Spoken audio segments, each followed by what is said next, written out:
Good evening. Delta, what's up?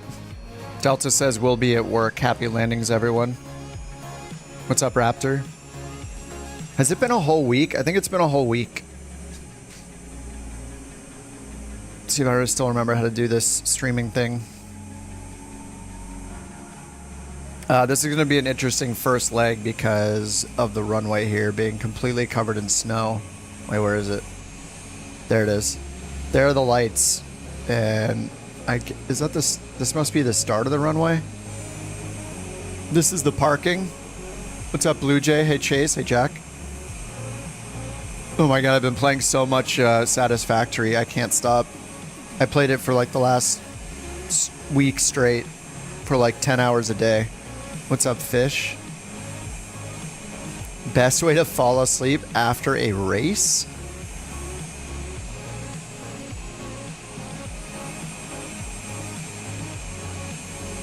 What's up, Luke? After a race, like a foot race, a cycling race?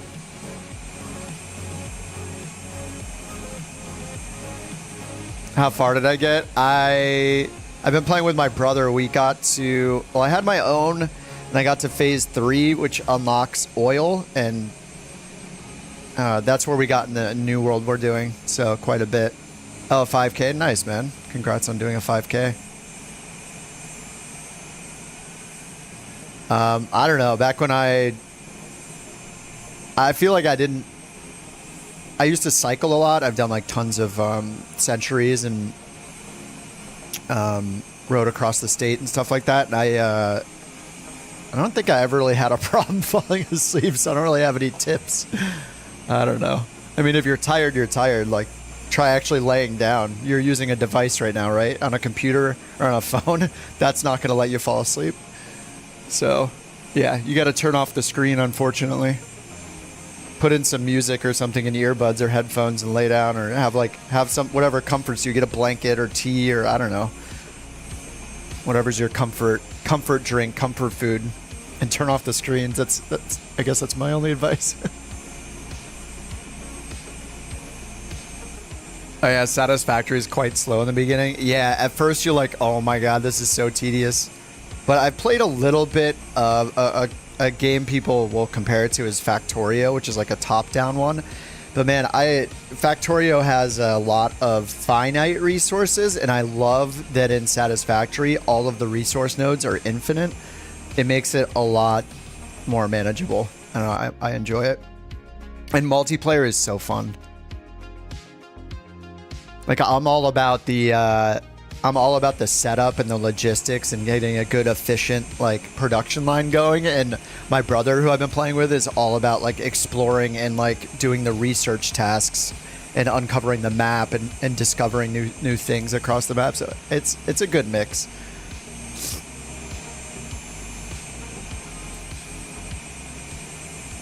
What's up, Vincent? All right, we're continuing our... it's been like a week since I've done 2 of these. Maybe I'll do more than 2 today. Really, in the back of my brain, it's going to be Factorio calling out and my siblings calling out. Okay, so we're going from Kulusuk, Greenland to Reef maybe, and I believe is in Iceland. I do have Beyond ATC loaded just for fun. I'm not sure how well it's going to work at these airports, but it's better than nothing. And we have a center frequency for that, so I got that going over here. I'll just use the co-pilot for some background noise. What's up, Manny? You're doing a long haul. Nice, dude. It's all good. These are pretty short legs. I did redo the leg that landed here because on the last stream, at the end of the stream, I had to turn off... Wait, was it? Wait, it was the end of the last stream over here. Like, we're coming from this direction. Anyway, I had to do the emergency. So I did redo that leg.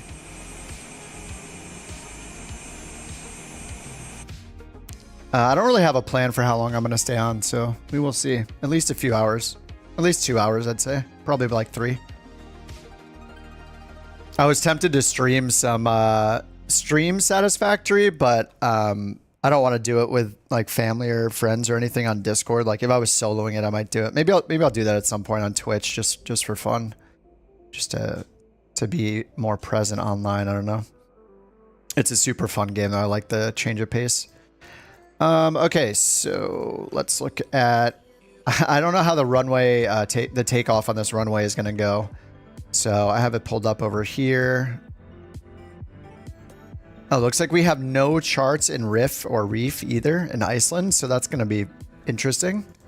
There's nothing here in Navigraph for our destination. And apparently here we have a 3,900 foot gravel runway. This is going to be so sketchy. I think realistically we wouldn't be doing this in the CJ4, but it is a 350-ish, what is it, 368 mile ground distance, 360 in the air. So this is quite a long route that I don't want to do over like a 3-hour period. Anyway, we'll see if this is a disaster trying to take off in this plane or not. Okay, I already have it started up. Let me do the weight and balance real quick. So our block fuel, 2620. And our payload is 1182. So we'll say 2.6 on the fuel. Is this already icing up? Oh no, that's just the grass. Okay, I thought this was icing marks there. All right, so let's do the weight and balance. 6 and payload, was it 18?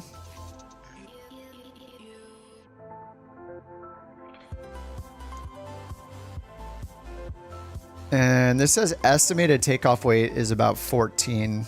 Over in the sim, we have 14.4. Yeah, 2620 for the fuel. There we go, 2623. And then payload 1182. Okay, 1182, not 1800. All right, 1200 then.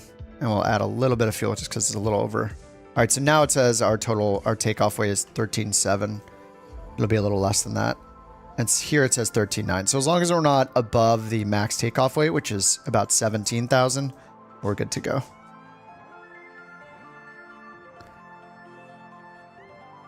Alrighty, I'm sure you guys saw the news about Flight Sim 2024, so maybe we can chat about that while we're en route. I'm pretty excited, dude. I don't know. I'm gonna end up taking that whole week off and streaming it all week. And I feel like I'm just gonna stream every single stream is gonna be just doing the career mode, I think. And then I think ideally if I have the motivation, I'd make a tutorial series of going through the entire career mode, but in a tutorial style. I think that could be kind of cool too. You know, I've made 2 videos this year. I'm sure it's gonna happen. Okay, external lights, arms, standby. I'm gonna turn this avionics to on completely because it messed up last time when I was using the dispatch mode. It didn't transfer our flight plan over. Okay, index, route menu, and flight plan recall. And let me grab the route from SimBrief. And I'll paste the route in the chat. Looks like we just got a few direct waypoints, direct NASOP, and then, oh, UT592, I guess that's an airway. And then non-row, direct sucked, direct 6525N, direct reef. Okay. All right, let's hit execute down here and see what we got in on the legs screen. NASOP, actually, we'll go to flight plan and then use the next button so we can see the airways here. All right, yeah, 592 to non-row, direct to sucked, direct to 6525 November, direct to berth. All right, let's get the engine started up. So we need our beacon light and we need our nav lights already. And we'll go ahead and just get both the engines started at the same time because we can.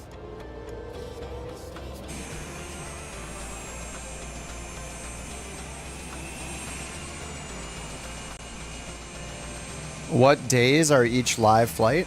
I don't have a schedule really anymore, CJ. I did for a while, and then I used to do 3 days a week, and then I was doing like 6 days a week, and it's just kind of whenever I want to. Saturdays are probably one that I'll keep like as a standing guaranteed stream, just because it's been tradition to fly along together on Saturdays. But yeah, I got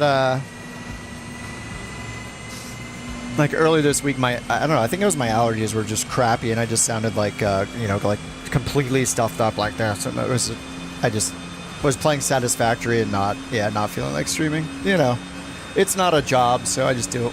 You know, I just do it whenever. Also, Discord has so many bugs with the event system. Like, I tried to keep the schedule in there, and every time you edit it, it's got like the wrong times, and I don't know. Anyway, if you turn on alerts on YouTube, you'll get alerted when I'm on.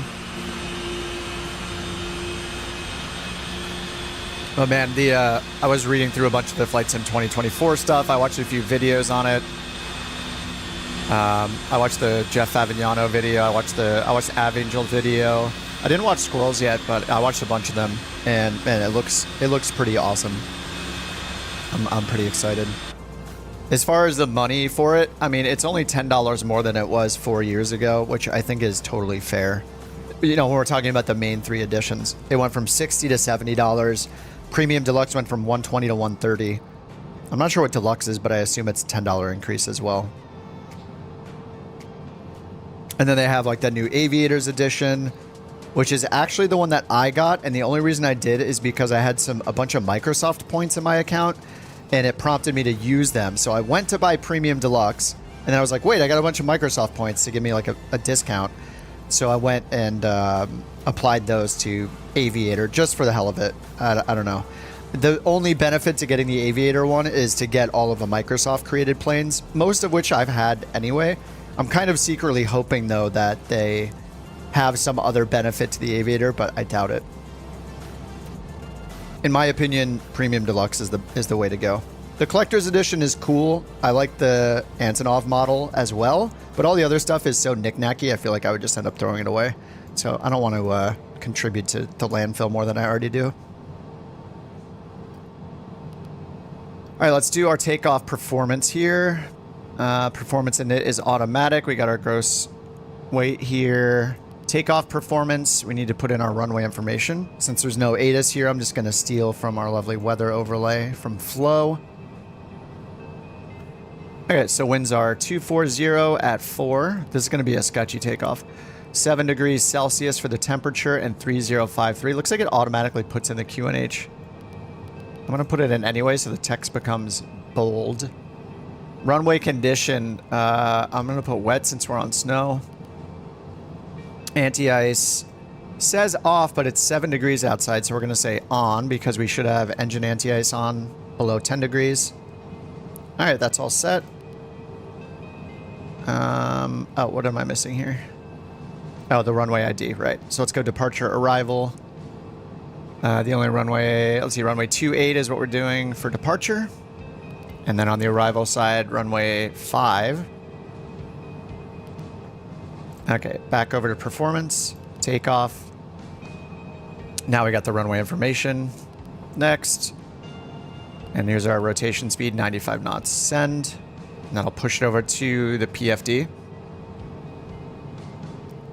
All right, that's done.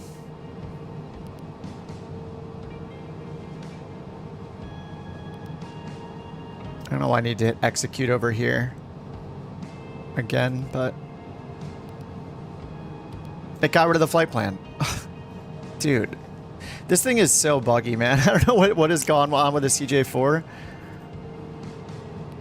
Okay, I guess we're going to redo this. Now they're synced up, I think. Let's do this again. Runway 28 and runway 5. Arrival 5.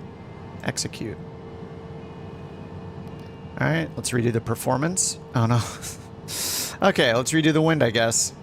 Come on, working title. What's going on here? All right, 240 at 7. Temperature 7. 3053. All right, and Beyond ATC says frequency doesn't exist. And then when I change it again, okay, it works now. So let's have our co-pilot grab our IFR clearance. Couch 323 IFR to Riff Airport. And we'll get our autopilot set up. Radar, expect runway 28, climb 6,000 feet on runway center line, then expect radar vectors NASOP, squawk 2566.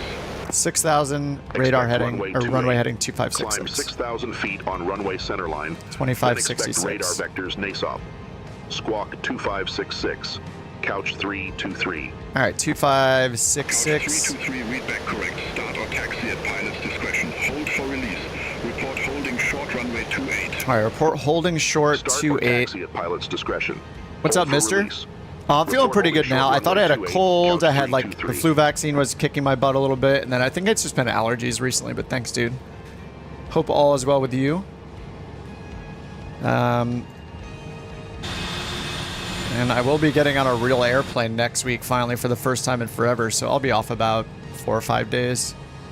Going to visit some friends.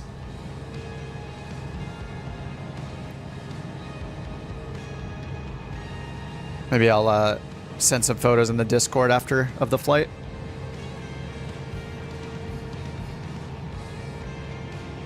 Okay, coffee update. I know it's a hot topic is coffee. I just got a cold brew.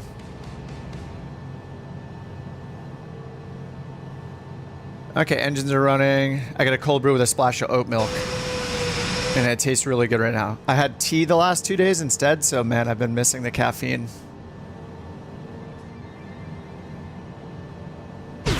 What is this? All right, we got like a 4,000 foot runway, guys. Okay, runway 28. And I think we're done here. The flight is tracking. Oh, I forget there's a check. Isn't there a checklist here? Oh, just an after starting checklist, lights, parking brake. Yeah, I wish they would put the checklist back in this thing. They used to have this awesome checklist, and it's a single button press down here for checklist, but they, since Asobo got involved, they ripped stuff like that out for some reason. Maybe some agreement with Cessna or something, I don't know. Okay, so legs were direct to NASOP. We need to fly runway heading, so let's set our heading on the heading bug. Runway 28. And the runway heading is 284. All right, 284 is set. We're going to do heading mode. And we're going to do flight level change mode with a speed of 240 as usual. Rotation speed is going to be 95. This is going to be an interesting takeoff. And I hit B on the keyboard to set 1034 for our barometric pressure in HPA, hectopascals. All right, 240, flight level change. We are good to go. Let's go down here and get our belts on, safety lights on, taxi light on. All right, parking brake is off, and let's find runway 28, which is back taxiing all the way down. It's a 7-knot wind, so we are going to back taxi to take advantage of the wind.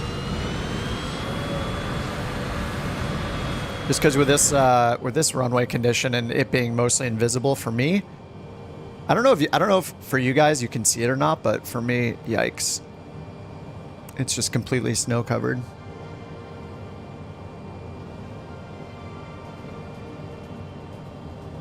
You watched a video about career mode? No multiplayer? Wait, you mean... Wait, did somebody mention that they had asked about multiplayer in career mode? I'm not really surprised. I mean... But, wait, when you're doing... So, hold on, Rock, are you saying that when you're doing a career mode flight, do you see any multiplayer traffic at all? Like, are you saying that you're not amongst the open world of the sim, seeing everybody? If that's true, that's very disappointing. A totally different world? Wait, do you mean that you're completely alone? Why would they do that? Wait, seriously? I was excited about career mode. Now I'm kind of annoyed. Why? Alone? Why? What? That is so dumb. That makes no sense. Oh, that is so disappointing. disappointing if true. Well, I guess because of the cutscenes, fires, but we can already generate stuff like that. I don't get it. We already have like mods interject so many things already, right? Is this the start of the runway? Oh yeah, I guess it is. Man, oh hey Rick, what's up? That's so unreal. Yeah, what a horrible decision. Whoa. Whoa. Just off-roading, we're fine. Yeah, that makes no sense. That's not gonna make me want to do any of the career mode stuff. I mean, okay, to be fair, I'm going to do it, but I'm not gonna be happy about it. Oh, we got the taxiway lighting there. All right, let's tell them we're ready. Couch 323, short of 28, holding for release. Couch 323 released for departure. Oh, beyond ATC, thanks. Sorry, I'm the worst. Zulu, if not off by 1910 Zulu, contact no later than 1920 Zulu, time now 1852 Zulu. Frequency change approved. Released for departure, Couch 323. Okay, well... Next, all right. Yeet got up there just fine.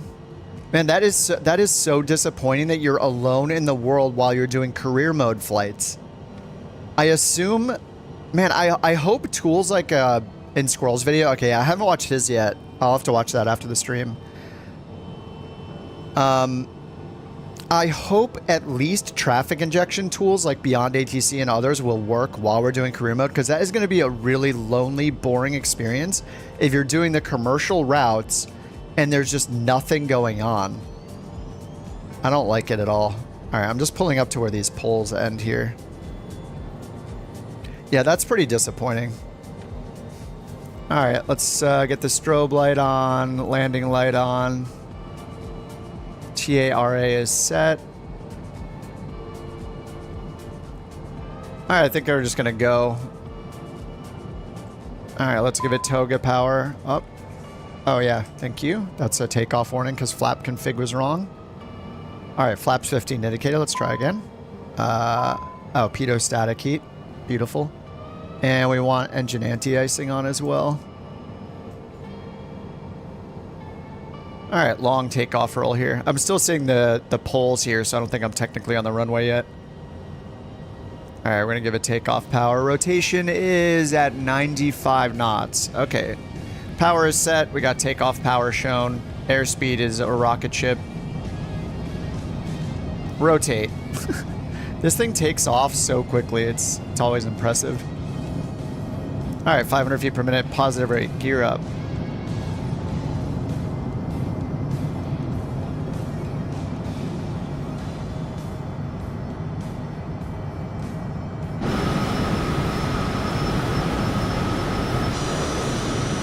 Why am I knocking over the lights? I mean, it's a rental. We know them here. It's fine. Oh, I got some new eyeglasses, and they're kind of weird. I got progressive lenses. It's a little bit strange, to be honest. I've had them for 2 days. I don't think I'm used to them yet. Okay, flaps are up. Autopilot is on. Flight level change 240 up to 6,000. Let's contact them again. RSR SWAC radar, Couch 323, 2,900 feet. Couch 323, NASA SWAC radar identified. Climb to flight level 270. 270, Climb to nice. flight level 270, Couch 323. All right, let's zoom the map out. And we're expecting a direct NASOP. So I'm going to hit direct NASOP on standby here. I mean, I hope that the excitement of the career mode being a new thing will be enough to get us through it. Oh, transition glasses. Yeah, I have transition, and they're also progressive lens. So a few years ago, I got glasses for the first time just for computer use. And they have like anti-glare and blue light filter and all that. Okay, here comes 10,000 feet, which is super nice, by the way.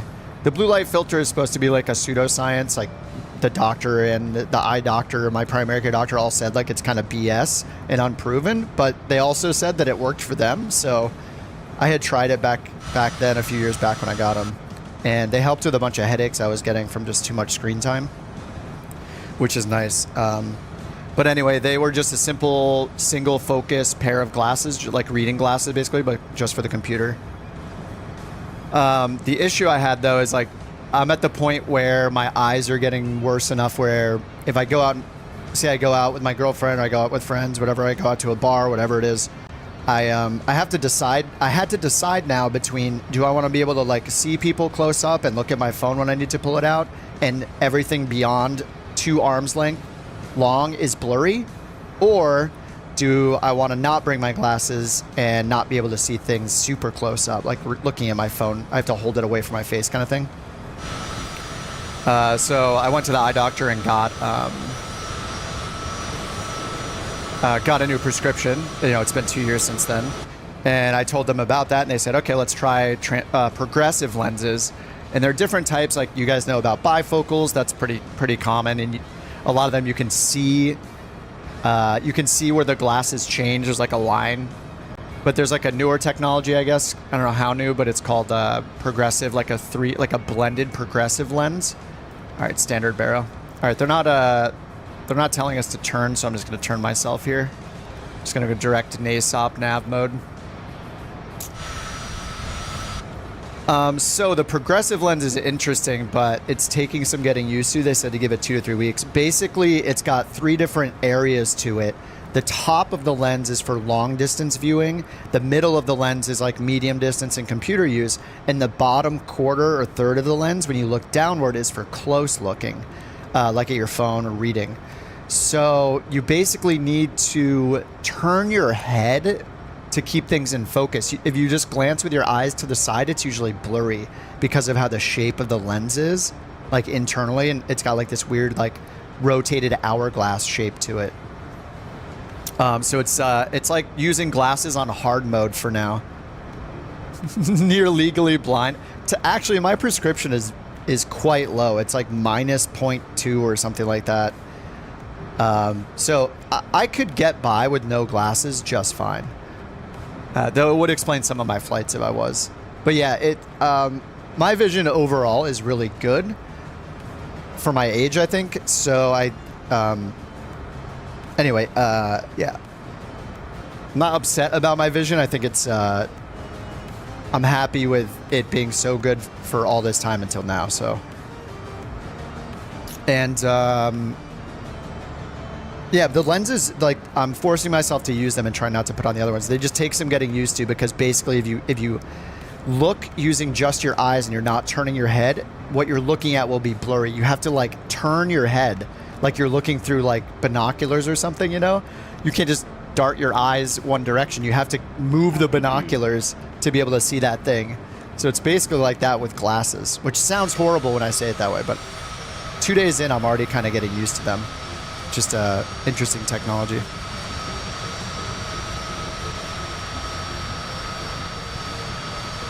All right, I'm just going to say request heading for, or verify my next fix would be on ATC, just so it knows that we're going direct. Couch 323, I show you going direct NASOP, then to non-row. Affirmative, direct to NASOP, then to non-row. Couch 323. All right, that's right, NASOP, non-row. And we're up to 27,000 already. Let's see if 27,000 was our cruise altitude. I didn't check that. It is 270. All right, so we're not the highest ever, but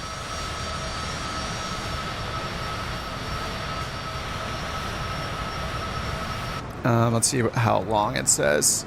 Okay, 50 minutes until we get there, but we're still on the climb, so we'll see how that updates.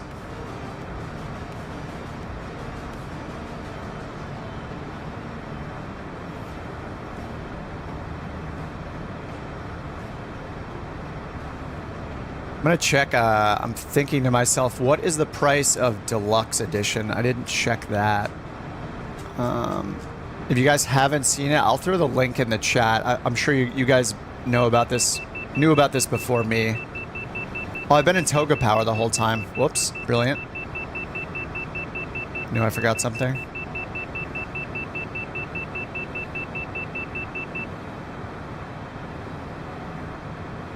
I did toga power all the way up to our cruise level. All right, let's just set this. All right, we will leave it there at 98. See how fast that gets us. But here's the link to the Flight Sim article about 2024. If you guys, by some miracle, haven't seen it yet, and there's so many videos on the internet about it already from people that got a preview. Yeah, that is such a bummer about the multiplayer. I think I will still spam the career mode for a while. Hopefully it's fast moving enough to be entertaining and it doesn't get boring. We'll see how it is. I have a feeling I'll be doing that a lot though. Do you guys know from the... I only watched a few videos from people on it. Do you guys know if anybody asked about if you see each other's avatars walking around in first person mode? I'm guessing the answer is no, that you don't see the avatars, but I also, I wish it was the case. I'm guessing that the answer is no. But if somebody gets out of their plane in multiplayer with their avatar, it would be great to see them walking around. Because then that would open up the possibility of us all flying to a spot, getting out of the planes, and kind of walking around near each other, or walking up a mountain, or you could do like virtual hikes and, you know, stuff like that. There's just like, it's like Microsoft gets the very first step of an idea down, and then they don't put in that little extra polish to make it even better. Like, oh, it's career mode, it's all redone, but it's not multiplayer enabled and you won't see anybody while you're flying. What? It's first person mode and you can make your own avatar. But when you're multiplayer, you can't see each other's avatars. You can't walk around together even though there's a whole first person mode, you know? Like, I'm guessing you can't see each other's avatars in first person mode. It's like they get it almost perfect. They almost make it incredible. It's still good or great, the things they're doing, but there's just that one more phase they need to do to make it even better. And it just like, they're always a little short of that. Yeah, no word about shared cockpits. I just kind of given up on actually thinking that's realistically ever going to happen, because they've been saying it, and I've been looking at the Microsoft Flight Sim 2020 roadmap and the wish list forever, and on their dev roadmap that they put out every week, they've had shared cockpit as a top, I think it's been in the top 5 wish list items, and that status has changed so many times. It was like planned, and then planned 2024, and now it's like planned in the future for 2024. Like, they have changed it so many times that I just assume they're never going to make it. They've basically been just moving the goalpost for that, the release date for that, since it got added to the list. So I'm just assuming they will never make shared cockpit, which is another one of those things that would be absolutely game-changing that they're not spending time on. I am very happy there's a career mode. I am impressed that it's going to be more than just a glorified mission pack.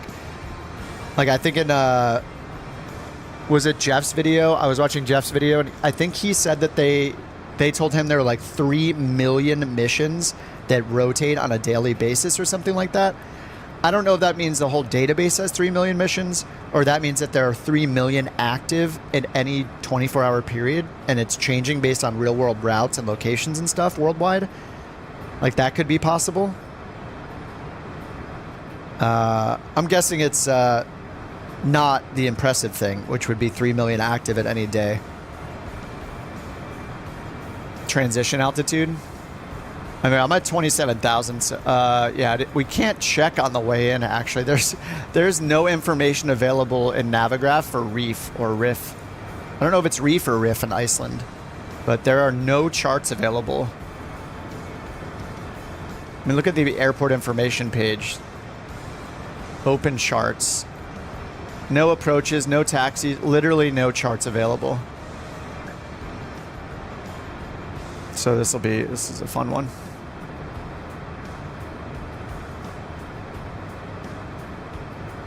And I wonder if we can get... I wonder if we can get ATIS.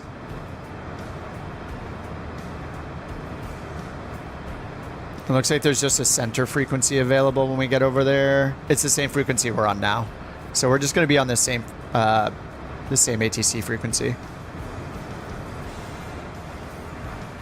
All right, I'm going to check the METAR for BIKF.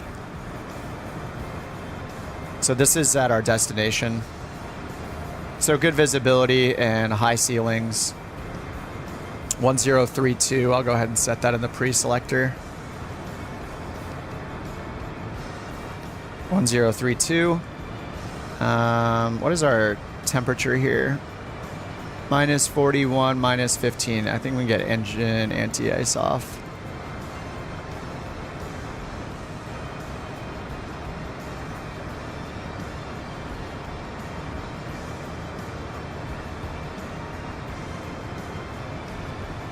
Oh, BIRF. Oh, whoops, that's the alternate. Whoops, I copied the wrong one. Thank you. BIRF. Okay, there we go. BIRF. So, same situation, I guess. Okay, 1032. Wait, hold on. I typed in BIKF. Wait, what is happening? Oh, no, BIRF. Okay, wait. No, I did bring up the right METAR, didn't I? Yeah, this is the same data. Anyway, so we don't have top of descent, so I guess what we'll do is... Okay, we have runway 05, 1667 at or above on a 5-mile final is what it's put in automatically for us.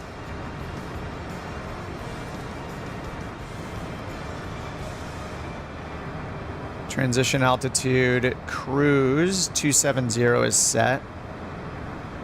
Okay, we just don't have a top of descent yet. Let me see if VNAV is on. It is.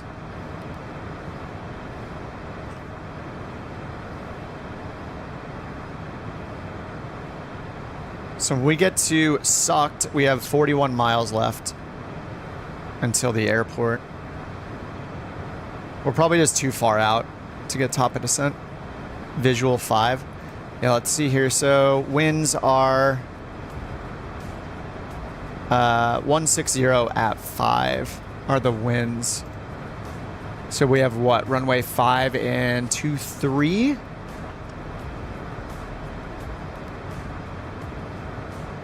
Arrival. Runway 5 and 23. Oh, there's a runway 11 and 29 as well. Let's bring up Portal here and look at the runway information at BIRF.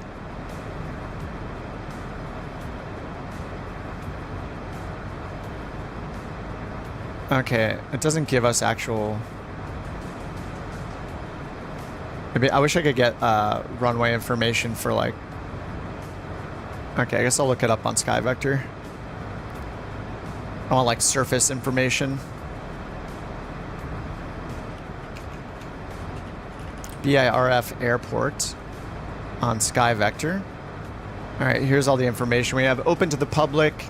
We got some VORs in range. Runway 5 is 3,200 feet. Okay, runway 5 and 23 are a little bit longer. Yeah, surface of 11 and 29 are unknown.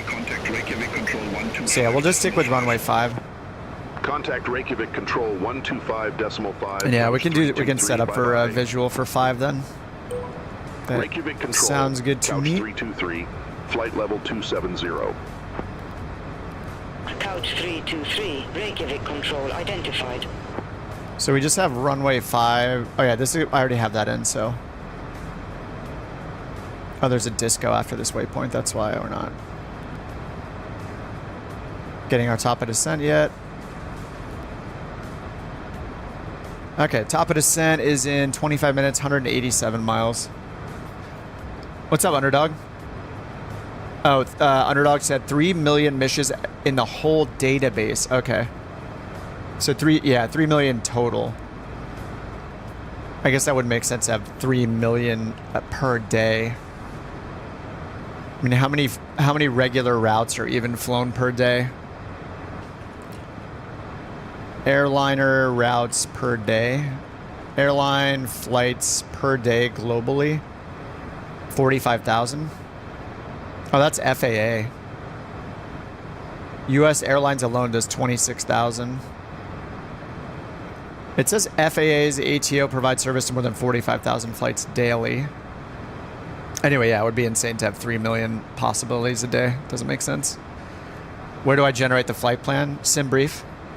SimBrief is free. You just need to make a free account. It's the best way. For sim use, of course. This disclaimer. Underdog said you'll be able to walk around the world. They had a distance walking cap initially. They were convinced people wouldn't like that. Yeah, that's dumb. Why would there be a walking distance cap when you can take the drone camera anywhere in the entire world? I can fly the drone camera like to our destination right now. So how does that make sense to have a walking distance cap? It's essentially a movable drone camera anyway. Yeah, that doesn't make any sense. Sometimes I don't understand where these weird decisions come from. It's got to be weird. It's probably like engineering recommendations, limitations.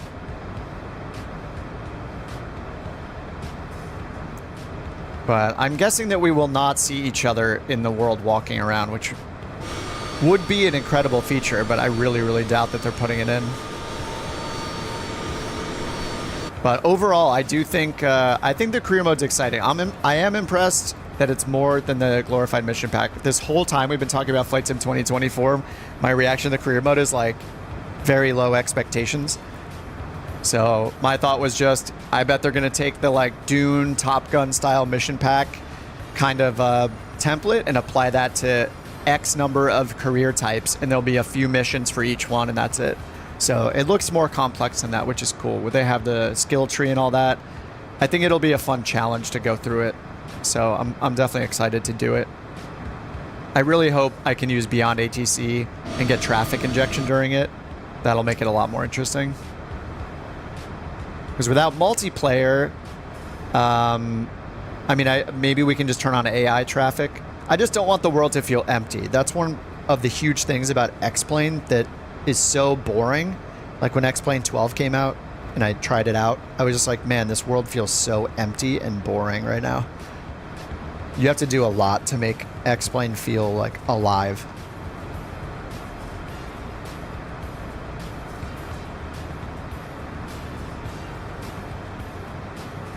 You have to use in-game ATC in career mode. Sounds like I need to watch the scroll video. I wonder if they've improved it. I heard that some of the voices were improved, but I don't know. You can't talk to ATC, right? I don't think. I'm guessing you still can't talk to ATC. Hey, by the end of the stream today, you guys will tell me everything that's in the scroll video, so I don't have to watch it.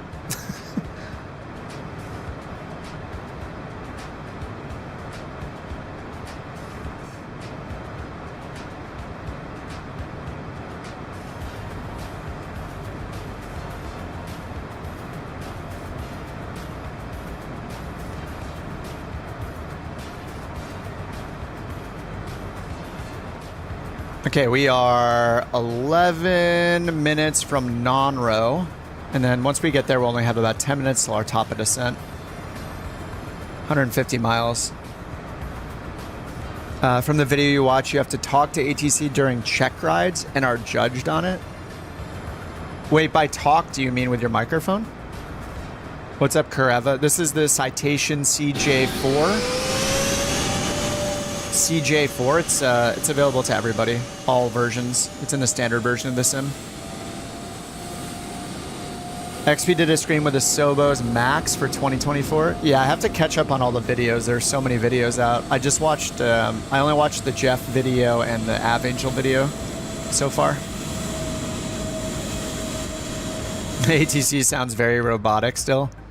Isn't it hilarious that you can have third-party developers with a independent project with voices that sound 10 times better than what Microsoft can do? It's just kind of funny.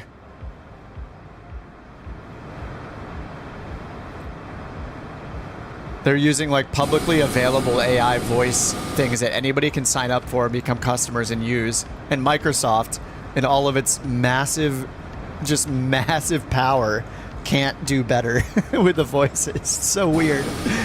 It still blows my mind that we got Azure voices for ATC when the sim launched in 2020.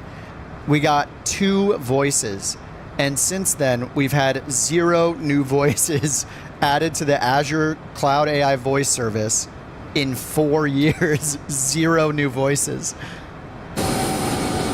Maybe they just figured like, well, people really dislike the ATC anyway, so what's the point? It's pretty funny though.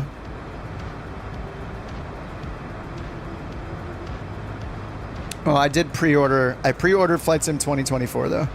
I pre-ordered it yesterday. In my opinion, there's no point in getting the unless the only point of getting the Aviators edition is if you're vain like me. So I got it just so my boot up screen every now and then can say Aviators edition. But to be fair, it will add any of the Microsoft planes I haven't bought, and if you have the extra money to spend. It's $200 for Aviator Edition, right? So the price is, I don't know what Deluxe is. I have to look up Deluxe. Let me look it up real quick, actually, so I know. It's $70 for Standard.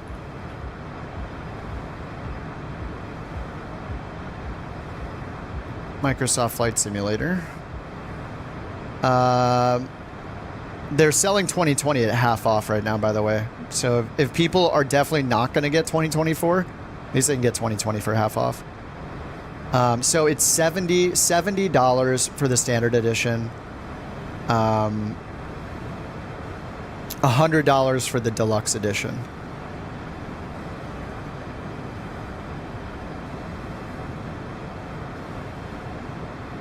Why don't I not see? Oh, it doesn't show me the prices anymore. Premium Deluxe, I think, is $130.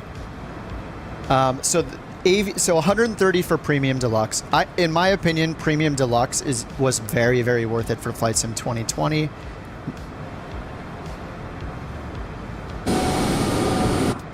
Mainly because of the SR22 and the Dreamliner. Like, those made it worth it, I think.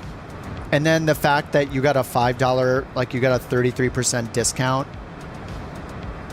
on all the Microsoft planes if you got Deluxe Premium. Is it Deluxe or Deluxe Premium?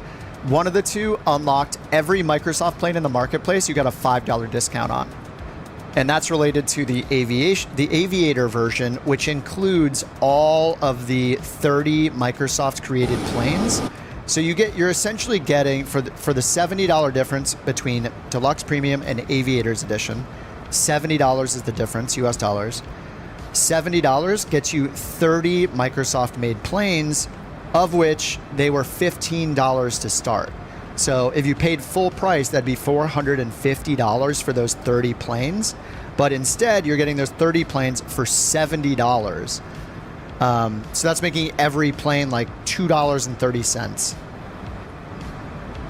So you're getting 70 planes at a little more than $2 per plane instead of $15 per plane.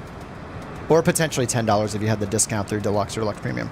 But anyway, so if you want all 30 Microsoft created planes, and I think the Microsoft planes are generally like decent, right?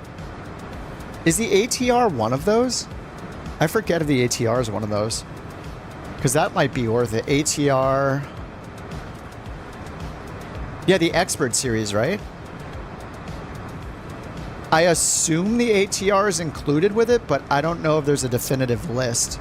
Yeah, because Microsoft released that in the Expert series, ATR 42 and 72. So I'm pretty sure any plane that's, Microsoft / Asobo you get. They said there are 30 of them. I'm not sure what the list of 30 planes are. I mean, I would hope that it's included in that list. Aviator Edition plane list. I Google and the first result is from Men's Journal. Every plane in Microsoft Flight Simulator 2024 by Men's Journal. Nice.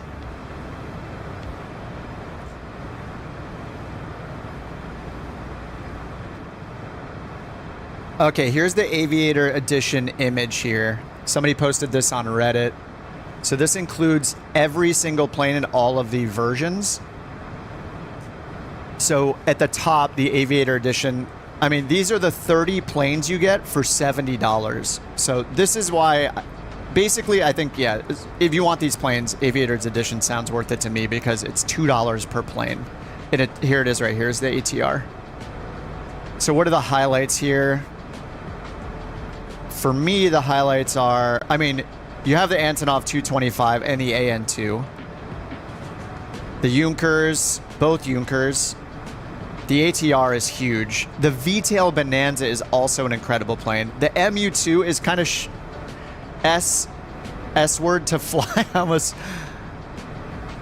Anyway, try to keep the profanity down. The MU2 is kind of crappy to fly, but it's such a good-looking plane, and it's more like old-school navigation anyway in that thing. Beechcraft Model 17 Staggerwing? I didn't even get that one. The Model 18 is awesome with its like H-tail. Yeah, I don't know. Now that I'm looking at this list, I feel like Aviator's Edition is definitely worth it for anybody that hasn't bought a lot of these Microsoft created planes. This is a good deal at $2-ish a plane. Oh, and the short Skyvan as well. I don't know. I feel like it might be worth it even Boeing 707? I don't even know what that is. Is that made yet? When is the Boeing 707? I don't know. I feel like this is worth it. 30 airplanes for $70 is crazy.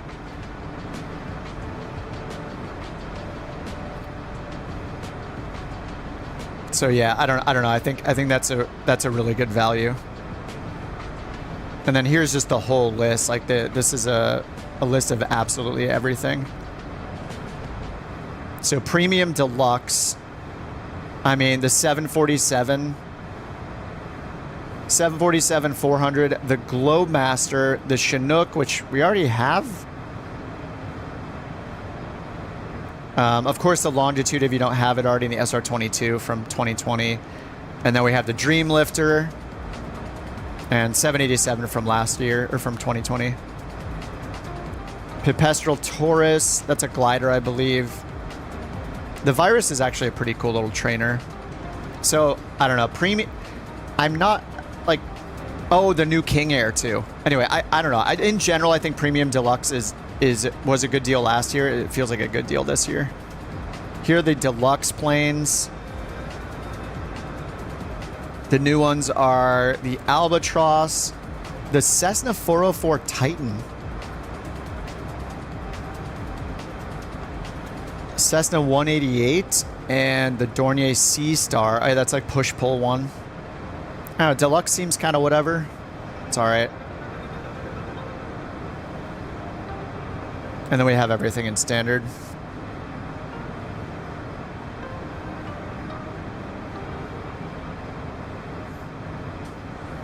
Oh, the 707 was made by Boeing to fly passengers long distances. Yeah, I didn't even know we had a 707. I don't know anything about the 707. Oh, it's not released yet. Okay, yeah. I was like, that doesn't look familiar. Anyway, in my opinion, this is a really good value. I don't know. The more I'm looking at this, the more Aviator seems like worth spending the $200 if you have it. Like you're getting $450 worth of airplanes that they've released in the past. $450 for $70. That's a pretty good deal. Yeah, Aviator is a step above Premium Deluxe. So if you get Standard Edition, you go up to the blue line. If you get Deluxe Edition, you go up here to the silver line. You get Premium Deluxe, you go all the way up to the gold line. And if you get Aviator, you get everything all the way up to the white line. So I do feel like I think there's going to be two types of people. People that get standard because they fly third-party planes. They don't really care about the Asobo stuff above the blue line. Oh, yeah, the PC-12, yeah. I think that people who want... it's just such a good value. I understand why they're doing it. The Aviator Edition is a really good value to give those 30 planes away. Those 30 planes for $70 is insane. They were $15 each. Now they're $2.33 each. Pretty incredible, especially for the ATR that's going to get a huge update soon. Yeah, the PC-12. Yeah, the Pilatus Jet in Premium Deluxe. Yeah, right here, the PC24. Oh, sorry, PC24. Yeah, that's what I thought you meant. Yeah, the PC24 as well. If this is on the same quality as like the Citation CJ4 and especially the Longitude, that'll be great. Yeah, I feel like the choice is like, I only fly PMDG and Phoenix, so therefore I'll get the standard edition and fly my third-party planes. Or I want a ton more planes in the aviation edition that has a crap ton of planes for cheap. Like, what's up, Bandit? Does the Aviator Edition include future releases? I don't know. I don't think they've announced that. That is part of the, that's also part of the reason I got the Aviators is after the fact. I didn't realize it at the time, but if you got Premium Deluxe. Reykjavik control. Expect radar vectors. Runway 05. 05? Oh yeah, 05. That's right. All right. Expect vectors. The thing I didn't realize about Premium Deluxe for a while was that when I got Premium Deluxe in Flight Sim 2020, I didn't realize that it gave me a $5 discount on every Microsoft plane that was released, which are all of the ones that are here listed in the aviation pack or the Aviator package now. So these are all the ones that Microsoft released over the last 4 years. So you get 30 planes for an additional $70. I didn't realize when I got the Premium Deluxe Edition in 2020 that it was giving me a $5 discount on them. So kind of like what Bandit is asking, I have the same question. I don't know that we have an answer yet. And that is, are there some hidden benefits we'll have in the future for getting the Aviator Edition? Like, will we get additional discounts on things made by Microsoft the way we did with Premium Deluxe in Flight Sim 2020? I'm not sure. I hope so. So part of me is hoping that by investing in the Aviator Edition, not only do I complete that lineup of Microsoft-made planes, but I also, maybe there'll be some future benefit to having the Aviators Edition. Dog check already? Yeah, she's sleeping. The Mountain is in the chat. She's ready to lay down some bands. She's sleeping next to the window. What's up, Ben? How's it going, dude? Am I going to do bush flights when Flight Sim 2024 comes out? Yeah, no doubt. I think my first thing with Flight Sim 2024 is going to be speed running the career mode path, though. I want to do all the career mode stuff beginning to end. She's not bothering. No, when you leave the house, she's quiet and she's an angel. She's perfect.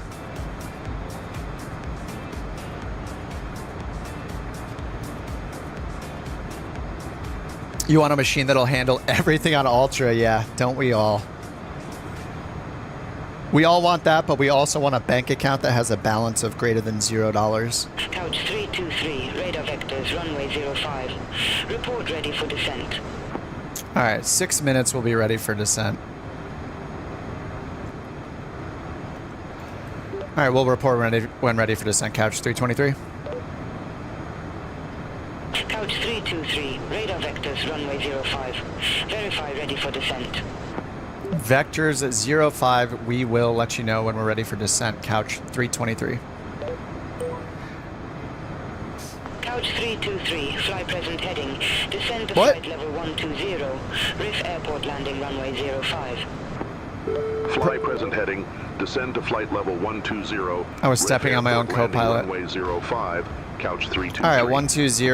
We'll get VNAV on. We'll just wait till top of our profile here, top of descent marker. ZFW is a regional ATC around Texas. Yeah, or zero fuel weight, yes. What's going on, Brian? Yeah, ZFW is 0 fuel weight, so it's the weight of the plane with its natural weight, with nothing on it, including all of the payload. Your payload being the crew, all your supplies, passengers, cargo, luggage, everything besides the fuel is 0 fuel weight. Discount didn't exist initially. They added it sometime after it was released. Yeah, I don't think they announced it. So part of me, in my opinion, it seems like it's very worth the value, right? Aviators Edition, 70 planes, $30 is crazy. Including the ATR, VTail Bonanza. There's some incredible planes in there. So that alone is worth it. And if there's a slight chance that we'll get some other perk in the future for having Aviators Edition, that would be incredible too. I don't know if the alerts are working. Thanks for the 99 cents for the Unicorn Mountain. Ben says the only thing I want from Flight Sim 2024 is accurate crop growth for crop dusting. I think you need to play like Farming Simulator for that. Did they? I don't know. They have seasons, right? Do the crops come and go with the seasons? There's so many questions. There's so many details I just have no idea about. All right, 25 miles for top of descent. Like, do we expect crops to be out of season certain times of the year as we're flying around? Like some, there's a harvest and then they're gone. I have no idea. Wonder if they'll have the updated flight model. Yeah, I think I saw that in the video, right? They basically need to implement the new flight model for every plane. And I just watched 2 videos, but yeah, there was some explanation like, oh, I don't think this has the new flight model yet. That kind of worries me because we had the new ground handling and soft tire physics and soft airframe physics or whatever in the last major sim update. And Microsoft has updated 0 planes since then. They only updated the Cessna 172 and nothing else. We've heard nothing. Unless I missed it, I don't think we've heard a single thing about any other plane having that new ground handling stuff added to it like the 172 did. Remember they showed off all those videos with the close-ups of like the vibration of the fuselage and the whole airframe and the kind of the give that the landing gear had to it. And the soft tire physics. We heard about that exactly 1 time since it got released on the release day, and that's it. Nothing else has been said, as far as I've seen, about having that implemented in more planes or letting devs taking care of it. Like, what? The hype, like I was so hyped for that because I was like, oh my god! Not only are we getting wind at the ground level changes, which they did do globally, which is hit or miss. It seems kind of drastic. When we get like a 180-degree wind shift every single time on final. Okay, not every time, but it's pretty often. But then I was so excited for how good the ground handling was in the 172, and we don't have it in any other plane. What was the point of doing all that work for Flight Sim 2020, making a huge announcement about it, showing it off in every dev update for like weeks, and then we hear nothing after that? Like, come on, guys. Jack says, Garnakesh says, I see third-party tractors and farming machines. Third-party? Yeah, that would be pretty funny. I am really excited about like what developers, like third-party developers, are going to do with all the new capabilities in the engine is obviously going to be exciting. All right, 5 miles till top of descent.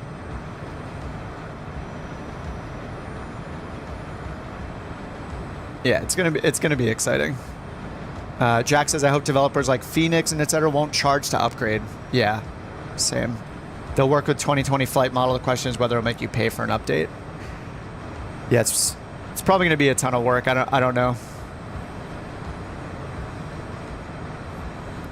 I think it would be in their best interest to not, because, well, first of all, I feel like doing that, I don't think their payment model is not set up to do that, right? So I think on the business side of things, they probably have to do a lot of work to even accommodate an idea like that. Because right now, you have to buy the 320, and then you buy the expansion pack for the 319 and 321 optionally. How would they enforce... Would they re-release the same plane twice and maintain 2 versions forever, one with each flight model? Like, the amount of work they would have to do to maintain that, it probably is not worth it. Compared to like the feel-good marketing value and just being good people in general, you know, of not charging you $5 for an update or whatever. I think that would be weird. I hope they just update it too. I don't know. That seems like a huge pain to support something like that. Jeep says, I heard the 2020 planes will fly in legacy mode until the developer incorporates it. Yeah. I mean, I think that makes sense because it's so different. So I guess that's fine. Essentially now we have the realistic flight model already. Realistic as far as 2020 is concerned. And I believe over here there's a legacy option, right? Is it under miscellaneous? Oh no, sorry, flight model. So up here we have modern. Sorry, it's called modern. So we could go to legacy if we want. So instead of that, we're basically going to have legacy, which is pre-2020, modern, which is 2020, and then a newer one, which is 2024. So essentially it's legacy, 2020, and 2024. Couch 323. I mean, it makes sense they have to do it. 5,000 feet. Vectors for the approach. All right, 105, 5,000. Clearance in about 47 miles. Turn left, heading 105, descend to 5,000 feet, Couch 323. All right, we're already on a 105 heading, but we can go down to 5,000 feet now.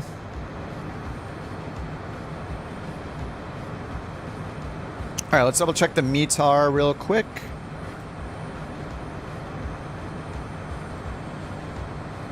Winds have shifted, 180 at 4, 8 degrees Celsius.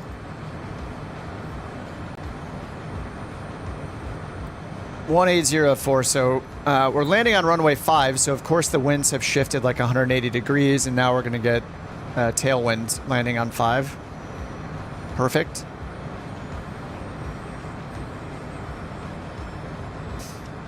All right, well, speaking of winds, let's put in our performance data for the approach. Temperature is 8. Winds are 180 at 4. QNH is 1032. And it's going to convert that to inches for us automatically. All right, anti-ice, I'm going to say it'll be on just because it's cold. So in case there's any visible moisture, we're going to turn on engine anti-ice. All right, VREF is 92 and approach speed 98.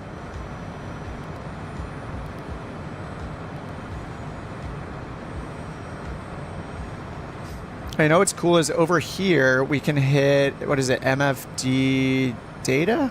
Yeah, MFD data on this screen. And then I think, is it display menu? Yeah, right display menu. We have all these options to show different data here. Nav status, which is our ETE, bearing, heading, true airspeed, wind and all that, tailwind and crosswind. We have the takeoff and approach references, so we can leave this up if we want runway length or things like that. What our expected weight is for landing and all that stuff. Our rotation speeds are here. That's all takeoff reference. So then I think I need to, there's a button down here to switch it somewhere. MFD data. Is it just next? No, it has its own button down here somewhere.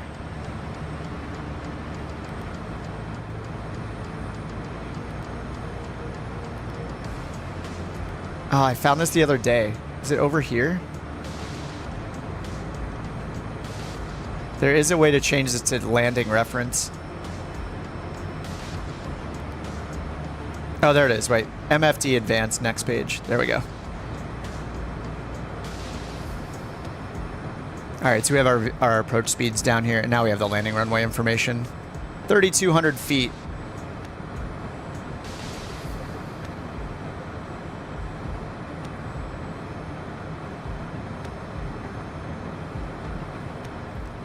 All right, under 16,000 feet, let's go to 1032 on our pressure, and we need to slow our speed down.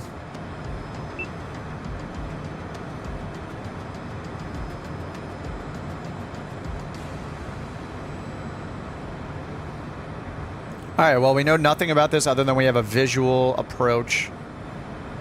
So it's going to line us up with the runway, thankfully. And we don't have any charts for this airport, so good luck, everyone. Who knows if it's lit? I have no idea. It should be a hard surface runway. It might be covered in snow like the other one. So we might just have like runway centerline lighting to guide our way.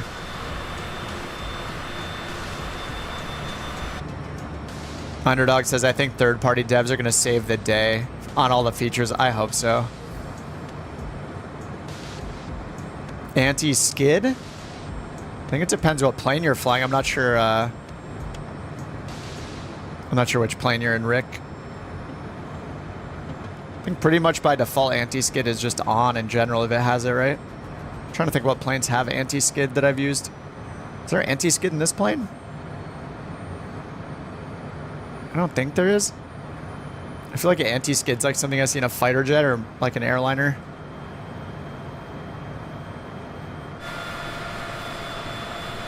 Dude, look at these weird looking clouds. There's this little pancake clouds.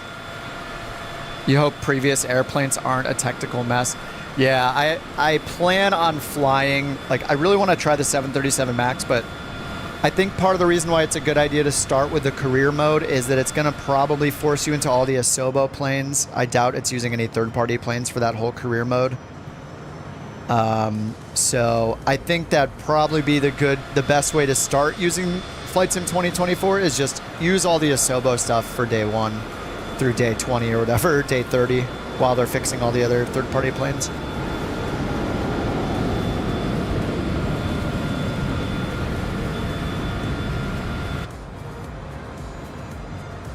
I'm not really sure, Rick, but it sounds like it would.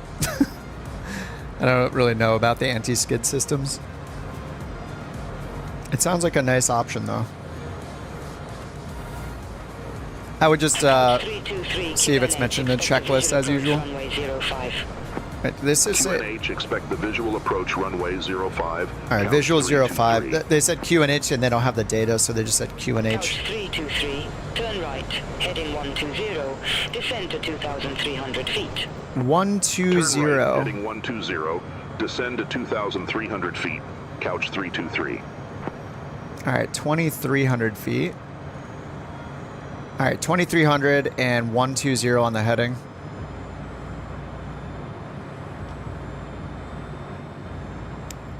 Yeah, that's another good heading. Looks like right on our expected track. So, I mean, I might as well just use nav mode. It's got us going directly to the next waypoint anyway. All right, should advance. There we go. Yeah, it's just got us going directly to this waypoint, which is perfect.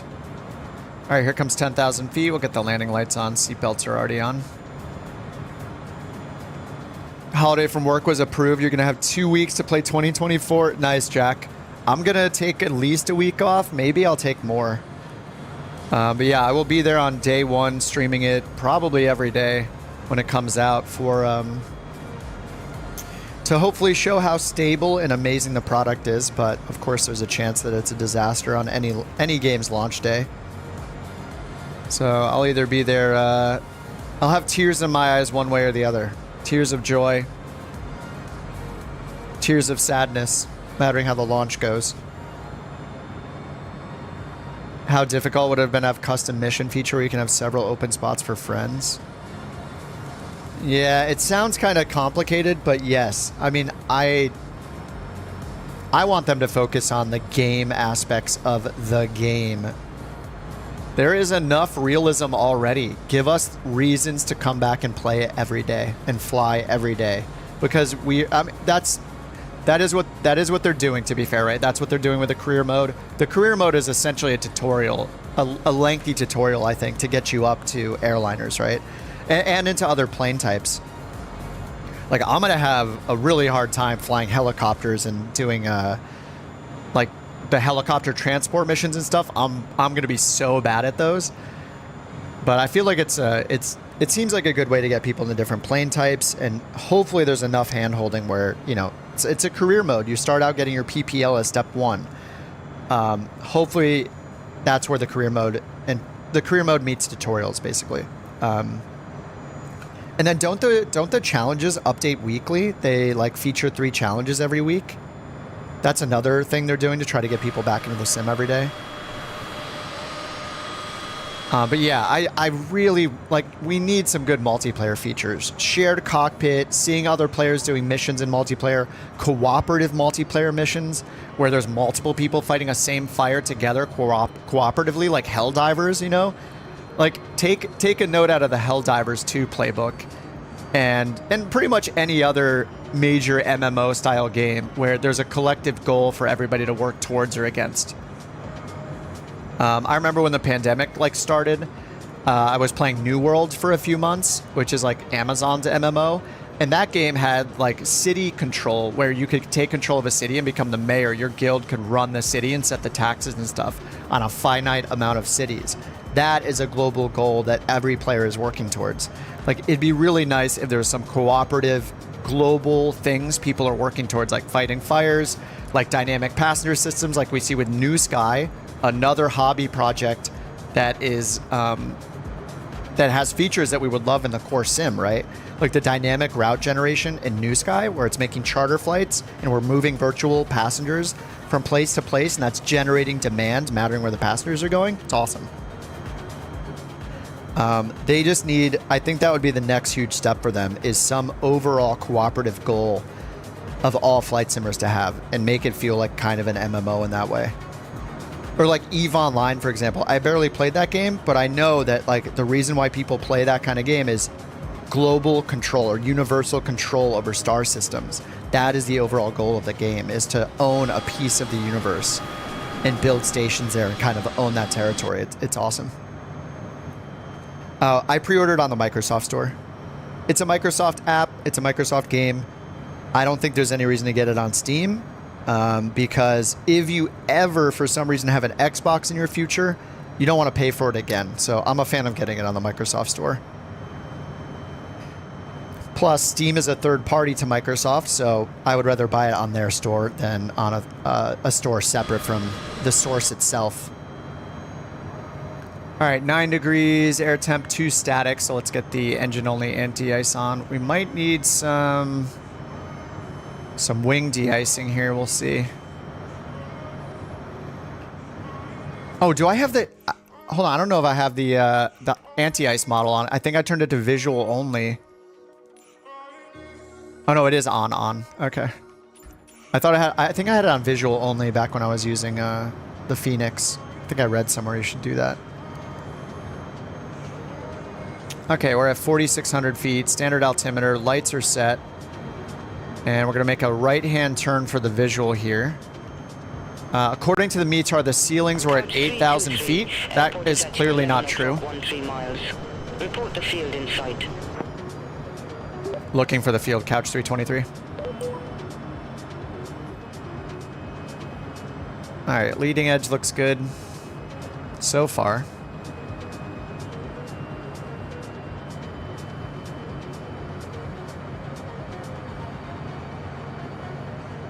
Alright, 6 miles until RX05, which is going to turn us on a straight approach. And then once we make that turn, we have a 10-mile final. Or sorry, we'll have a 5-mile final. Heading 115, descend to 1,000 feet. Turn left, heading 115. I'm not going to do that. 1,000 feet, Couch 323. 115, it's only a 5-degree left turn. I'm just going to leave it straight ahead for now. Oh, sorry, it's a 10-degree left turn. And they want us to descend down to 1,000 feet.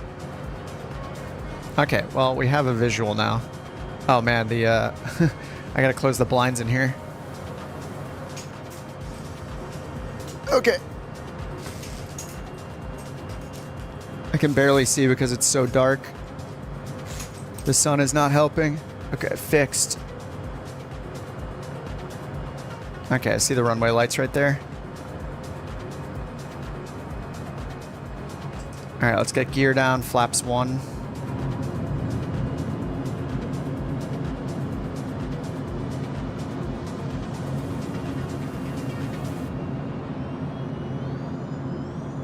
Yeah, the airport's tiny, yeah.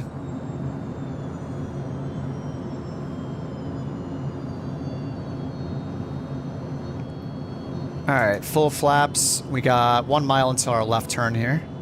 Or until the waypoint, so we're going to start turning shortly.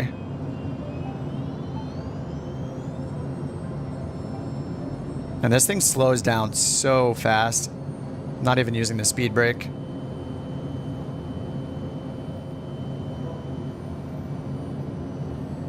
Altitude. All right, 1,000 to go. Though it has our VNAV constraint at 1,600 feet. 323, turn left, heading 065. Turn left, heading 065, Couch 323. All right, we're a bit low. I'm just gonna hit the altitude button right now to hold us here. I feel low.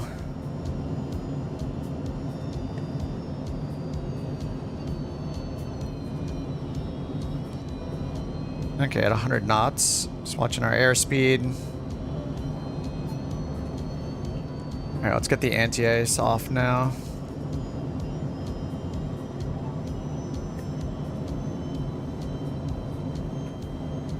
Alright, nice. We got the moon right in front of us. That's awesome. Alright, let's get autopilot off.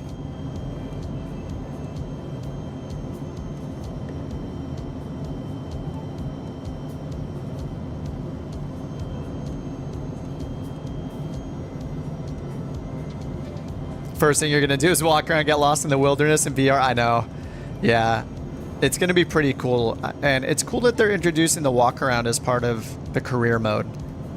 It seems like there's some kind of importance placed on that, which is great. Couch 323. I'm going to bring you around for another try. No, you're not. Fly runway center line. Maintain 2,300 feet. Affirm. Fly runway All right, center we're line. ignoring that. Maintain 2,300 feet. Couch 323. All right, let me get my speed back down to the approach speed.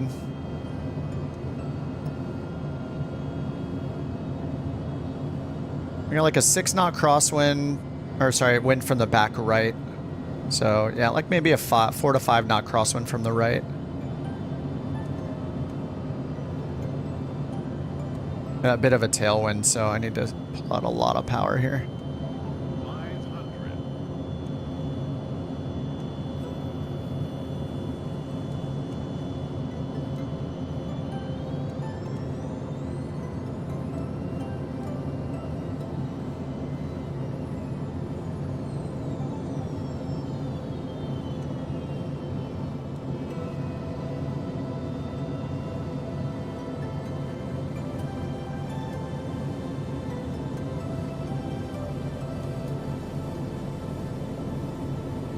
Alright, speed's good. I can slow down a little bit more.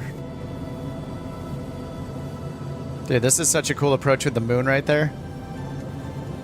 And the water right in front of us. Alright, we are right on our speed.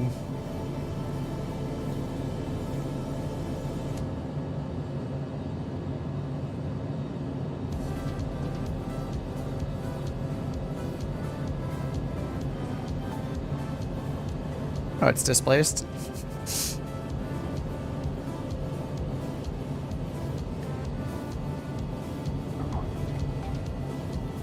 This is a small runway. Oh, did we just bounce? It feels like we bounced. Just our nose wheel is up. Oh my god. Ooh. Yikes. That was nice at first, and then I don't know why I was so bouncy. This is a cool airport, if you can call it an airport. You just pre-ordered, nice newbie. Yeah, I pre-ordered on the Microsoft store. I got the Aviators edition, just to round out the collection of Microsoft planes.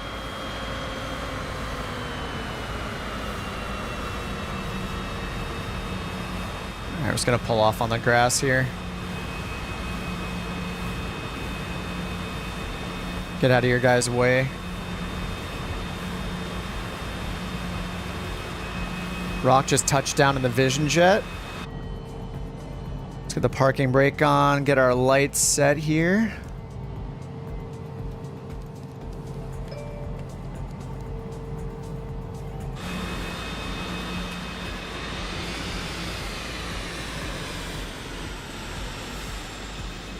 Looks like the Couch Captains livery is loading now. I reinstalled them. Or my G-forces, 1.27. I'll take it. Have I tried the firefighting plane yet? I have not. I forgot about that being in the pre-order. Mystic got a little bounce like me too. Oh no! He got the dreaded pull to the left. Look at there's like an uphill slope to this runway, which is a bit weird. Here comes Dev. He's in like I think he's in a fighter jet or something. The News Guy's idea where the threshold is incorrect. Hey, let me see what I got. I got a 9.8.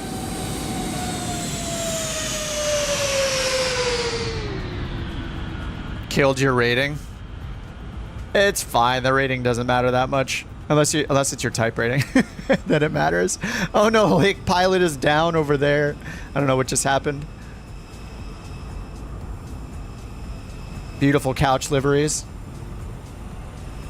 We love to see them. Yeah, this runway has an interesting... look at this like bump up here on the runway.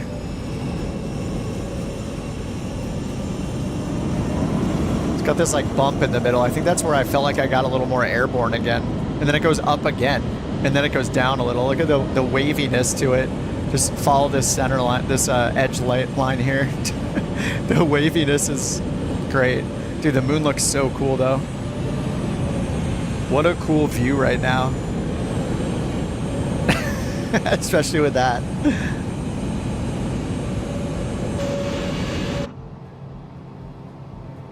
Alright, I'm gonna move over to what appears to be a parking area.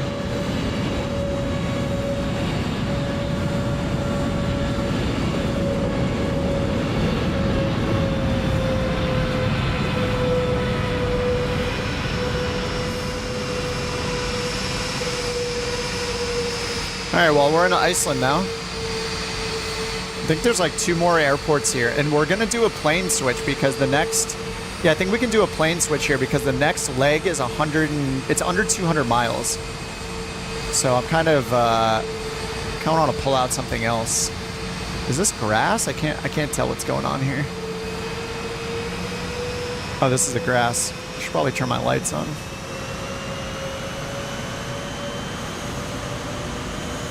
Is it just all? Oh, there's the concrete.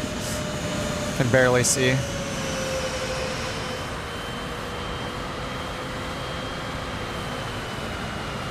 Alright, we're gonna end up switching planes anyway. Oh, is that this? There's a city right over there.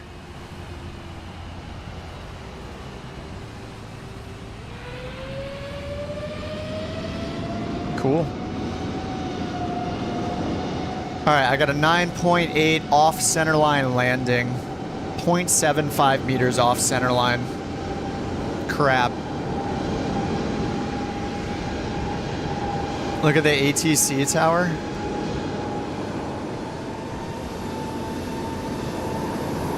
Yes.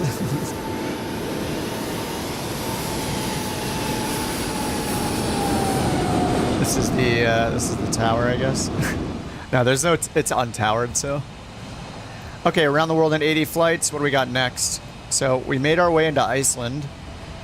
We have 2 hops in Iceland. Look, there's a medium-sized one. Looks like it's like about half as long as the one we just did. And then a really short leg at the end here. And then after that, we're going down towards, I think, the Faroe Islands. Are these the Faroe Islands or here?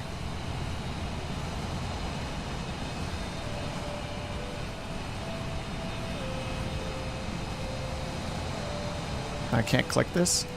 Okay. Anyway, our next leg.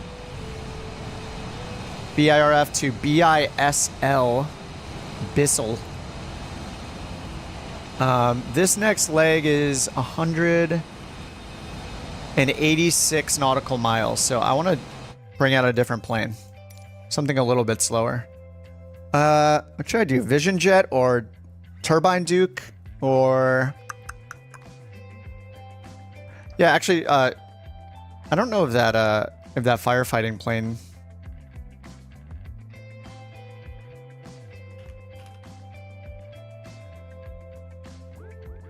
Oh yeah, it says the CL415 firefighting aircraft. All pre-orders will receive the de Havilland Canada CL415 firefighting aircraft to use instantly in Microsoft Flight Simulator 2020. Where is that? Is it just in my content manager? The 415? Oh, it's right there. Oh, I do have it instantly. All right. And we can just look at it in the hangar real quick, maybe. It just puts it in your content manager. Nice. That's pretty small, 760 megabytes. No, is your worst landing ever? No. I don't know the cruise speed on this thing. We'll see. This might be a bit much for 185 miles. I don't know. We'll take a look. If it cruises at like 200, then I'm down. Or even like 180. The Canada. Chase, that runway was crap. That runway shape is so weird. It's got ripples. Ripples in the runway. Makes for a great landing. All right, let's go to the hangar and check it out. Change aircraft. The CL415. Whoa.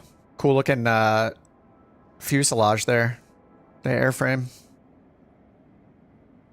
L35 is wavy on landing for you? Oh, the Lear? Plus the bumpy runway, yeah. Canada runs on maple syrup? Yum. Somebody sent me some pancakes. Stat. What's up, G-Tech? They made it seem like it was the Boeing firefighting plane in the ad? Wait, did they?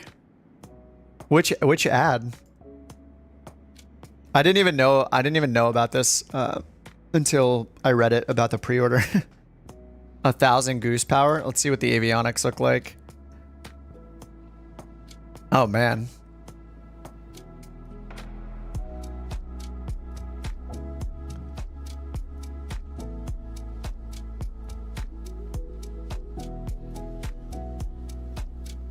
Flaps indicator there, trim indicators. Pretty old school looking. So we got our airspeed. We got two like G5 looking digital HSI and attitude indicator, I guess. We got our altimeter around it. Outside air temperature gauge. AOA indicator up here at the top. That's cool. And our trim, elevator trim. So I guess the elevator trim's down here and duplicated up here. So elevator trim and AOA indicator. That's a cool looking AOA indicator.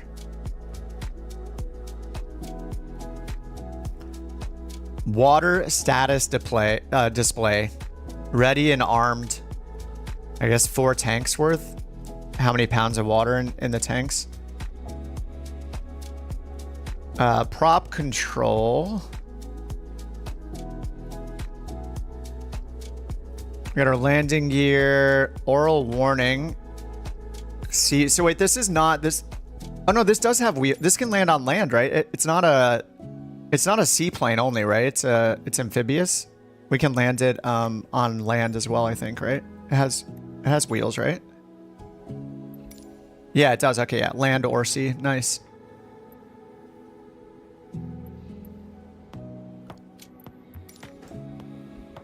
And then we got our overhead panel here. Ignition, starters, engines. I don't know what any of these are. Tests, I guess. As it says. Fuel control section, our electrical section with external power available. And I see batteries. No APU, right? Yeah, just ground power available. We got anti-ice, wipers. Here we have all of our lights. External lighting, fasten seatbelt sign and stuff. Landing lights, taxi, left and right hand landing lights, then anti-collision and all that up here. Amber strobe light. We got internal lighting here, overhead glare shield, instruments and floodlights. Same over here. Stall warning and AOA tests, power monitoring. This thing is pretty, I don't know how much of it's going to be functional, but is there an autopilot? Yeah, we got reverse course right here, right? Men. Men. Well, let's check the camera presets. Control 1. Okay, that's not bad. Control 2, nice. 3, maybe necessary, I don't know. Foam injection. 4 is the overhead. 5 is just kind of the center section. 6 for the pedestal. 7 for navcom, it looks like. 8 for circuit breakers. Some of them are colored differently than the others. I wonder if some of these are actually functional. And 9 is also another set of circuit breakers. 0 is the right seat side. Oh, wow. Dude, this is cool. This is a super detailed interior. It's like we got room for, what, 8 people with these harnesses?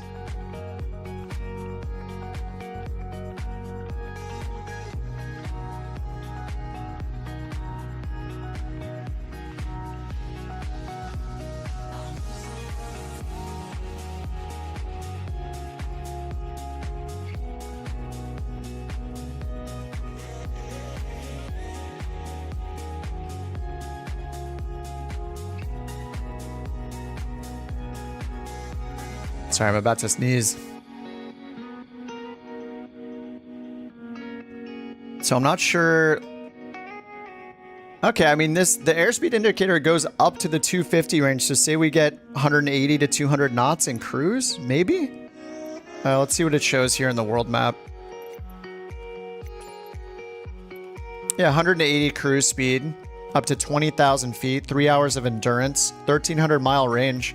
I don't know. I guess I should try it. This might be very painful for startup. I'll try to use shortcuts to get it started, so we're not sitting there trying to do a manual startup process the whole time. But yeah, might as well see how it flies. Why not? It's a new thing. I don't think we're going to be able to choose it in SimBrief though, so I need to choose something similar to it in the SimBrief profile for the flight plan. Oh, but New Sky has to support it, right? That's going to be the limiting factor is New Sky. Oh, I can't. Yeah, I can't do it because of New Sky, right? There's no way they added this plane this fast. Let me check. This is going to be the limiting because then I won't get credit for the world tour.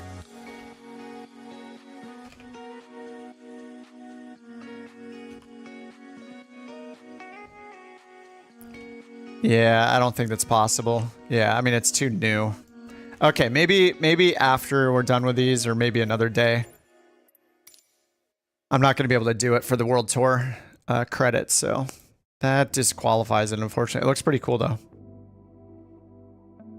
Okay, BIRF to BISL, 186 miles. And I don't know what plane we're going to fly yet.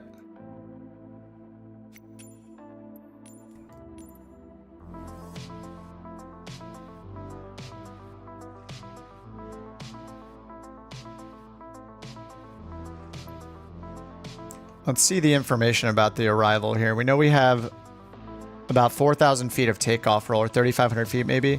BISL. Let's look that up in Navigraph. BISL. Scaftafel? No charts for the airport. Runway is 15 and 16, so we have a 3,300 foot runway.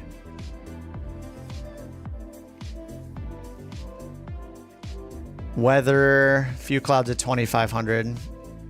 Okay, temperature is 8 and 140. 8 knot wind, 140 at 8. So I guess we do runway 16, 3,300 foot runway. And doesn't look like it says the surface type. I assume it's a hard surface runway. All right. What are we flying?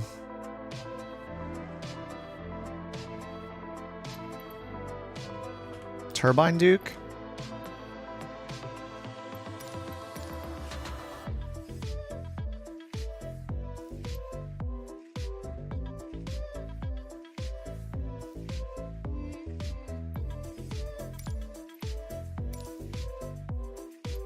Okay, let me do Turbine Duke.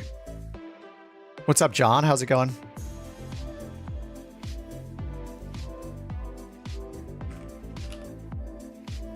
That's the Grand Duke. B6. There it is. Mac Tannen, sorry, the Beechcraft 60 Turbine Duke. 5 passengers. 2025, it's 11, so that works. An hour flight with 5 passengers in the Turbine Duke. All right, let's load in at BIRF. Generate the flight plan.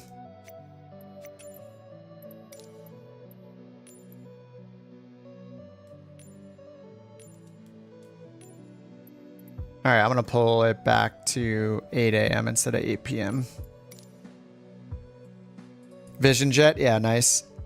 Yeah, we can slow down a little bit since we can get out of the jet now that we're at some shorter legs here. And the leg after this is going to be even shorter, so maybe I'll bust out, man, I don't know, like the Comanche? Maybe something slower than that even? Maybe the DA-50. I love the DA-50.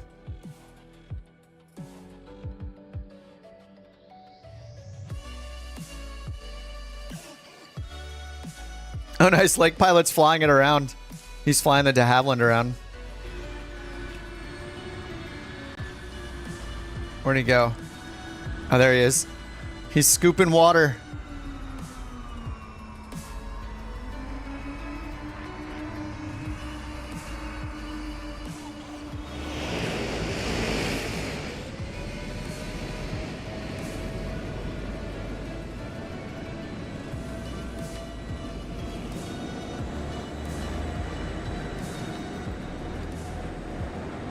All right, he's on the takeoff roll.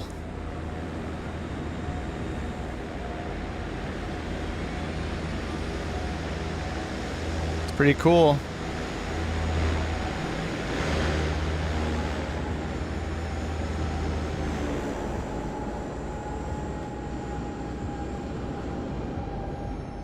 Oh, you're gonna fly nothing but hot air balloons in 2024? It's pretty cool that they're adding that.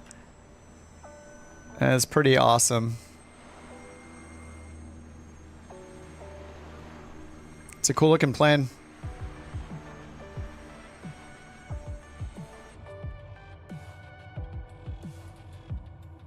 All right, Turbine Duke. Do I have a checklist on my tablet? Let's find out. SimFly pad on the iPad.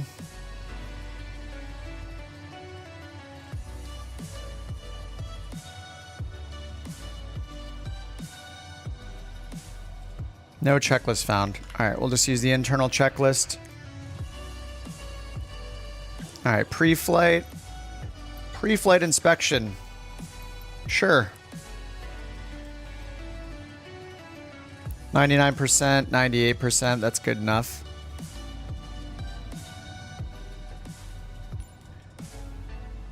All right, remove the control locks. Done. Seatbelt secure, cabin door latch, nose bag door latch, parking brake is set. Electrical switch is off. We have our taxi light on. Keto. Okay, check. Switches are off. Oxygen pressure is over 1550. Circuit breakers. Looks good. Supplemental bleed air.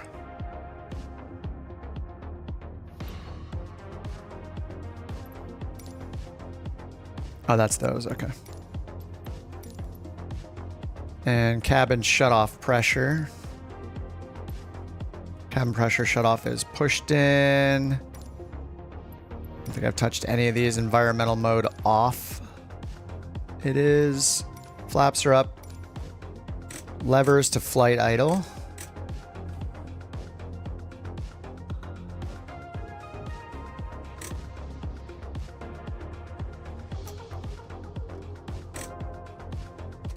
Oh, it has reversers on my throttle?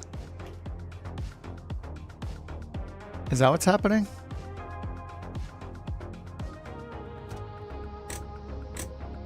Oh yeah, it does. That is weird. I need to configure that. Unrestricted beta range.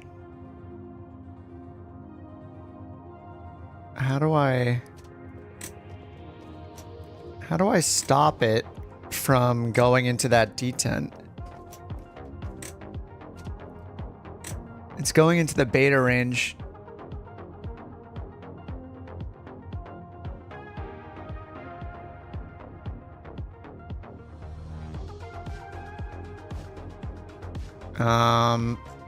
That's kind of annoying. Why is it going into that range? On just the normal throttle setting. I might have to fix that. Otherwise, I'm going to try to pull it to idle when we're landing and go into beta mode on short final.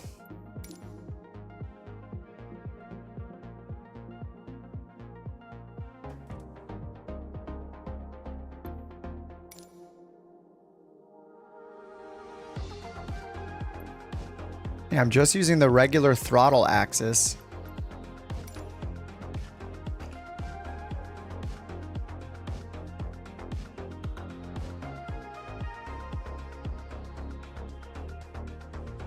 Did they change that? Why is it... I don't understand why it's using that.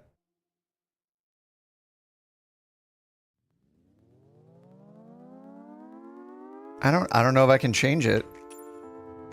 Is that a new change? I guess I'm just gonna have to deal with it and remember that it's weird. It goes into idle reverse instead of idle. I think. Like what is the detent?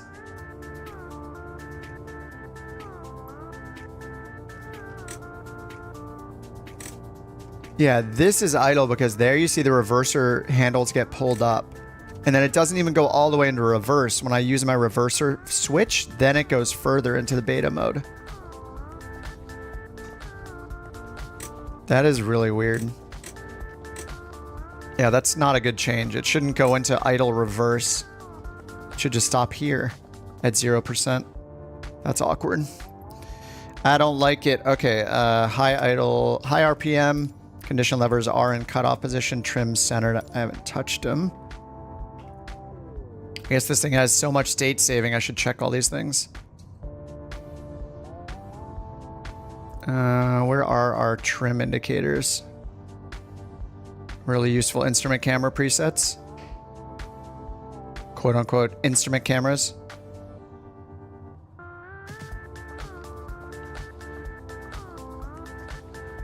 All right, this trim is neutral. I guess we just have to look down here. Yes. All right, fuel selectors on and on. All right, let's bring up Beyond ATC. Let's fix Volanta. Going to BISL.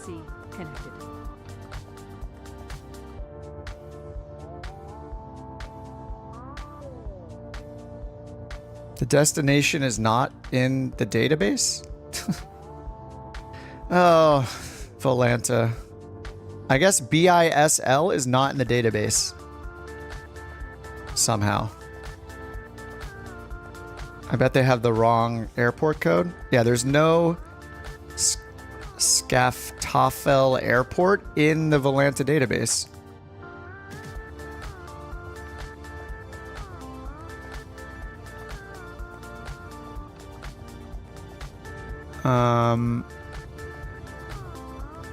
I don't know what to do then. We can't generate a... Oh no, we did generate the Simbri flight plan already. Alright, so Volanta unavailable, and we'll see how Beyond ATC does. Looks like it loaded. So maybe Beyond ATC is okay. Just no Volanta for this flight. Alright, let's take a look at the flight plan here. Flight level 250.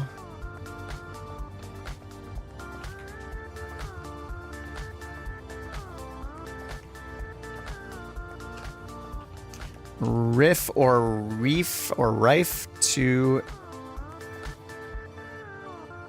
Skoftafel, flight level 250. And we got a total of 217 air miles. The route is just direct KFV, direct Mikla. I'll throw that in the chat. 5 passengers, and the payload is 749. All right, let's set the payload here. So 749 for the full payload.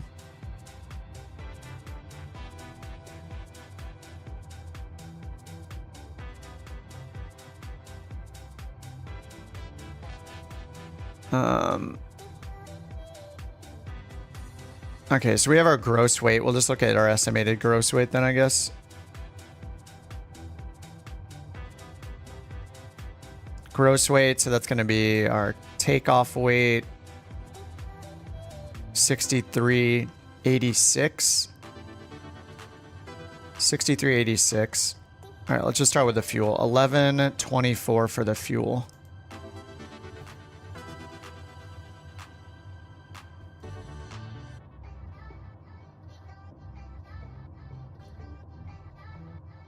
Okay, fuel on board's right here, so 1124.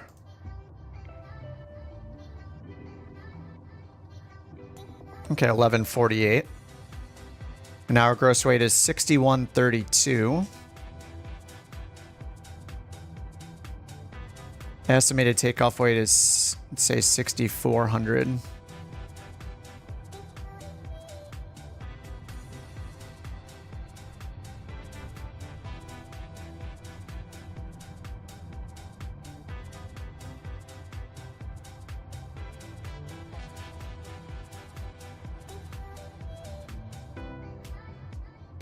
It's a dog in the front seat, don't worry.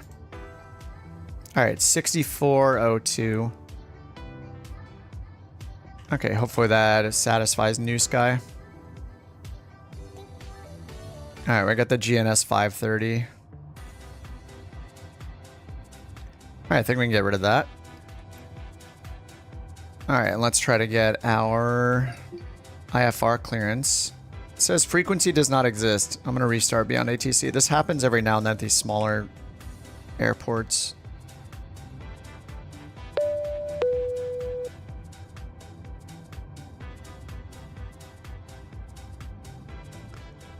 Okay. It loaded in the flight plan, I think, so I think we're good with these airports. Yep. Initializing traffic. Probably won't see any. Frequency does not exist. We'll try it center. Sometimes it comes up later. Like sometimes after I click it a few times, it works. It's the same frequency on both ends. 125.5. Okay, let's get our lights. Beacon light on. We should have our nav light and battery on. Nav, beacon. All right, battery master on. We just fueled it up. I guess we should check. Okay, 85 gallons on both sides.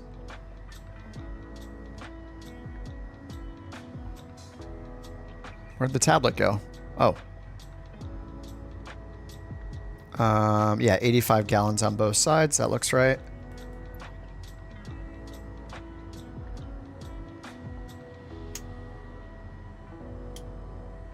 Okay, battery selector number 1.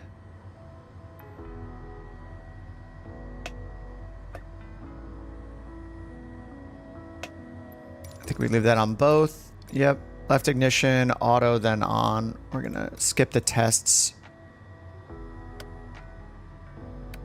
Wing pups check, then off. Yeah, we see the fuel flow.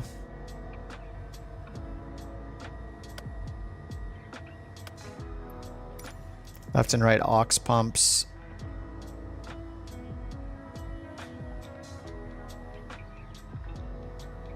Where are left and right aux pumps?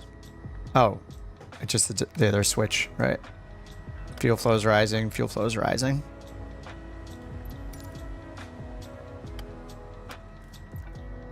Okay, engine start checklist, right starter to on.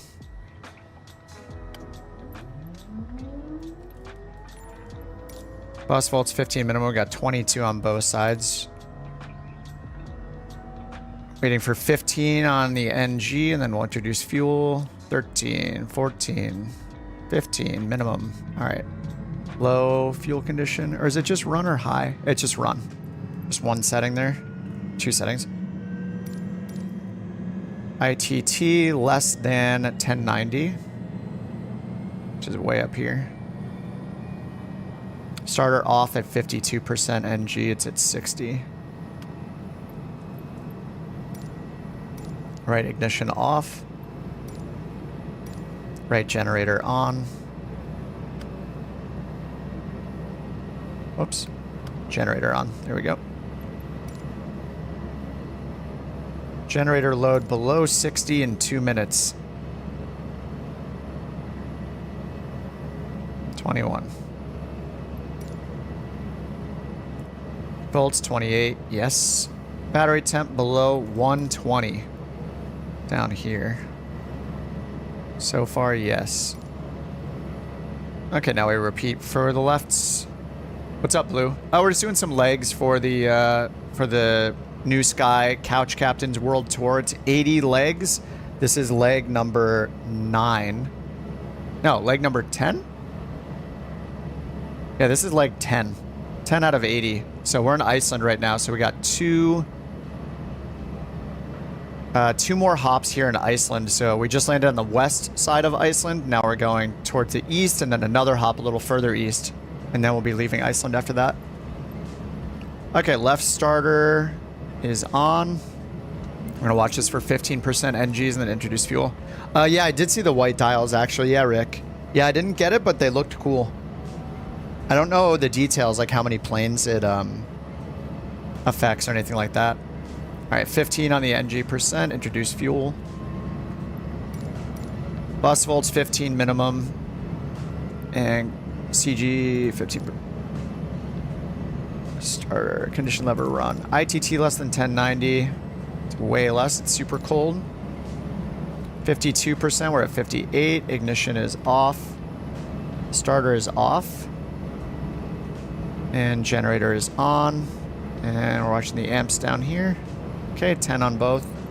Left ignition off. Generator's on. Below 60 in 2 minutes. Okay. And 28.5 volts. Battery temp. Both of those still very cold. Okay. Done. After starting checklist. Lights as required. We just have nav and beacon on for now.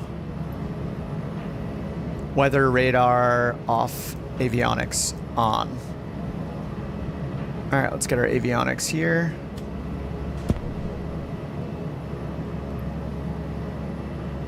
Cabin temperature and mode as desired. Cabin temps 50 degrees Fahrenheit. So let's do auto heat.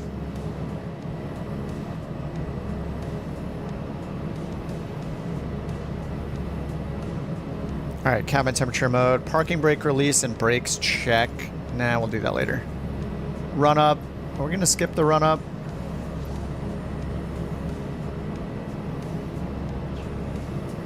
Yeah.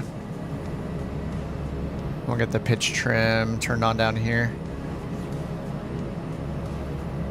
Alright, then we just got oiled doors. Okay, sweet. Let's see if we can get... we gotta get our flight plan in first. We're gonna have to do it manually because it's the good old 5:30. So we'll wait for this to finish, I guess. Actually, we can probably do it while it's in progress, right? BIRF to BISL. Reef.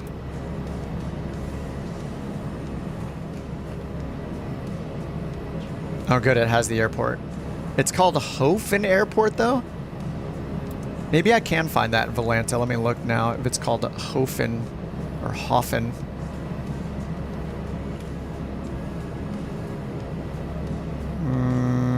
No. It is not in Volanta as far as I can tell. Okay, and our route is direct KFV. We'll put that in spot... Whoops. I'll put that in spot 2. Right here. KFV. Iceland. Third is Mikla. M-I-K-L-A.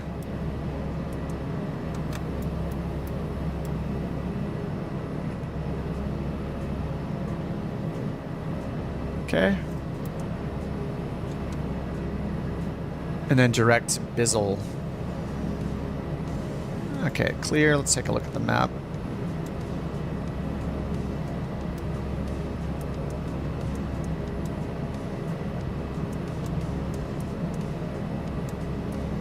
Okay, that's as much as we can see.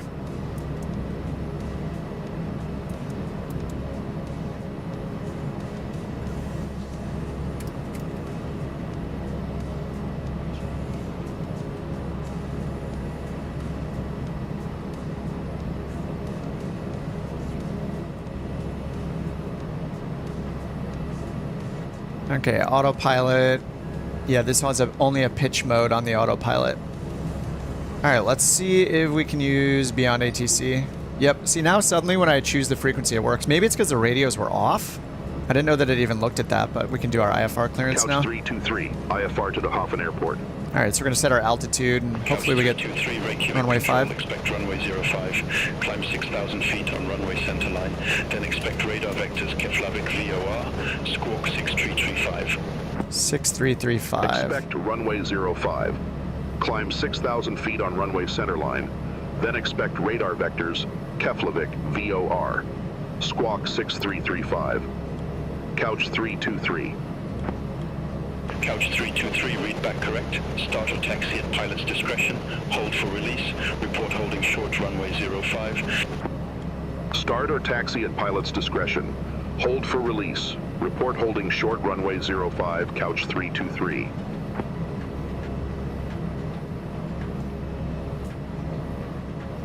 All right. 6335 on the transponder. Where is our transponder in this? Oh, it's right here. It is so dark. All right, 6335 and 6,000 feet. 6335 altitude reporting is on. And I'm going to hit function to show outside air temperature 8 degrees. All right, 6,000 is set in selected altitude. I'm going to hit B, and we'll just double check. Actually, we don't need to check the METAR. It's fine. They gave us runway 5 and runway center line. So we're taking off runway 5, so we'll just set our heading bug to a 05. Okay, and then our initial course here. First waypoint is 164, so we need to set that manually. All right, 164.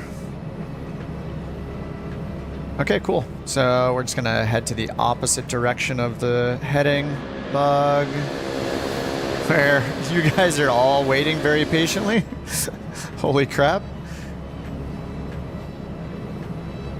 Okay, we got DME set. All right. So taxi checklist, we just have before takeoff checklist, so we'll just get our taxi lights set. Taxi lights on. And we got pitot heat, stall heat. So I guess we'll want the oil doors and ice deflect open, especially the ice deflect for taxiing. Pitot heat is now on. I use my physical switch. All right, I just need to listen for the clicks for that, I guess. Oil temperatures below 120. Yeah, it's very low on the oil temps. Battery temperature, or sorry, the battery temperature, I mean. Oil temperatures, though. Prop RPM.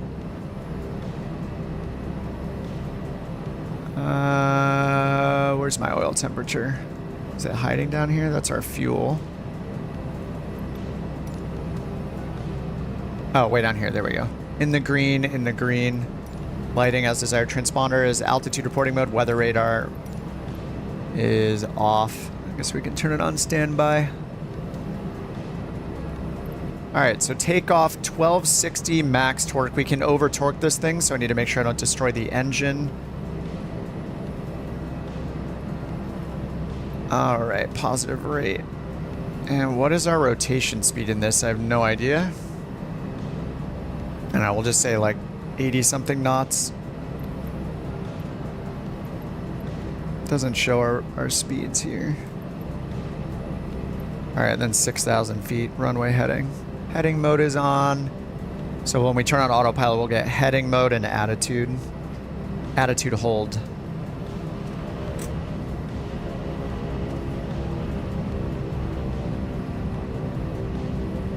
Wow, we're bouncy. Now maybe they have this go to the beta mode because on the ground you move so fast without the beta mode to kind of force you into it.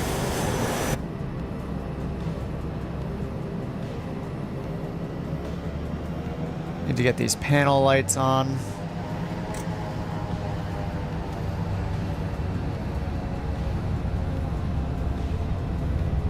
Whoa. Oh, I should do the lights first. What am I doing? Holy, this thing goes so fast on the ground. All right, this must be why they have it go into the beta detent or reverse, kind of like idle reversers, because of just how fast this thing goes. It is making sense now.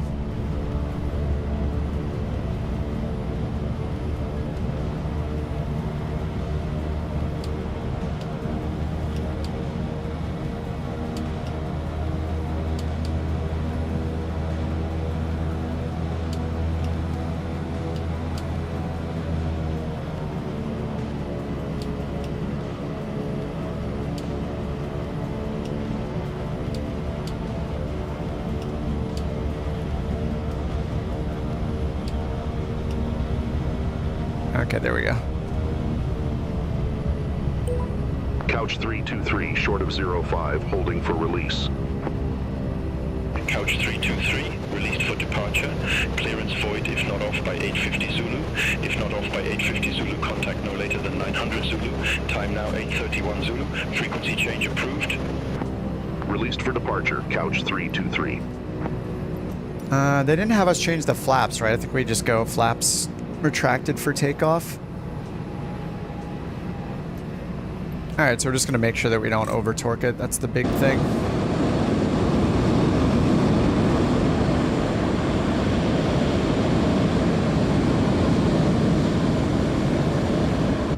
Leave no runway behind.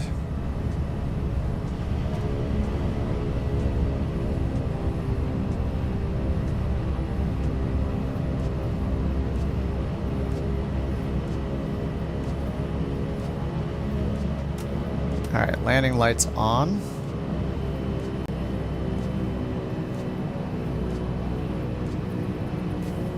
Nav light, landing lights, beacon. Oh, recognition and beacon, there we go.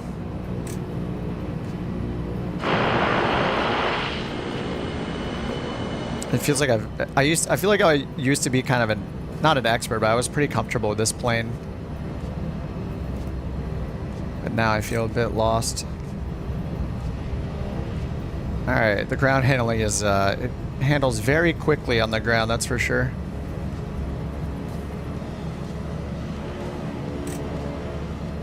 Alright, can I get... Are there lights for this? Alright, oil doors are opened. Ice deflection open. Pitch trim is in the green. Prop is full forward. I don't know if there are lights. I guess we have the digital readout, so it doesn't matter so much. Alright, let's go to not exceed about 1250 on the torque.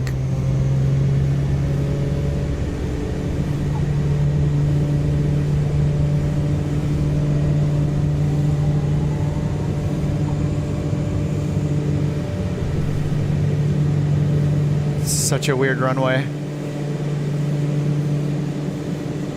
Positive rate, gear up. I want to fly runway heading.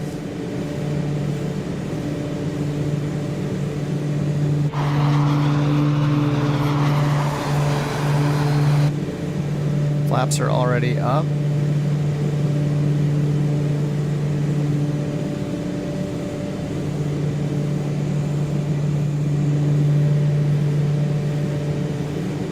Alright, let's contact them, let them know we took off. Control. Keep an eye on our Couch torque around 323, 1200. 1,400 feet. Couch 323, Reykjavik control radar contact. Climb to flight level 120. Climb to flight level 120, Couch 323. Alright, we're going to make our turn because they're probably not going to tell us to make the turn.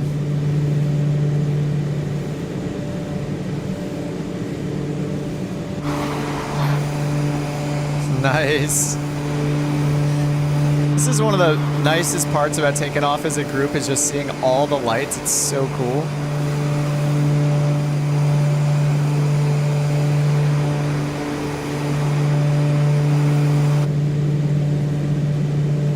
Alright, bringing this right turnaround.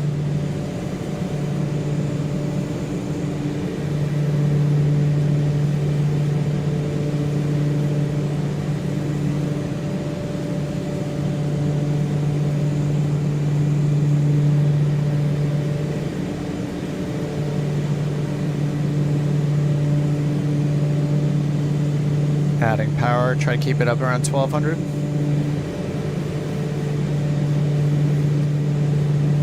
Alright, take off. Oh, I guess 1260 is our target. Let me add some more power here. Alright, we are in the soup, so we're just staring at our instruments now. Just keeping the wings level and watching the HSI course. Let's try to bring that up to 1250, 1260 on the torque. There we go. ITT is less than 805. Oh, it says flaps retract, but it didn't tell us to put the flaps down before takeoff. So I guess we do take off with flaps 1. Oh, and I didn't set our cruise altitude. Alright, I'm going to spin this around and get autopilot set. Just so I can set our cruise altitude. Let me check what that was. 25,000.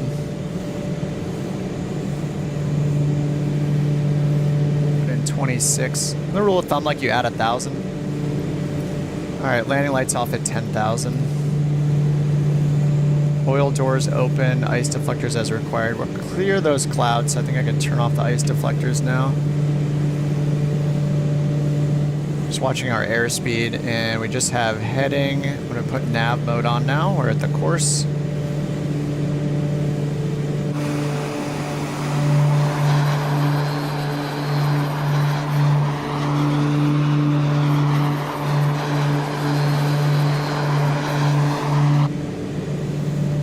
Alright, we are on course. Turning on course.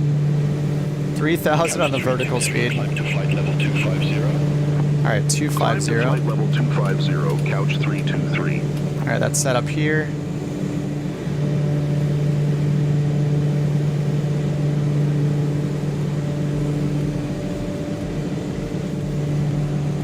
Alright, over 10,000 feet. Let's get our landing lights off. I'm going to use my switch. Okay, landing lights are off. Nav light is on. Beacon's on beacon and recognition. Pitot heat is on. Looks like we can turn our lights off.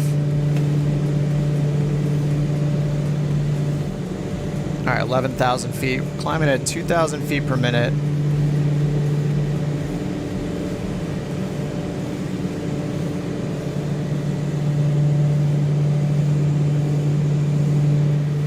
Does it give us a hint about our climb rate? En route climb, prop to 1,200.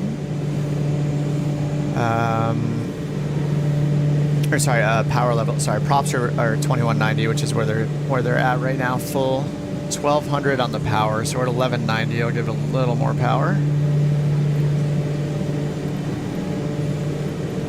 Ignition auto / off. I'll turn it to auto. Oil doors closed. All right, oil doors are closed. Ice deflectors as required. We're not flying through anything yet. Cabin pressure monitor. Climbing. We got the cruise altitude set. We got auto heat turned on. It's 78 degrees in here, so we'll turn it down a little bit. Engine performance monitor. All right, transition altitude. We're at 14,000. Cabin diff warning. So I probably need to increase the rate here. It's because I started late on the climb. Ice deflectors as required, altimeter standard, and then cabin pressure monitor. Recognition lights off. I'm just gonna leave them on the whole time. All right, we'll see if the cabin diff goes away. All right, 50 miles to our first waypoint, 15,000 feet. And it is warm in here. Nice. How do you read a flight plan? It's a pretty, sorry, oh my God, I'm so bad with the Beyond ATs. I should just delete the shortcut and never show it because I leave it up so often. I mean, reading a flight plan is kind of a more than a 1 minute answer. It matters which part of the flight plan you're talking about. So, one video I have that might help is I have a video called like programming flight plans in the G1000. That includes SIDs and stars just in terms of the route itself. So if you're talking about the route portion of the flight plan, like, or maybe that's a synonym. I mean, it's basically a list of, like, if you're using it from SimBrief, like the one I pasted in chat earlier, it's giving you the departure on the two ends of the flight plan route. It's giving you the, I gotta go to 2992 here. It's giving you the departure airport and expected runway, and then the arrival airport and runway on the far ends of the route. And then in between that, if there's a departure procedure or an arrival procedure as you're going from the outside to the inside of the flight plan route, the next thing you would see going towards the center of the sandwich, you know. So the bread on the ends, that's the departure and arrival runway and airport codes. After that, say we got a layer of meat on both sides, or let's say it's a layer of cheese on both sides. The cheese would be your departure and your arrival. So if I go here and show you the flight plan, like this route, for example, here the bread on the top and bottom or left and right bread, these are our departure and arrival airports and runways. And then in between, we happen to not have it, but because it's saying direct to this waypoint, direct to this waypoint, direct to the airport. If we had a SID, a departure procedure, it would be after the departure airport here. It would say like the Top Gun 5 or something. That would be our departure procedure if there is one. So call that the cheese of the sandwich. Then over here we'd have the arrival procedure if we had one as the right side cheese. And then the meat of the sandwich is all the en route waypoints. So it's departure runway, maybe a departure procedure, all the en route airport, all the en route waypoints, which may include airways as part of it. Then you'll have the arrival procedure if you have one, the star or arrival, and then you'll have the arrival airport and expected arrival runway. Okay, it still says cabin diff. It's climbing pretty fast. I guess we'll climb it faster.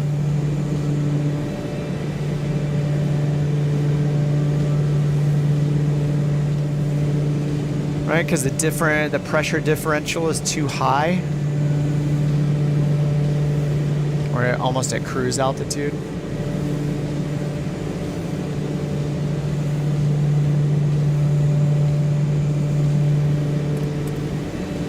Which edition am I buying? I bought the Aviator edition.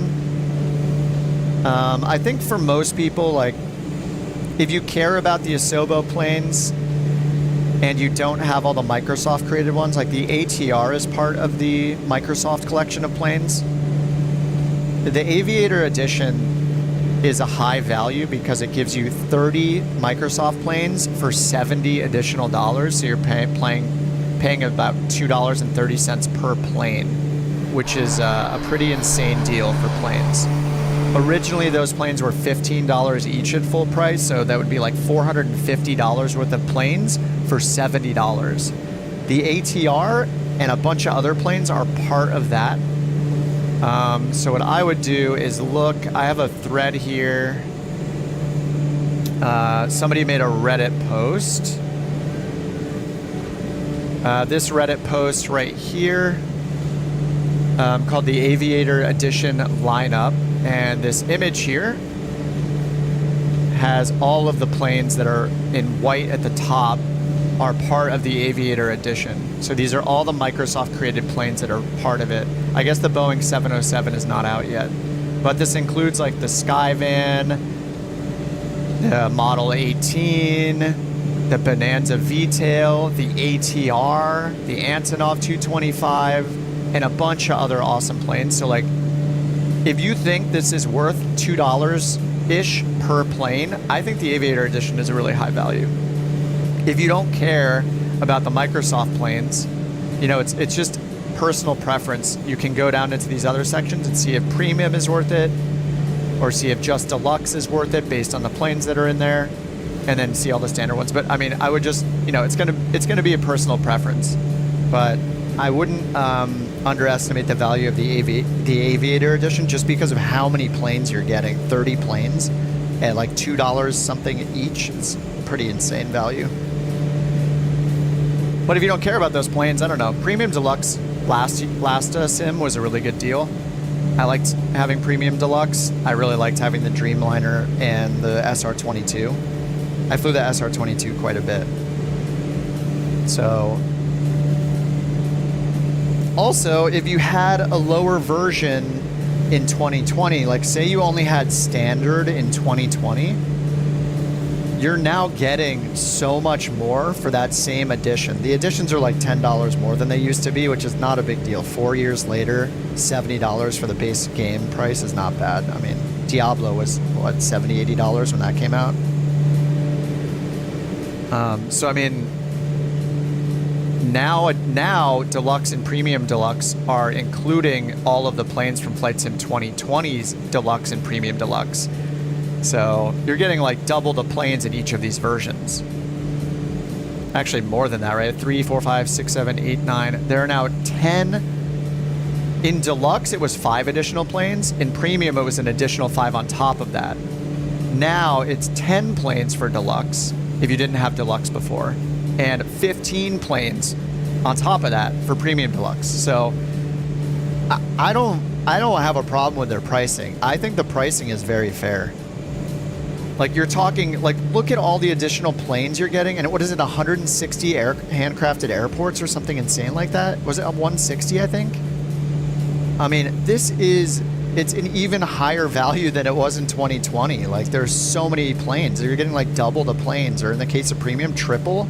You're not getting 5, you're getting 15 new planes. And then you're getting 30 with the Aviator Edition on top of all those. Like, just look at the image. It's insane. The image is twice as big as it was in 2020. So, more than that. It's a good value. Happy we didn't get a subscription, yeah. I agree, yeah. I'm not against subscriptions in general. As long as the value is there, I'm okay with subscription pricing. With the concept of a subscription, as long as there are enough updates constantly to make it worth it. If there's not, then we got another story. But in general, like if they do their job well, they need to prove to us that a subscription is worth it. There is no subscription, so the point is moot. But you know, in general, for me, I don't mind a subscription if the value is there. I like paying a few dollars a month for something and not worrying about if I have the latest and greatest. Like, I don't know. I like having all access. I like paying a subscription and getting all access to everything. Then I don't have to look at a matrix to decide what to buy. You know, you just get everything. But yeah, they don't have one, so it's fine. Just hoping for a good carryover. Well, it sounds like the way it's working is that the Flight Sim 2020 model we know today is going to be in Flight Sim 2024. So all of the planes we have today, I think the expectation is that they'll perform exactly as they do today in Flight Sim 2020 because they'll be using the same flight model. On top of that, Flight Sim 2024 has its own 2024 flight model that planes will need to be updated to use. So over time, as planes get updated, they will have an even better, theoretically, flight model than they do now. But I believe, yeah, that's my understanding, is essentially the 2020 flight model is available in 2024 and all the planes will function just as they do today. So we'll have both flight models in 2024, and it's up to the devs to change their planes to use the flight model. And that's, I think, when they brought up the upgrade pricing. So if it takes a ton of work for, say, a small plane developer to update their plane to take advantage of the new 2024 flight model, that could potentially be a paid update. It might be free. Hopefully most of them are free. We don't want to pay extra for planes we've already paid for. But I think it is in the developers. It's in their option list there. They can do that if they want, I guess, is charge us for an upgrade price. All right, let me check the cruise checklist. Ignition to auto. Oil doors are already closed. Ice deflectors as required. We're not flying through anything yet. Windshield heat, prop heat, and surface de-ice as required. I mean, we're not seeing any icing. We usually see it on the windows first, so everything's fine. 25-gallon max of fuel imbalance. We shouldn't have to deal with that because we're drawing from both tanks. Props at 2,000 RPM. I'm at 2190, so let's pull those back to 2,000.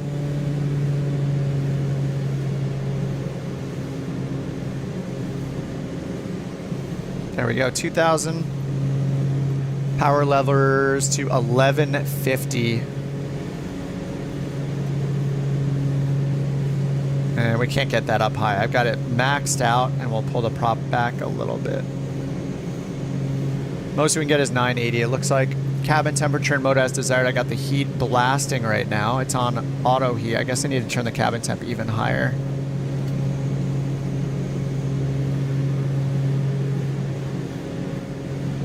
It's 40 degrees in here. Oh, I know why. We need to pull these out, right? Pull to increase the air temp. Whoops, that's why. When we get higher, we have to pull these out to get it to heat up. All right, 42 degrees. All right, we're on a new track, 104. Let's sync that up here, 104. Oh, that was perfect. All right, 104, we're direct Mikla. Cabin pressure monitor, we did turn the cabin rate up a lot. So looks like it's all equalized now, or to our target. We'll just leave this where it was by default. Engine performance, all right. And then descent checklist will be next. All your planes will go from 2020 to 2024. Yeah, as far as I know, yeah. I think they said that early on, but yes. Essentially, today in Microsoft Flight Sim 2020, there are two flight models. The default is called Modern, and there's another one called Legacy. So how I see it is, what is now the Modern flight model will become the new Legacy model, the 2020 model, and then there's a new 2024 flight model. But when we get into the sim, all of our planes will be using the 2020 model until they're updated. So they have two flight models available for the developers.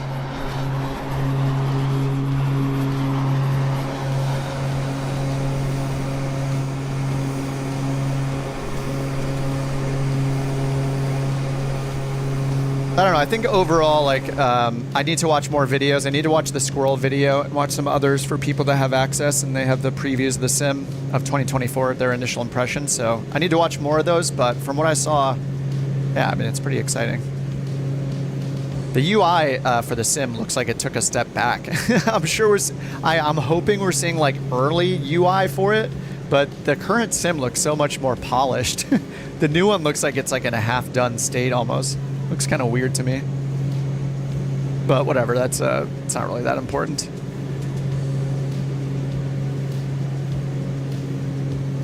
All right, we're pulling 80 gallons per hour right now. And last thing we got from ATC was climb to 250. There's no airport code For the Volanta isn't showing the right thing because there's no airport code for this in Volanta for some reason for where we're going, which is a BISL. It just doesn't exist in Volanta. Okay, so we'll need to tell them when we're ready for top of descent.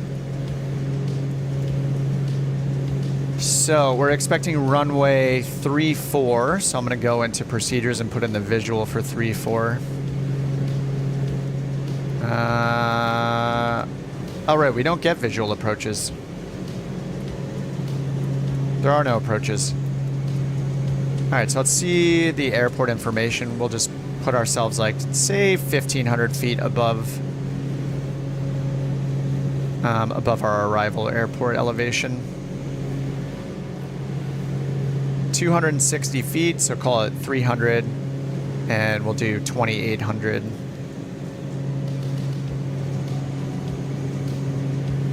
And what is our other waypoint?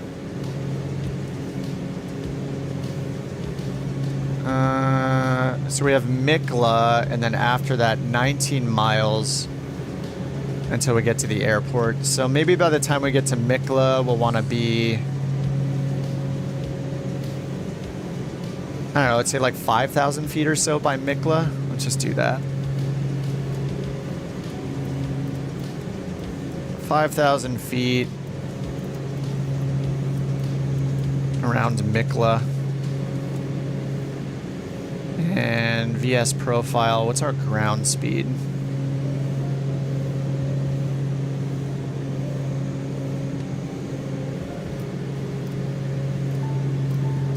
$323 knots. So say we descend about 300. We'll go about 1,500 feet per minute. All right, 6 minutes till top of descent. And let's see if I have that here. I don't have top of descent. Oh, I have VSR required right here. So we'll just kind of leave this up. 6 minutes. Jeff Avignano made the video. I did watch Jeff's, yeah. I watched Jeff's video and I watched Avangel's video. Whoa. All right, autopilot's still on. Yeah, Jeff's video was really good. There was a lot of, he covered like everything. Why did I start to space out the streams? I just, you know, I went really hard for like 2 months, streaming like 6 days a week, so just kind of chilling. And I was getting a little ornery on my streams, so I just wanted to chill out for a bit, complaining about everything. I mean, I'm still going to complain about stuff, but yeah. And then also Satisfactory 1.0 came out, and I've been playing that with my brother, so it's been a lot of fun. That I have spent like, I don't even know how many hours in that game already, probably like 30 or 40 hours already in Satisfactory. It's been a lot of fun. I definitely did not touch grass, no. Let's not start rumors here. I have not left my house. Only to get coffee. I still don't leave the house. That's a lie. But man, if you guys like crafting games and like logical games, and if you've ever played like Factorio, Satisfactory is really fun. It's on Steam. I've been having a really fun time playing it. I was thinking about streaming it on Twitch, just on the side, not on this channel, but just over on my Twitch, which hardly anybody goes to. But I don't really want to deal with having my family members on Discord and stuff and say doxing me in real time, all that, whatever. I don't want that kind of pressure. So if I play it solo later, maybe I'll throw it on. But for now, I'm playing with my brother, and it's been really fun. It's a great challenge, something different. And then at the same time, I was having like yet another Discord bug with the schedule. Like you can add Discord events, and every time I went in there, it was like, if I try to cancel one and it didn't cancel it, if I canceled for the day, you know, life happens sometimes too. And I had gotten the flu shot because I'm going on a trip next week, and then that gave me some like headaches for like 2 days, which were really annoying. So I didn't stream over those days. I just tried to chill out.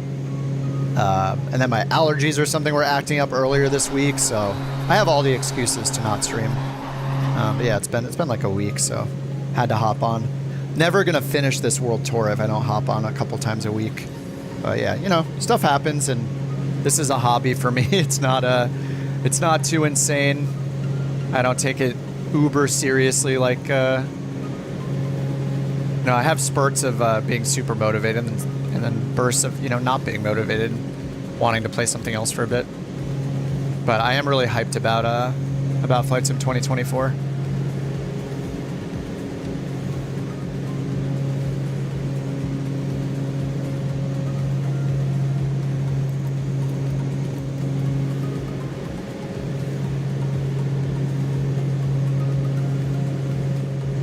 All right, top of descent, 3 minutes.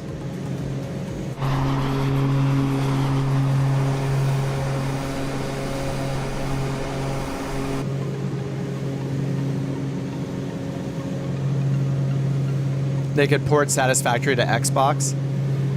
I own a Steam Deck and it doesn't work on the Steam Deck. It says it's playable, but I tried it and it doesn't even get to the title screen. It just is broken. So I'm not sure how good it will be on a controller.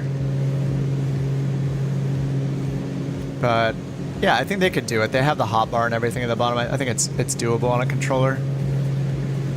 Couch 323, Reykjavik control.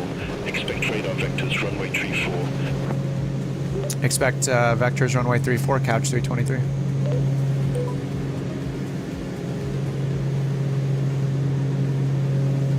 But Satisfactory is a great time. If you guys need a break from Microsoft Flight Sim, I would recommend it. It's really fun. Especially, it's fun single player, but if you have a friend or two or a family member to play it with that also games, I think it's a good time. Or an internet buddy.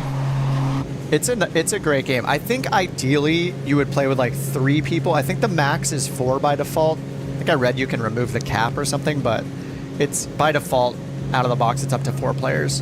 But 2 is great. 3 I think would be ideal. 4 maybe might get a little too intense. It just matters how talkative people are, and if you butt heads like, how do we set up our factory layout, blah blah blah. It's a good time though. I like it. Good exploration, crafting.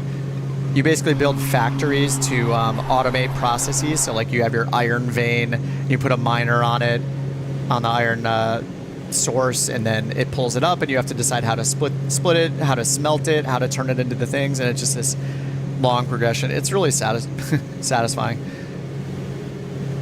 Yeah, it's a good time. It's on Steam. I think it's on sale a little bit, like an intro offer. I think it's like $30 something US dollars. All right, 1 minute, top of descent. Ready to descend, Couch 323. Couch 323, fly present heading, descend to 5,000 feet, QNH, Hoofden Airport landing, runway 34. All right, fly present heading, he'll descend respond. to 5,000 feet, QNH, Hoofden Airport landing, runway 34, Couch 323. All right, present heading, and VSR is not. Why isn't VSR shown here? Shown here. Maybe it'll pop up as soon as we hit top of descent. Conveyor belt spaghetti, yeah. Last 6 weeks I'll be streaming a lot. Yeah, slow. I'll be on launch day. I'll probably take that whole week off of my full-time job and just stream and play 2024. Good or bad, I will stream what is happening with the sim, and we can either share in rejoicing in how good it is, or share in the pain of a difficult launch day or 2 or a week. But yeah, I plan on streaming that whole week. And I think I probably will stream quite a bit throughout the end of the year, focusing on the career mode. And if I'm super motivated, we'll see how the career mode stuff goes, but I think the career mode would be a good way to make like an extended tutorial series on just getting started, where, I just fly the whole career mode in condensed videos and try to fill in any of the gaps of what it's teaching people. Okay, descent destination altitude is like 300 feet. So I guess we set it to sea level. Ignition, auto, oil doors are closed, ice deflectors as required. All right, reduce power levers. And we still don't have the VSR shown, right? Yeah, why isn't it showing that? Should be showing it right here. Okay, so we're gonna reduce our power, and then we're gonna turn on attitude mode, and then we're gonna pitch down here with the attitude adjustment. Try to get about 1,500 feet per minute. And not overspeed. Ice protection as required.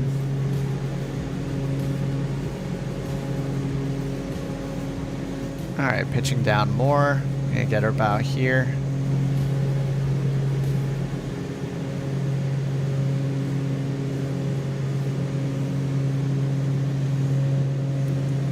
Alright, 1600 required. We're going about 1800. Up the nose a little bit more. One more click. And airspeed is good for now. Alright, down to 5,000. And ultimately we want to get down to about 1,800 for pattern. Call it like 2,000-ish for pattern altitude. Alright, airspeed's good. It's 85 degrees in here.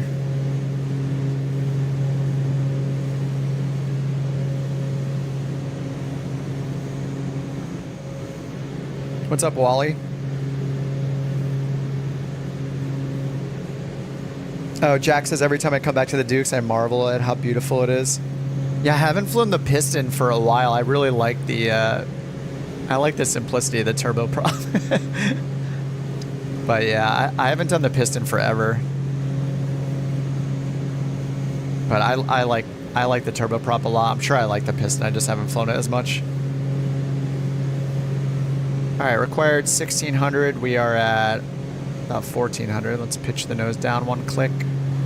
One mouse wheel movement. And just keep an eye on our speed.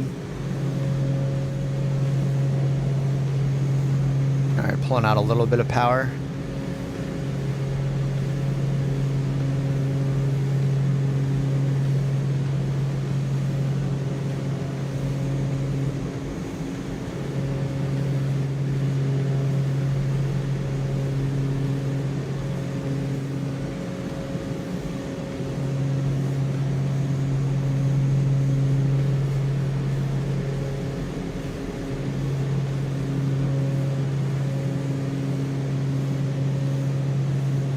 Temp and pressure altitude. 22,000 feet, negative 24.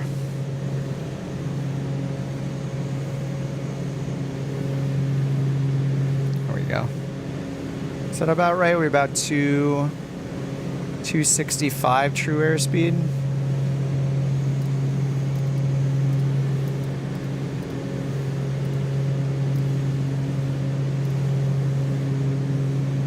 Our ground speed 289.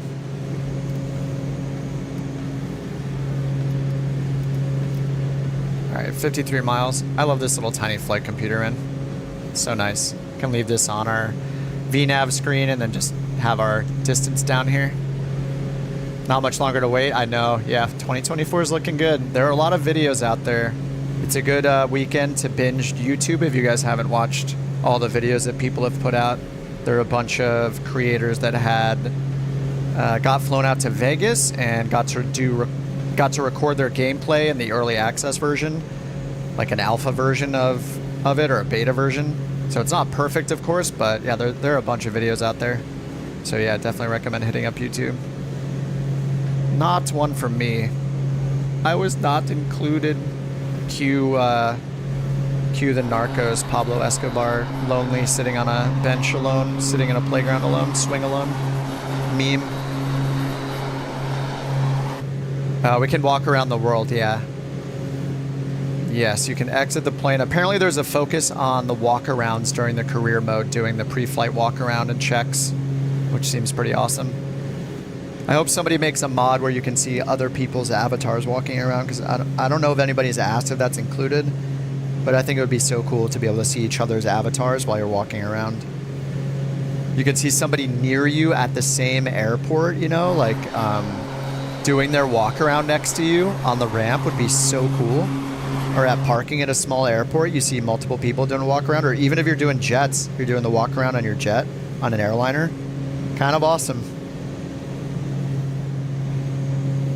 Mods are going to be insane. Yeah, as usual, like somebody said before, the third-party modding and dev teams are going to have to pick up the slack for all the things we really wanted in 2024. The career mode seems fun, but somebody earlier said that there is no multiplayer while you're doing a career mode mission, which is blah. Like, come on. I don't want to do a commercial flight and see nobody else flying. Like, what? But I do plan on using career mode a lot. Even with, like, I want to run through the whole career mode tree. That'll be a lot of fun. I'm sure a lot of people are going to do that. You kept checking to see if you're going to post the event. Yeah, no, I was not invited. Not invited. I'm not a tester for Flight Sim 2024. They forgot about me. Yeah, maybe in 2028. Yeah, I don't spam enough videos out, maybe. I don't know. I need to post more videos. I don't mean that in a bad way. I just only stream nowadays. Like, I only posted 2 videos this year. So much work making full-on videos. But yeah, I'm excited. I'm excited to try the career mode. I think that if it serves as like a long tutorial, basically, I think it'd be cool to make a series running through the career mode in a tutorial sense. The tutorial perspective on teaching each step through the career mode would be cool. I'm sure we'll see that from other people too.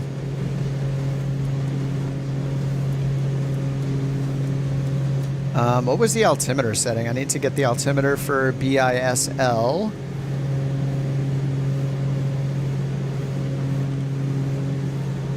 All right, here's the real world altimeter. We got no ceiling, 1031 HPA, and winds are 160 at 3. So we might have a little bit of a tailwind. Just a couple knots. 1031.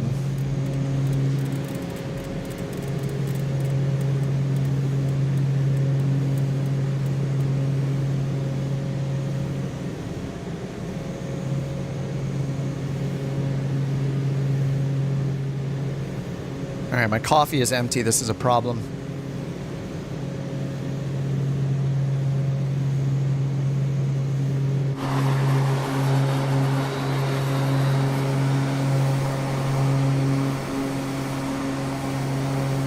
Not upset with how good it looks here. All right, approach checklist. All right, we got the cabin set already. Cabin set. Fuel selectors are on. Yes, fuel imbalance. Lights are already set. Pitot heat on if less than 4 degrees Celsius. Oh, it didn't say that before. I've had the pitot heat on the whole time. Outside air temperature right now is -7, so we'll just keep it on. But maybe when we get lower, we can turn it off before landing.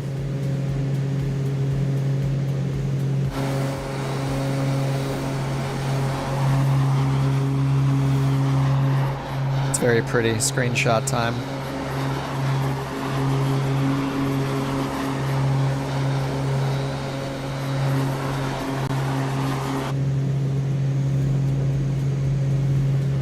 All right, 12,900 feet. We got our pressure set.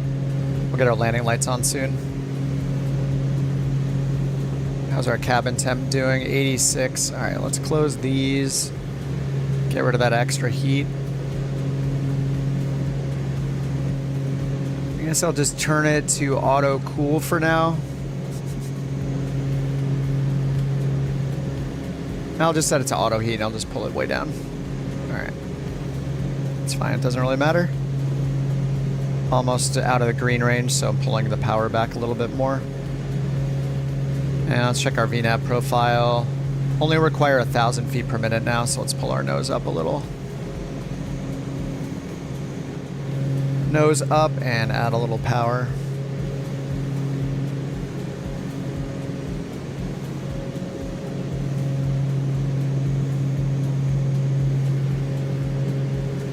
Outside air temp -4 now at almost 10,000 feet.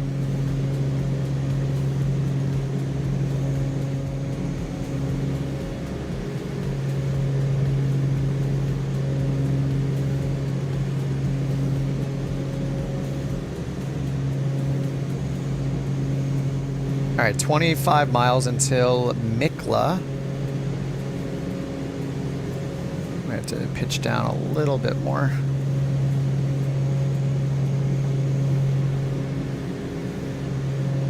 1,100 feet required now. All right, pull the speed back a bit more.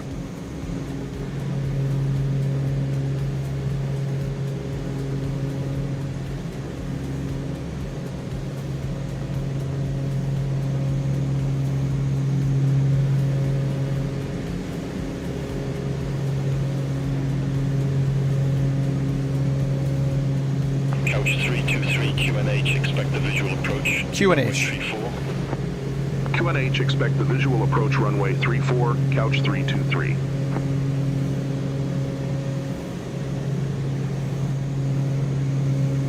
All right, there's no weather, so let's get this guy off. No need. Bring up our checklist again. Yes, just pitot heat. If outside air temp less than 4. We're now at -1, so 5 degrees to go, and then we'll turn pitot heat off. Cabin temp in mode. We got the heat on. 68 degrees now, getting a little colder. Ignition is on auto already. Ice deflectors as required, and flaps to approach. So approach flaps, 174 knots.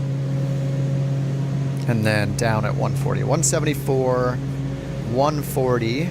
Gear is also 174. So 174 is the magic number. Snow runway again? Nice. Perfect.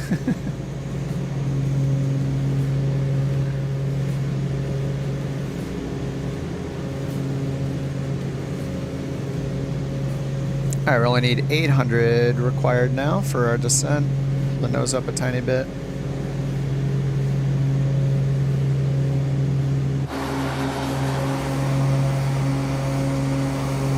Who else is in the Duke? So Versa and Chase are both in the turbo, or the turbine Duke. Jack's in the Piston, probably the Grand Duke, I would guess. John in the Kodiak. That is gonna lag behind a little bit. Rock and Newbie are in the lead over there in the Vision Jets. Oh, yeah, Mystic is also in the turbine Duke.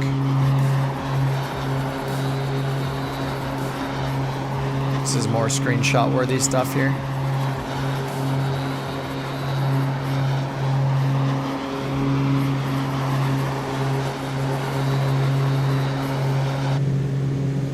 All right, just past 8,000 feet. Let's get the landing lights back on my switches here. Couch 323, turn left, heading 090. Oh, strobe and nav. Oh no. I messed up. Strobe and nav. I haven't had my strobe on the whole time because I had this bottom position. I'm gonna lose like a full point on New Sky. Feels bad.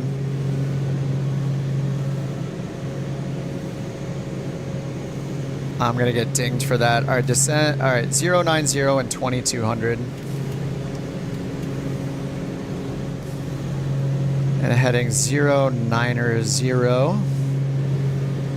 Heading mode up here.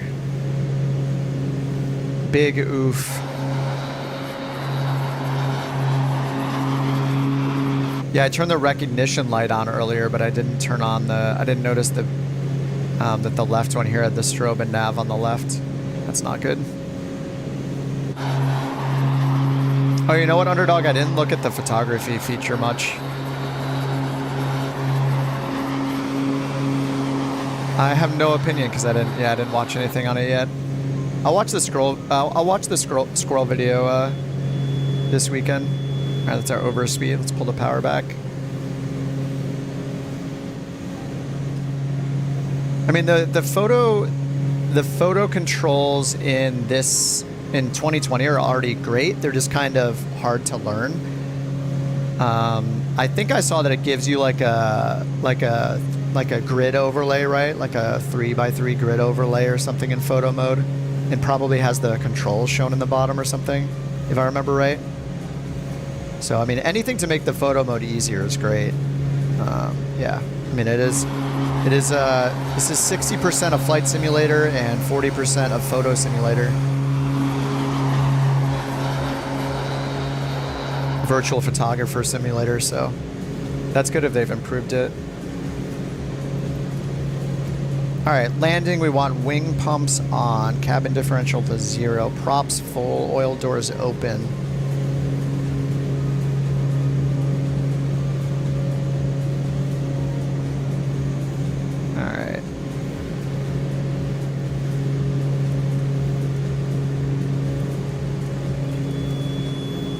Overspeeding again.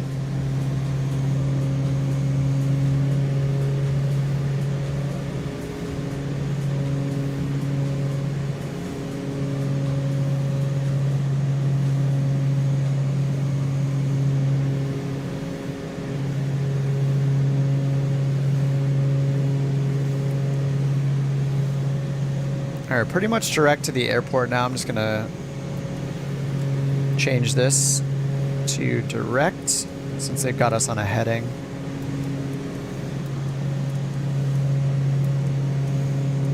All right, 20 miles.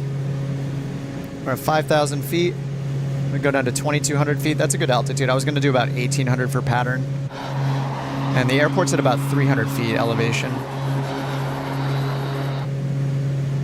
All right, let's get... we can wait a little bit. We got 20 miles, so I'll wait until like 10 or 12 miles, and then we'll do this checklist. Cabin diff should be pretty good so far. Yeah, it's already down to 0. So that is checked off, and then we'll do the wing pumps, props full, and open the oil doors. And I believe our pitot heat can come off, right? Oh no, we're at 2 degrees Celsius. We need to be above 4.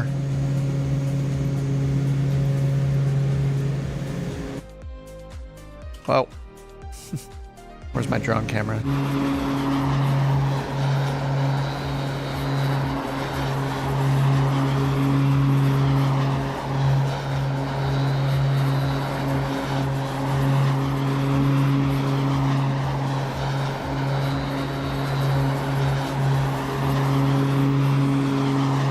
It's pretty nuts that for 2024 they can say like they say like they've modeled every rock in the world or whatever. It's kind of funny.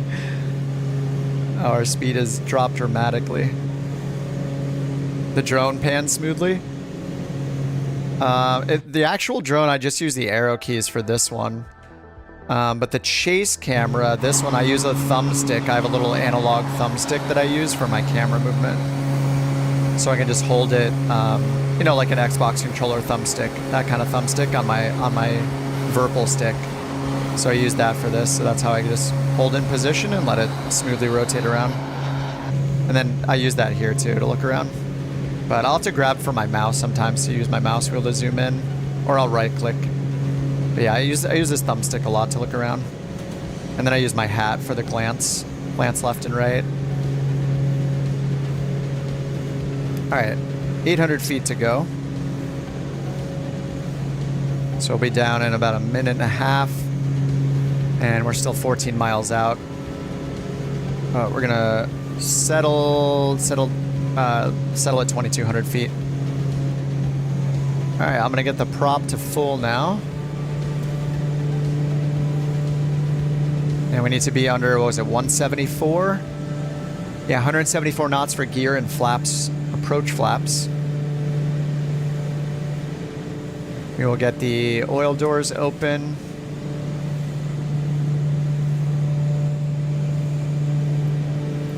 Props are full, oil doors open, flaps as required, and then landing gear down, landing lights on, and autopilot disconnect. Okay. All right, 12 miles ahead is the airport. And we're expecting to land on runway 34, which is like a hard left turn around this direction.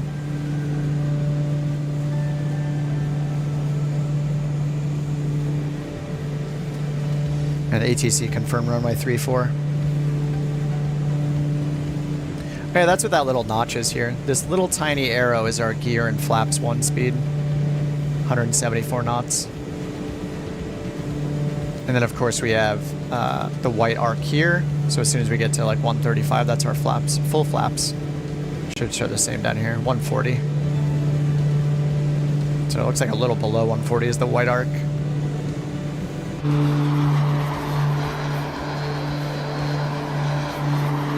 All right, there's an airport out here somewhere. Snow-covered runways.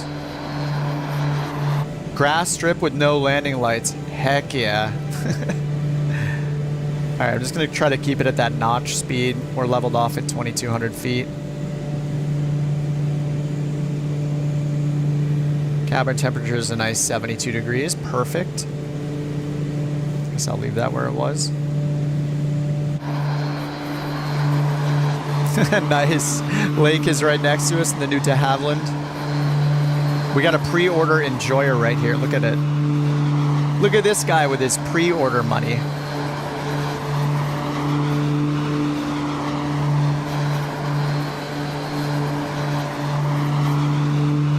Yeah, if you do the pre-order, you get the de Havilland Firefighter. What is it? The 416? I forget the model number already. Surprised you at the last minute? Oh, the runway? Yeah, this is going to be fun.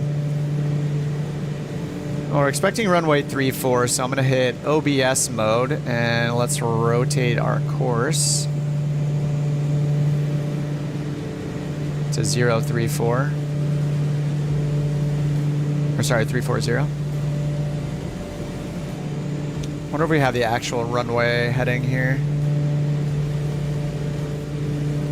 Oh, 330. No, it's 34, so it'll be around that direction.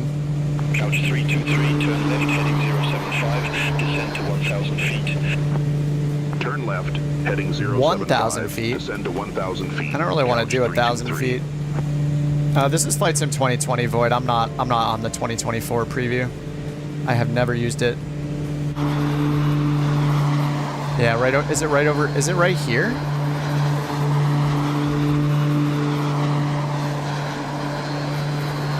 $341 degrees. Thank you. I'll put 341.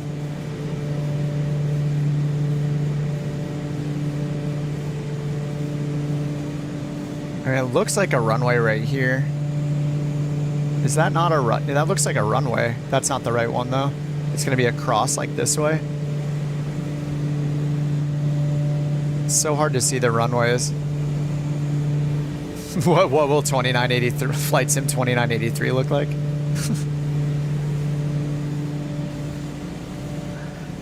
All right, let's get gear down and flaps 1 down. Oil doors already open. Temp is 4 degrees, so I'm gonna get the pitot heat off like it says we can. These are on auto. Wing pumps are on.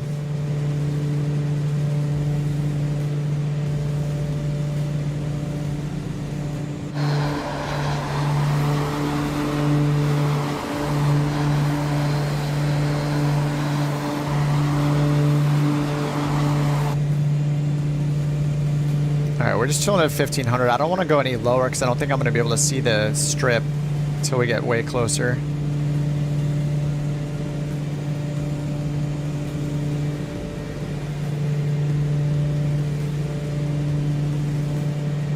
Alright, I'm just going to vector myself to the left. I'm just going to vector myself around here. We'll put nav mode on standby again. Pitot heat off, that's fine. It told us we could. Couch 323, airport is at your 10 o'clock 4 miles.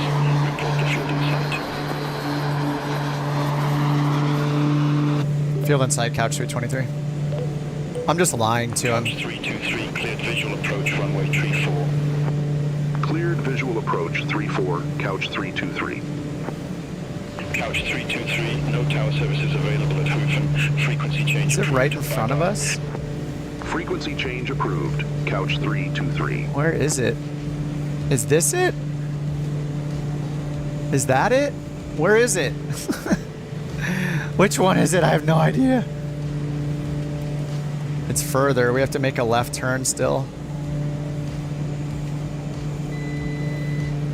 All right, let's go approach flaps. I can't even tell where it is. I see one right here. It's like a hard surface runway. That looks like it.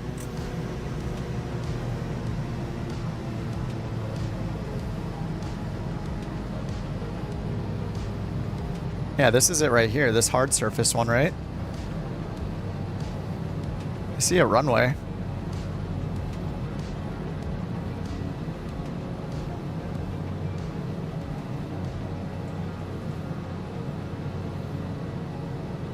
Am I excited you can play with your friend in a cockpit? You can't.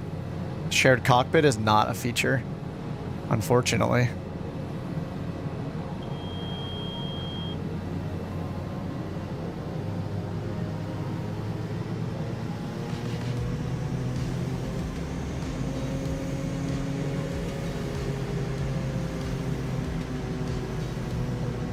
No shared cockpit for 2024. They haven't announced it.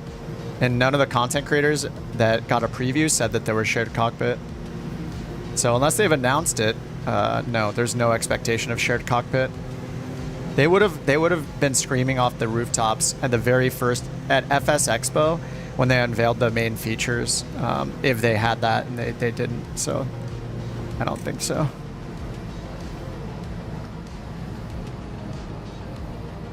Unfortunately. Everybody wants it, but I don't think any of us are getting it. Whoa. Unfortunately.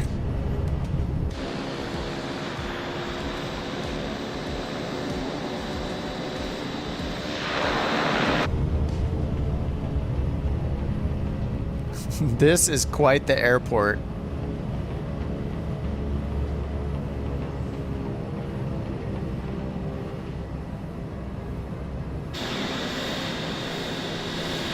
We made it.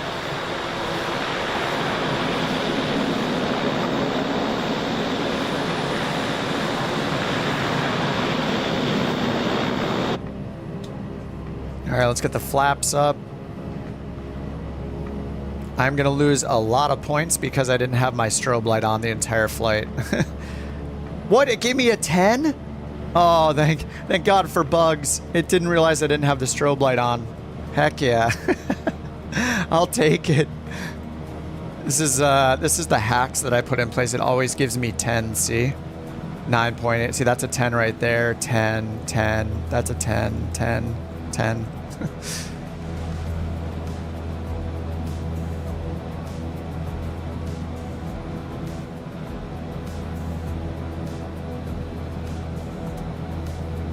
All right, let's feather the prop.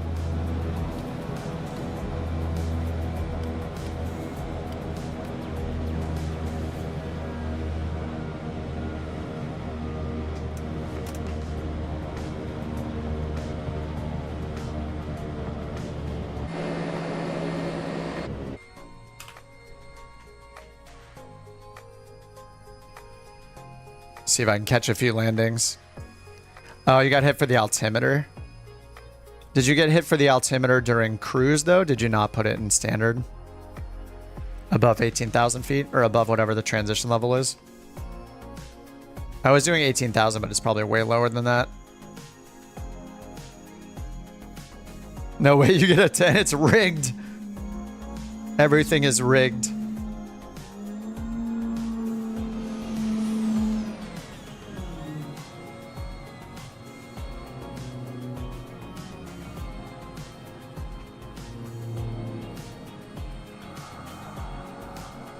Jack's Turbine Duke. I believe that's Jack. Here's John in the Kodiak. Hey, he got here pretty quickly. You must have had to use a time acceleration, right? Look at the wheels bouncing around. That's cool.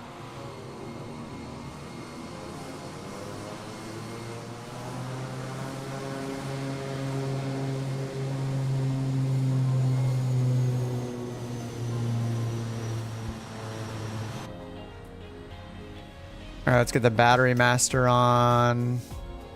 Off and off. Lights are already off. This needs to be off. Pitch trim is reset. This back to off. So I can leave that on battery both.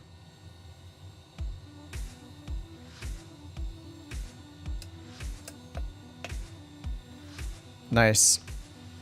All right, what's the next leg? Let's see here. The next leg is a very short one. We're still in Iceland. We have one more Iceland, really small Iceland leg here. To BIHN,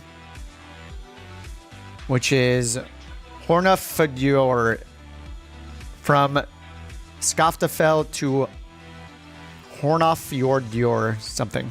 48 miles. Super short one. So let's check the runways then. Let's see. BIRF to BISL. Oh, sorry. No, we just did that one. I mean, BISL to BIHN.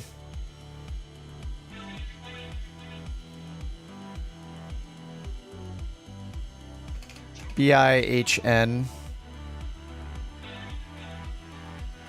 Oh my God, we have an airport diagram. Yes, 5,000 foot or 4,900 foot runway, gravel, asphalt, and only 40 miles to get there. So we're gonna change planes. It's only 40 miles. We're gonna fly something small. What's a good small? I don't really want to do like a tail drag or anything. DA-50 comes to mind. I love that plane. The simplicity. DA-50, Tomahawk. Comanche's a little fast, maybe. It's only 40 miles. It's going to be such a quick flight. Kind of want to fly something really small. The Cirrus. Cirrus is pretty fast. Definitely go with a prop. Propeller. I mean, we could fly a glider. Oh, the EVA. I don't know if the Eviation got added. This thing is really fast, though, actually, the Eviation. Actually, just out of curiosity, I want to see if they added it. Oh, no, they said they weren't going to add it because it's not a real plane. Forgot. Because it's not a... It is a real plane, but it's only done like a couple like maiden flights or whatever. It's not going to be out for a few more years if they succeed. Icon A5, Vertigo. Man, I love the Tomahawk. Tomahawk's a fun one.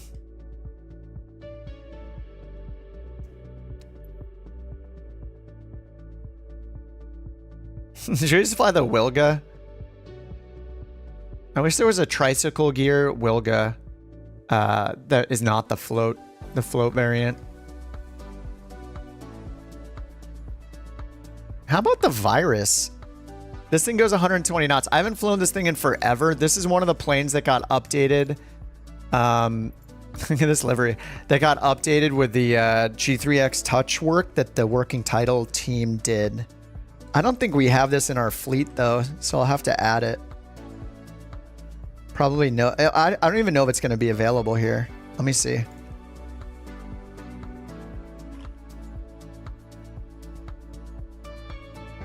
Nope, it's not available. Okay, can't do the Virus.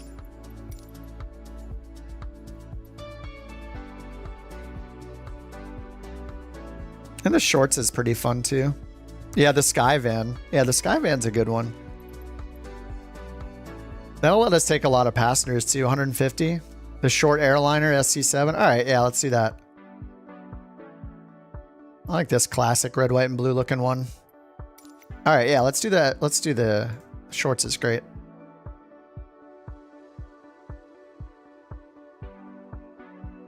Too many planes to pick from, man. Bizzle the BIHN. Behan.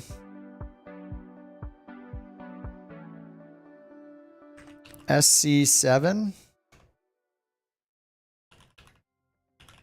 We don't have the Skyvan?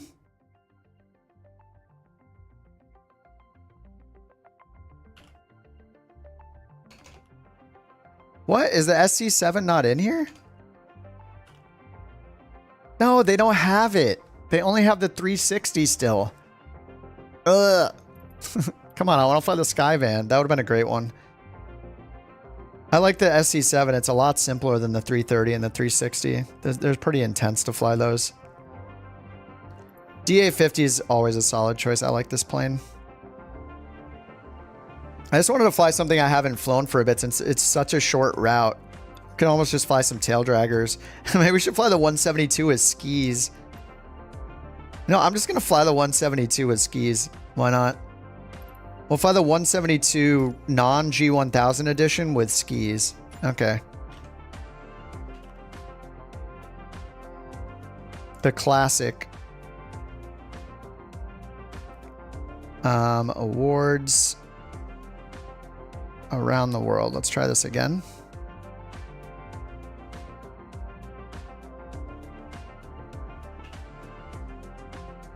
We don't have the 172 in there either.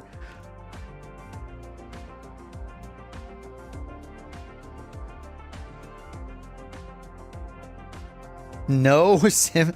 Wait, what? No sim brief profiles available for the Cessna 172? How is that possible? What are you talking about? Oh, it is a gravel runway. That's right.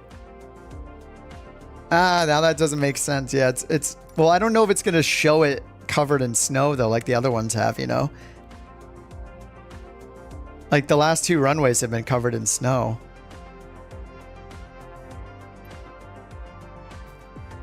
New Sky's also not adding non-passenger airplanes? What? You can have a couple passengers in the 172? Yeah, it has the 172.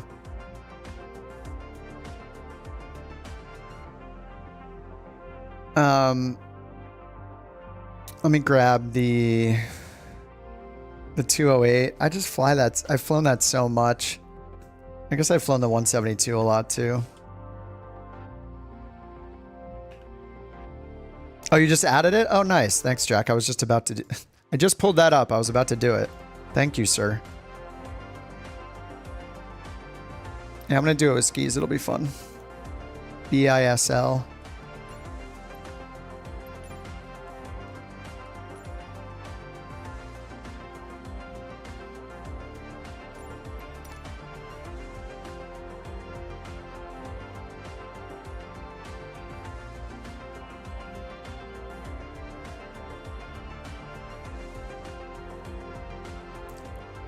Yay, 172. 3 passengers.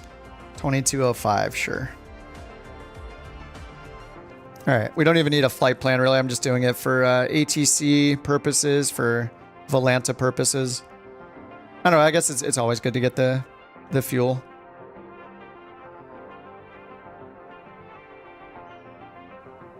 Oh, I can't do skis, not a match for the 172 airframe. Alright. Let's try the classic 172 with wheels. The one with the non-G1000.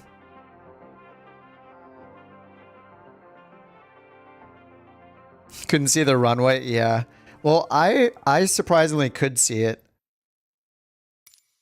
It's probably because I have like the global airport textures. I have the Orbex one, or the Rex global airport textures, so it probably changes it a little bit.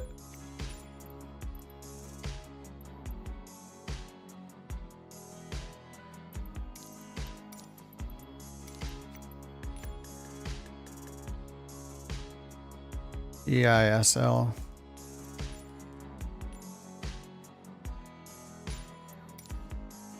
Let's try this again and see if it recognizes this 172. This is not the G1000 one, so I'm not sure if it will or not. It still thinks I have classic skis.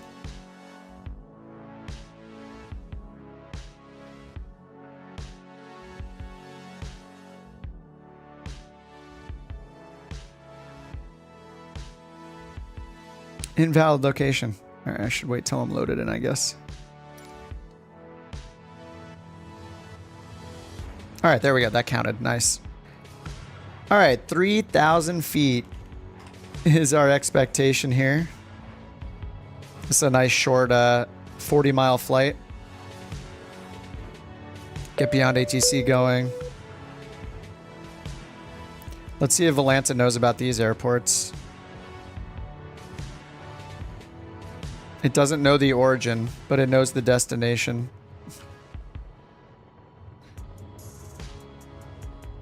I don't understand how it can't understand.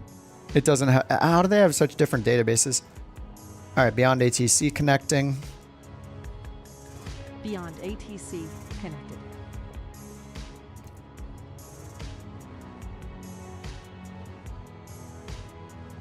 Okay, beyond ATC. This is too short to use beyond ATC. All right, we're on our own. So let's just pull in what we got here. What is our route? Direct HN and then direct to the airport. And it's expecting 3,000 feet. There's the route pasted in.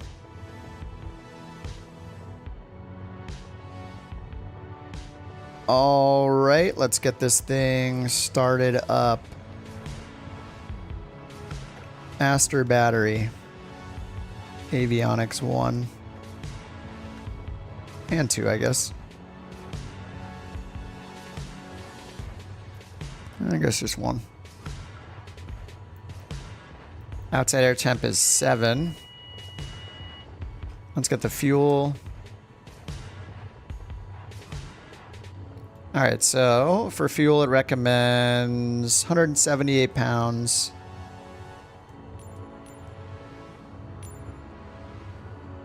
Go a little more than that, and then estimated takeoff weight 2,300. So let's make our total weight 2,300. All right, 2,304. Good.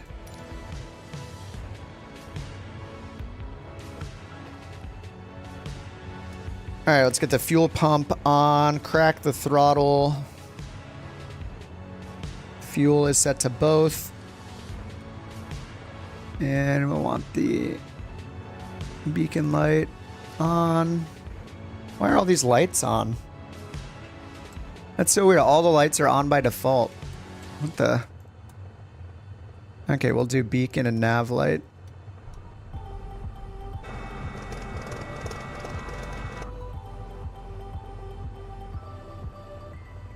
This plane is so quiet.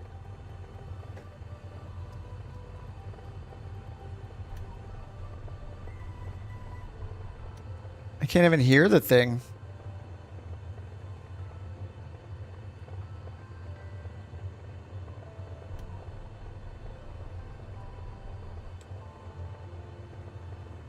Why doesn't it want to start? What am I doing wrong?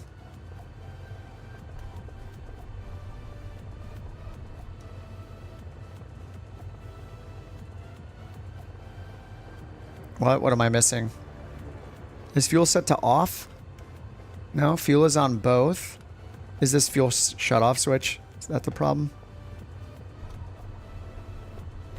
Yeah, that was it. Okay. There we go. Let's warm it up.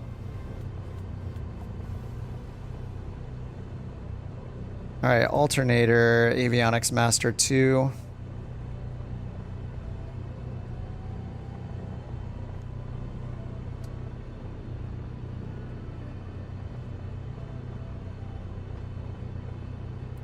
Hello?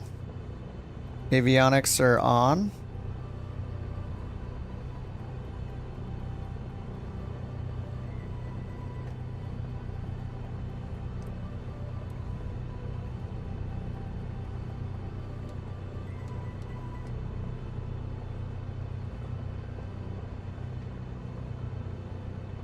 Doesn't like me. I actually don't know why this isn't turning on. It's busted. All right, we got a 5:30 or a 4:30 ready to go.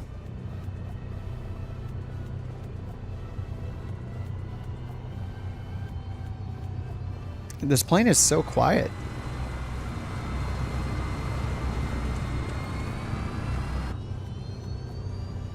Avionics master, yeah, I got it on. Avionics masters are on. Off and on again. Let's see if that does it. I don't think it's going to change anything. It's fine, we'll just use the 430, that's enough.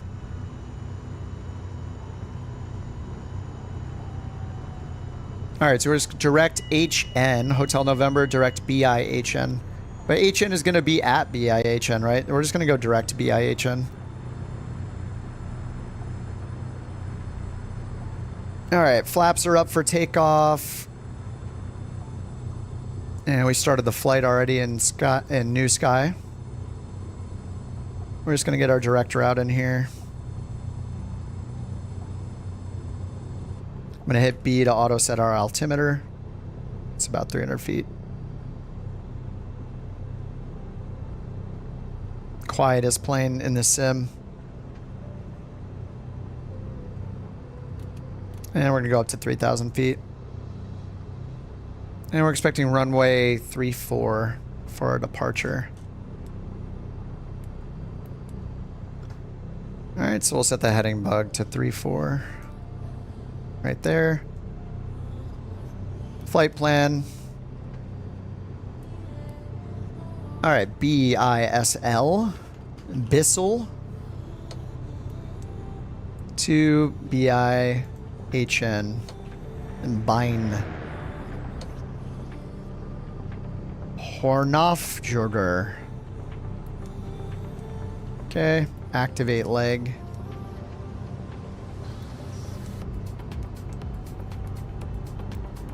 What? Oh, OBS mode is stuck on. Oh no, not this bug, guys. This is still not fixed. Oh god, that's so frustrating. I swear this bug has been around like more than 2 years. If you use OBS mode and then you go to any other plane, OBS mode is stuck on. It's so weird. And I think it has to do with this not working. Let me restart the flight and see if it fixes it. That's so annoying. I'm just gonna hit Control R to do a quick start.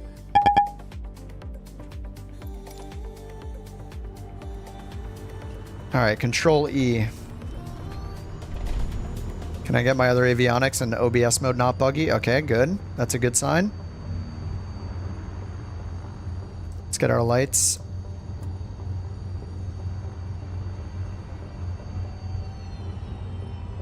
All right, let's try this again.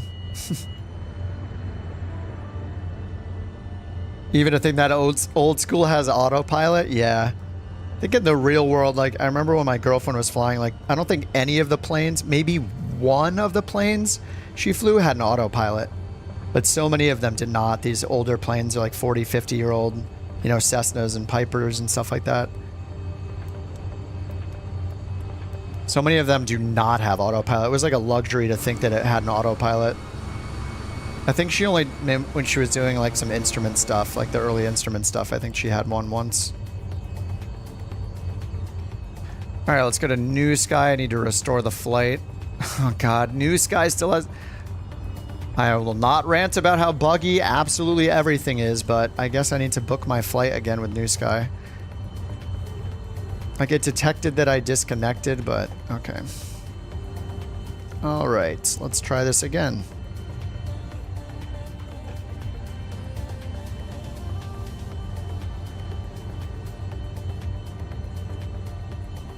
I have to generate a new flight plan. So it has one. We're just gonna go direct anyway.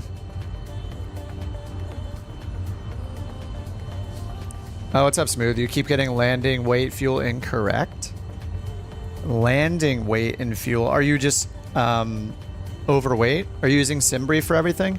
Just double check the SimBrief flight plan and make sure that you're not... Make sure that... I don't even really look at the landing weight, but maybe you're just taking way too much. I would just use their estimated takeoff weight here and zero fuel weight. So just like I'm going to do here, I'm going to go to weight and balance. I know this is a 172, but it matters which plane you're flying. If you're flying an airliner or something, you're going to have to use the EFB to handle the fuel. But at the most basic level, yeah, I'm just going to load it here. So I have my zero fuel weight, or I could go based off takeoff weight, or I could go based off fuel plus payload, 190. 190 for the fuel, 490 for the payload. So I can just set 190, 490. 190 for the fuel, 490 for the payload, and that should be enough. Like, yeah, I haven't had any issues with the SimBrief profiles and flying any of the airliners. SimBrief has always done well for me. But if you're flying the smaller planes, yeah, make sure you set the weight and balance when you start. Otherwise, yeah, it's going to tell you that you didn't have enough. And yeah, if you're taking 100% fuel every time, then you're probably landing more than it thinks you should be. At a heavier weight than you should be. Okay, let's get the taxi light on.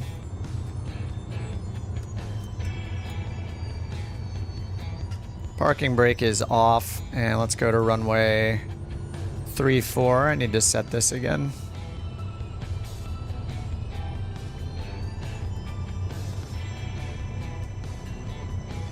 BISL.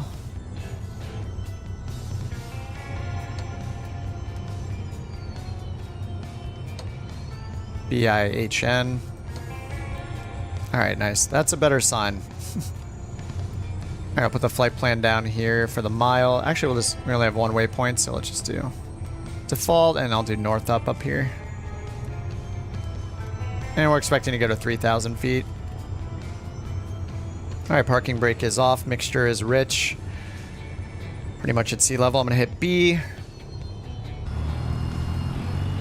Well, this is the one plane in Microsoft Flight Sim 2020 that got the update for the airframe and the flexible airframe and the soft tire physics. The only plane in the sim to have it. All right, we need to go to the left. Back taxi all the way down. You know what? The windsock doesn't look... It's a crosswind either way, right? Or we might as well just take off from here. It's a crosswind regardless of which runway, so I don't really want to back taxi all that way. It's crazy how much power this thing takes. I'm almost like full throttle. Oh, the nose wheel steering feels like broken. Oh, there we go. Okay, not a very tight turning radius. Been so long since I've been in this thing. All right, strobe light on, landing light on, fuel pump on, flaps are set to 0. Honda Jet is gonna have a very short flight. This leg is like 40 miles, so.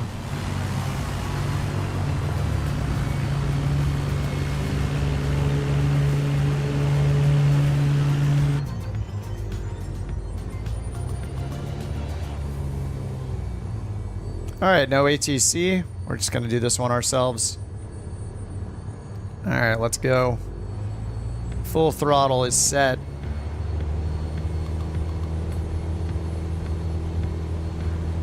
I am almost full right rudder.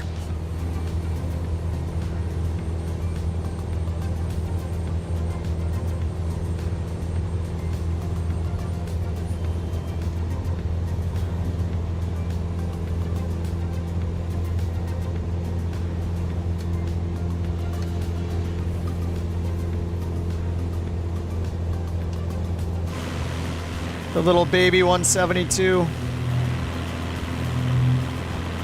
Yeah, low altitude. We're just gonna go 3,000 on this one in the 172. It's pretty gusty though. All right, 80 knots. Gonna pitch for about 75.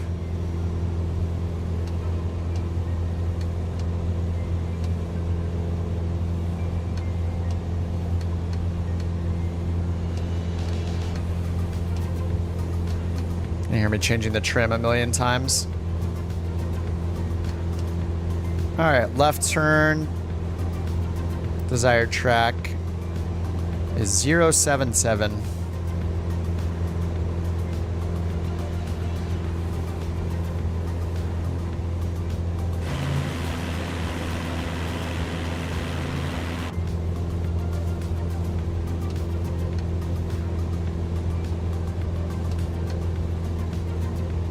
All right, 1,000 feet, 1,300 feet.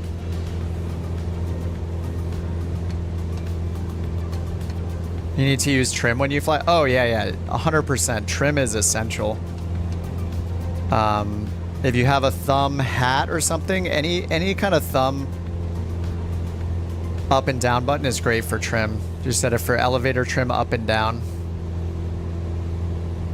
And if you have something like a Bravo throttle quadrant, some of them, and like I think the Turtle Beach Velocity also has a pitch trim wheel that you can turn, which is how you would do it in real life.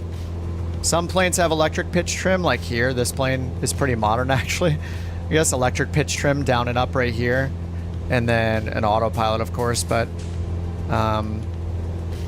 in most smaller trainer planes, as far as I know, you're going to be grabbing the pitch trim wheel itself down here and actually moving it with your hand. But yeah, pitch trim is essential. Oh, Xbox controller? Yeah, I think the shortcut, I think you hold down one of the thumb buttons, like A, B, X, Y, and then use the D-pad, I think might be the default, or it might be like a bumper in the stick. I don't know. I would look up the default and learn to use it because pitch trim is critical.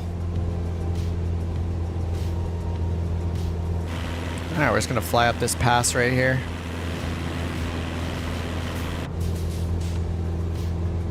All right, 2,500 feet. For some reason, SimBrief thinks 3,000 is a safe elevation, but I don't think so. Look at these mountains here. This is the direct route as well. Probably more like 5,000 feet. 4 to 5,000 feet would be safe. I guess 5 when we're going eastbound. The path to my left. Oh, right down here? Oh yeah, then the steep slope here. Yeah, these mountains are pretty intense. 3,000's not going to cut it.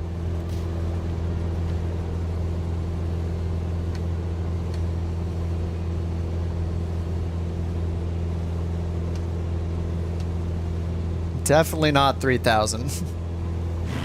Like if we went around this way maybe and over the water, but SimBrief gave us a direct flight.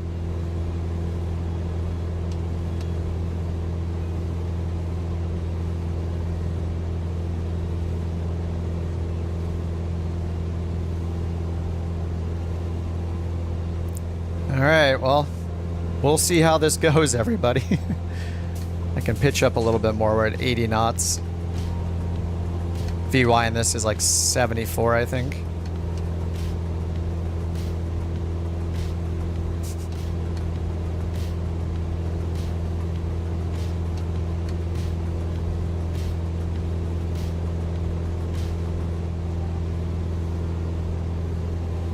All right, let me turn on heading. I'm just gonna hand fly. It's 40 miles. Yeah, this is not a very safe climb here, but we can turn around to the left probably. This is, it's definitely sketchy, especially in the 172.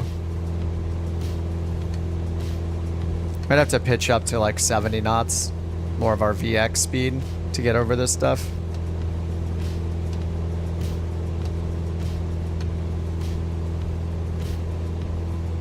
Pull the mixture out a bit. We're about almost 5,000 feet.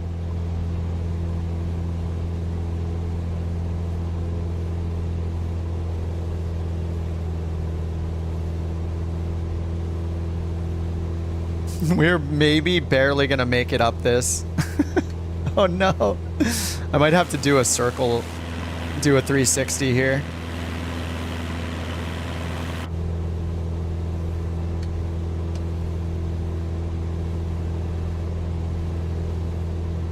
I feel like I'm like skiing or something.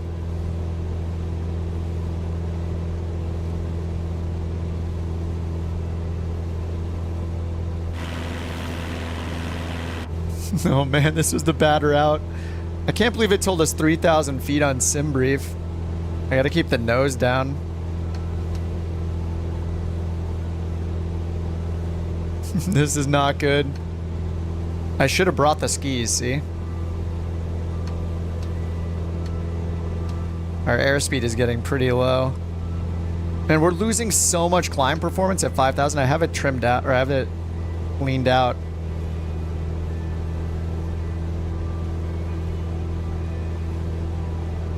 Oh no. I'm in a pickle. We're losing airspeed even more. We might be getting icing on the wings. I think we might be getting icing. I don't know. It's not on the windshield. Look at our airspeed. Holy. Yeah, this is not good. Oh no. Good thing there's this little cutout here.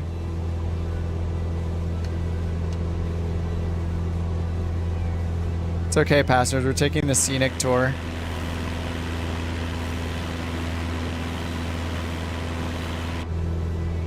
Oh yeah, the thermal draft, yeah. Yeah, my vertical speed is, we're like gliding now. Alright, back up to 70 knots. You guys, if you're still climbing, I would recommend a 360. Alright, we got that good airspeed back. We're descending though. There we go. Yeah, we're riding the thermals up.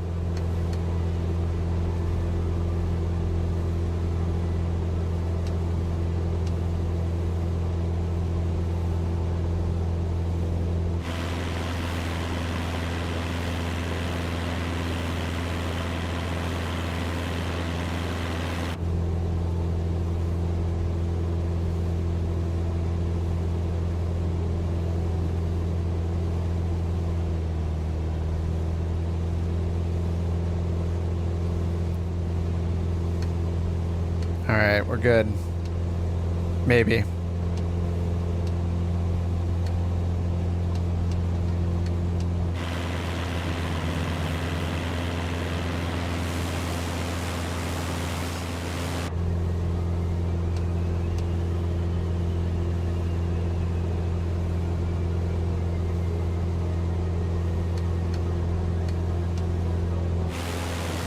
This is great. I like this. It's a nice little change of pace, you know?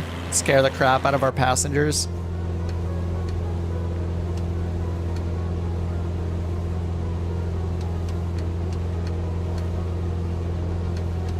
Oh yeah, the thermal visual, yeah, it's pretty cool.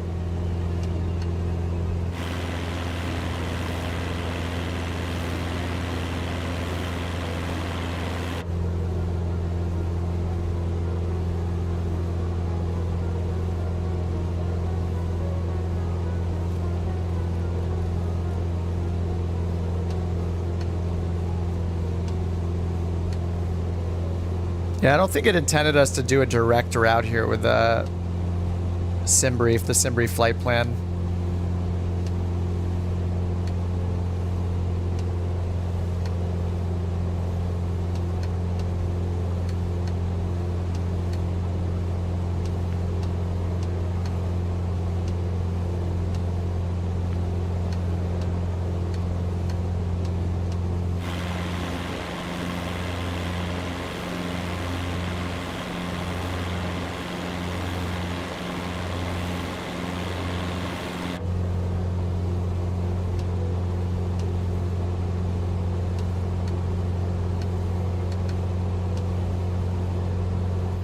Nice. Is Mystic in the Beaver? Is it DHC2 the Beaver, I think?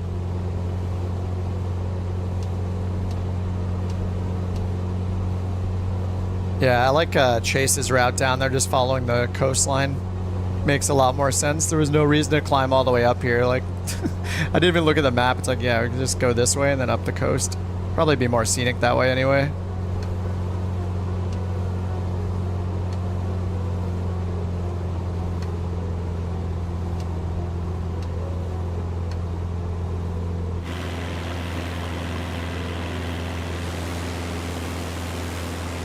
And there's a little house, one house right there.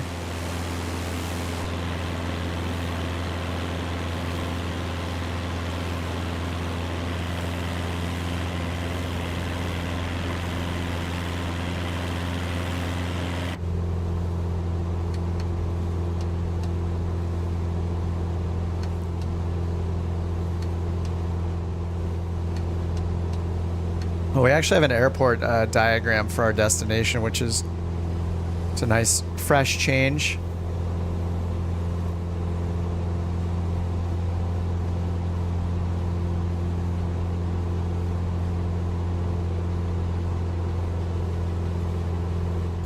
So we're expecting, we should do, it says runway 18, maybe we'll overfly and look at the windsock.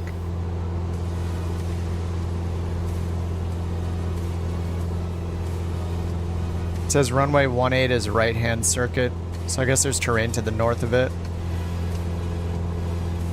And we're getting those drafts again over the mountains here.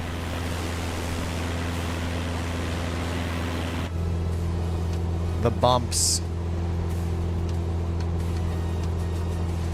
Airport elevation is 24 feet.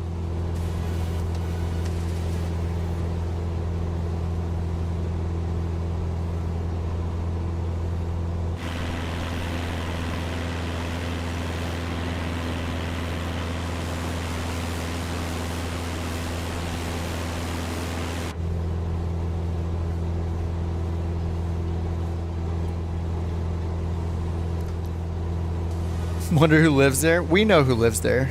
It's somebody's uncle.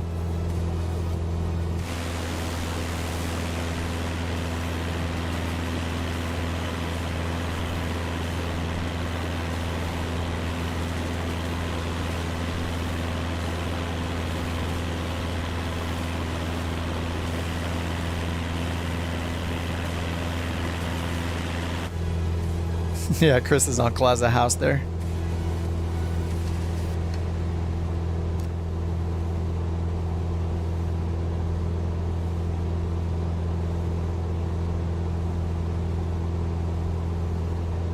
All right, let's check ATIS for BIHN.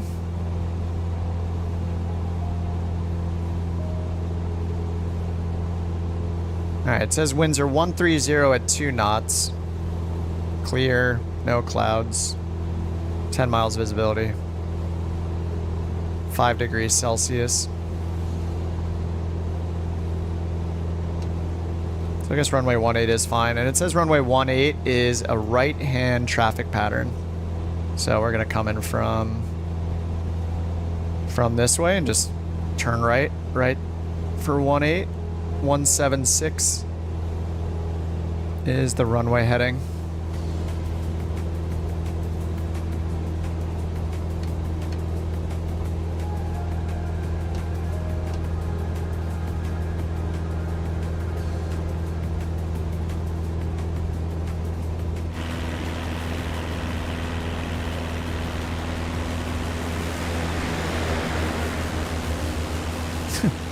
So funny how it's yellow and then it turns to red and yellow when it's close and then it goes away.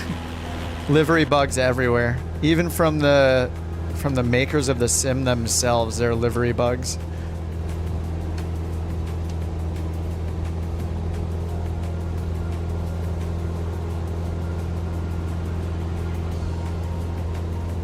All right. 2,000 feet. Mixture is rich.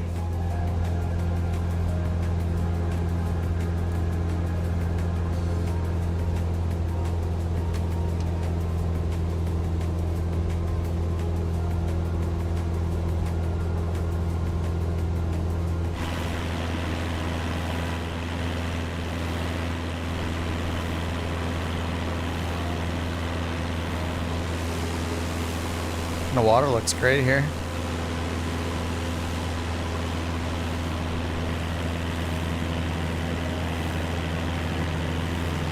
It was a scary start, but now it's very pretty.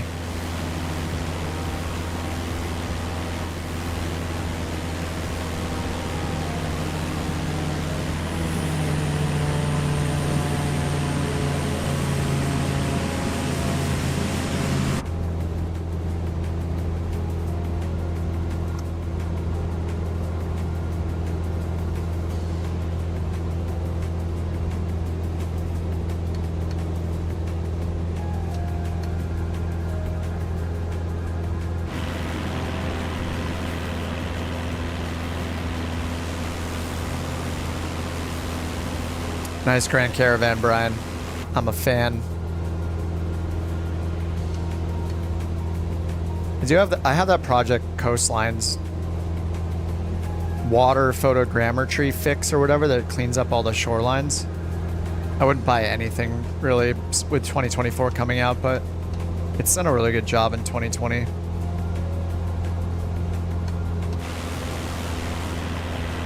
I like that mod.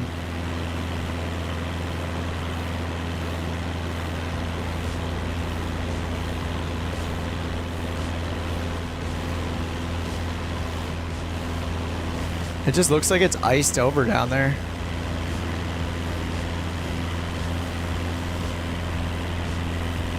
It's pretty cool with the reflection of the mountain.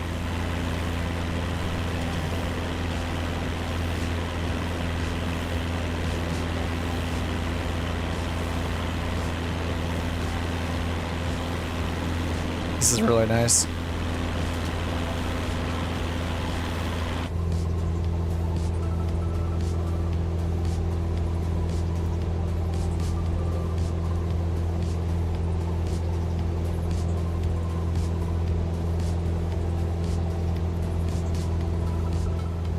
Now, this is not the airport we're landing at, but there's an airport coming up.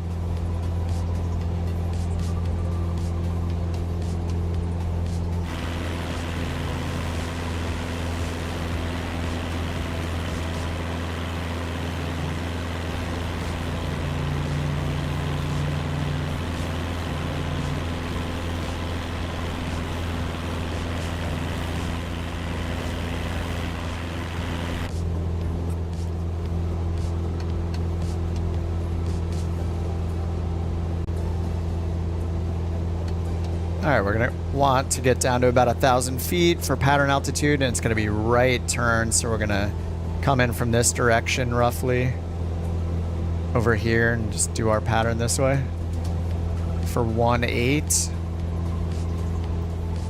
Runway heading 176. So for OBS fans, hit OBS and set your course to 176.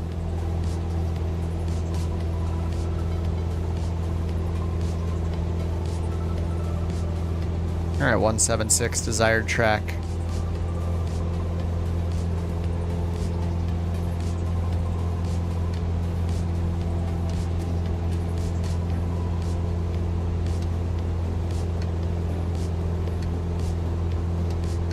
All right, 21 miles away.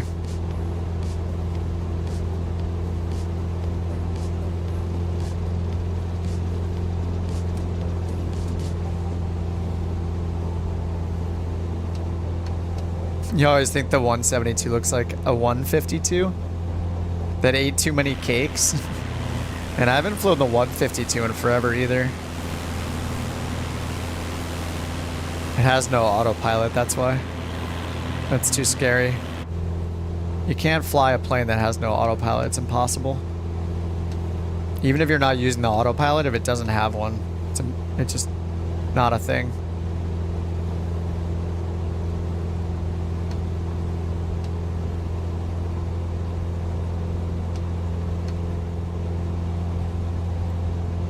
All right, autopilot, heading mode, altitude hold mode. Ah, so nice. And look out the window.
It's just gonna be nuts when like all of the ground is just so much more detailed. I mean, this doesn't look bad at all. I think I was reading like Reddit threads and someone was like, you know, to be honest, I didn't think that they'd outdo the graphics in 2020 this soon. Some of the ray tracing demonstrations with the shadows inside of the cockpits was pretty insane too. Just the realism of the shadows. It's really, really neat.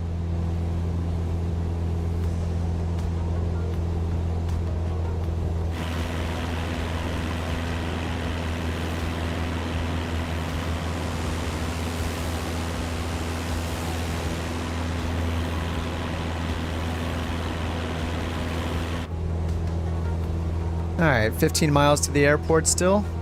Looks like we can see it out there. So there's our runway threshold like over here, so we don't want to go this way and spin around. Right-hand traffic pattern. I'm sure because of the mountains over here.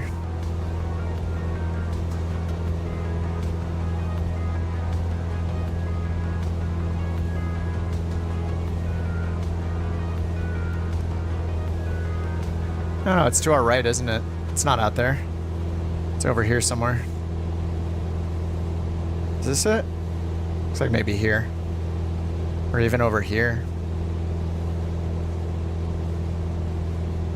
Yeah, it's to the right. So past this, oh yeah, there is an airport right there, but that's not ours. So it's past this kind of inlet right here. So yeah, it's right over here.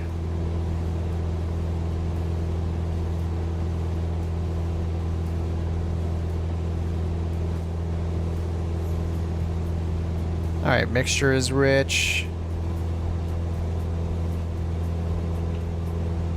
Landing lights, nav lights, strobe, pitot heat.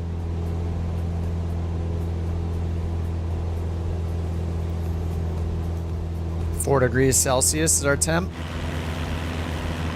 And this area looks awesome, man. So wait, how many days until November 19th? Days until November 19. 59 days. And we've done, this will be leg 10 or 11? I think 11, right? So we have 80 minus 11, 69, nice. Legs, 69 legs left in 59 days. I think that's doable. I think the goal should be finish the world tour in Flight Sim 2020, leading up to Flight Sim 2021 coming, or 2024 coming out. Yeah, this is a nice change of pace, yeah. We love our GA.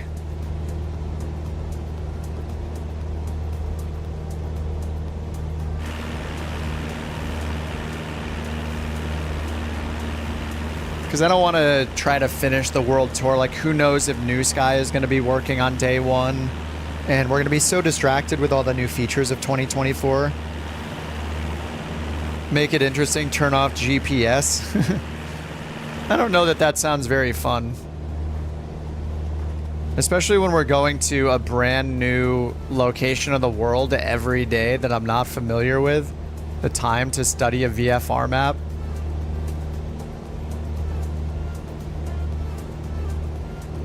That doesn't sound very fun to me. Especially when in the day of an age where everybody literally has GPS, accurate GPS in their pocket 24/7.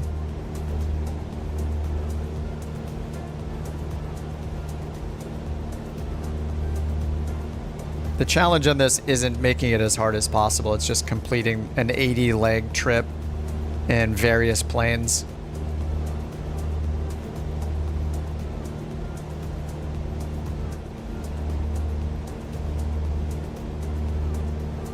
I'm not gonna use VFR only maps because we have GPS. The same reason why I am not gonna go build a fire outside to cook my dinner. Every now and then I like doing like VOR navigation. I think that's really fun. But in general, I use the technology we have. I'm a fan of technology.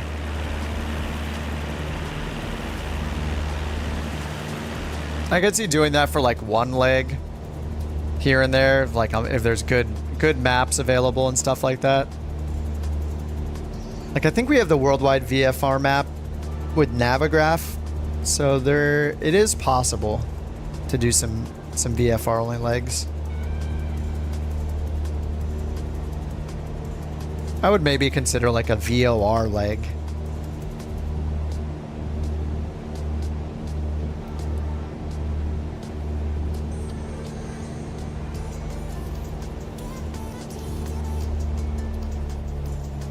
I was again wrong on the airport. I thought it was over here, but it is. This is the big, this big like inlet we have. So it's over in here somewhere, or maybe even over. Yeah, it's over right on the coast. It's more like over here.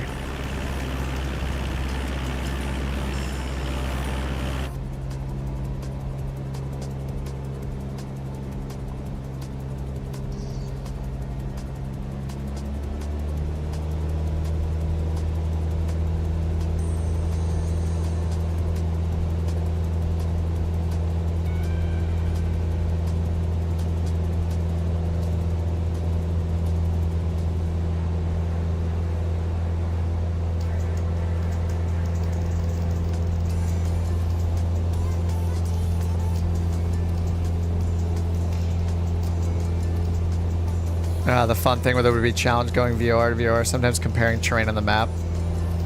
Yeah, I don't try to make my flights as hard as possible in general. Like I haven't done dead reckoning. I don't really have much of an interest in doing dead reckoning. I like VOR navigation though. I think it's challenging. It's fun. Especially with this world tour, I'm not trying to make it my life hard. I'm trying to have a good time. So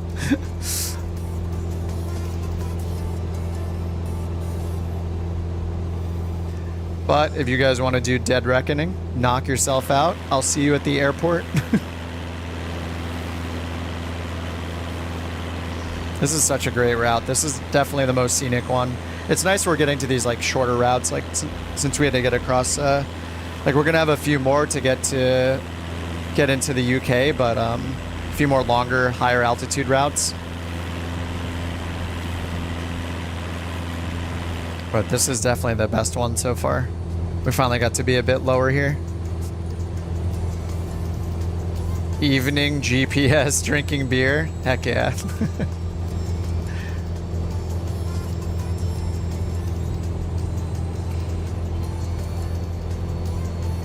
Alright. There's the runway right there in front of us, it looks like. Let's get autopilot off. Let's get our fuel pump on.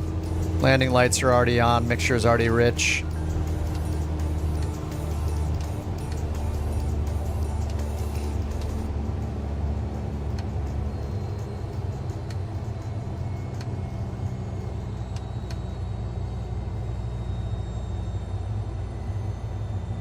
There's runway 18, hopefully.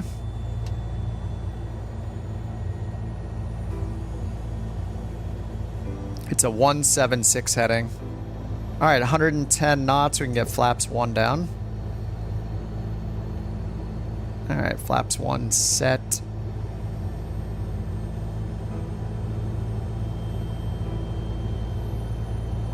No email from the lottery. Guess I haven't won. You can do lottery through email?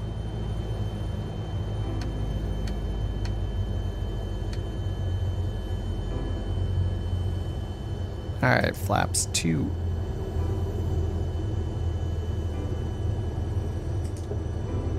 We got Pappies on the left.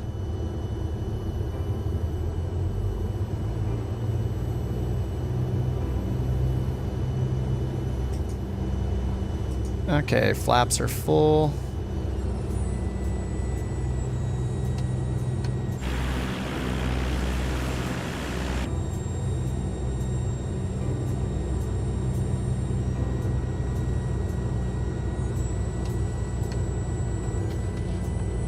Is that the fuel pump whine?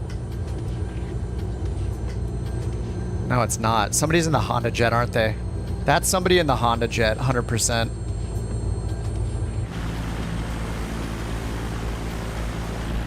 I see a Honda Jet in front of us in qubits. I bet that's what I'm hearing is the Honda Jet.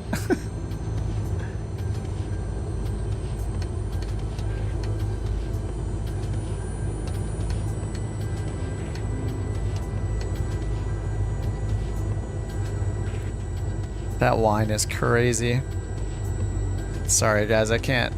No way, I can turn it down a little. There we go.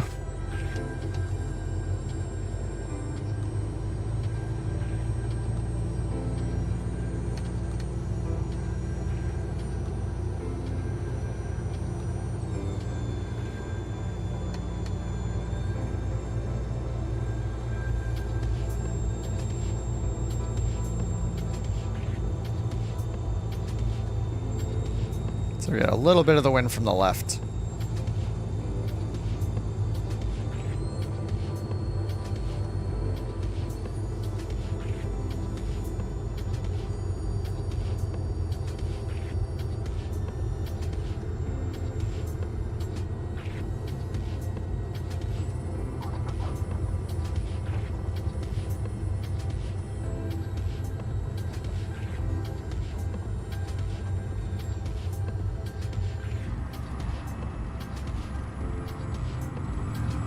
Nice. 95 feet per minute. Feels good. The old 172, baby.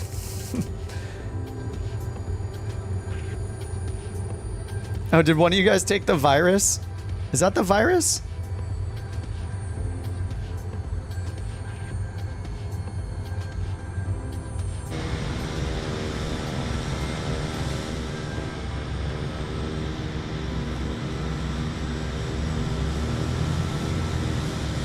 Alright, fuel pump off, pitot heat off. Taxi light on. Strobe light off. Oh, that's you in the virus? Nice. I was gonna fly it, but it's not supported in New Sky. which is tracking our flights. Kettle steam wine, yeah. The HondaJet is pretty insane. That whine it's always had, and how you hear it in multiplayer. It's pretty crazy.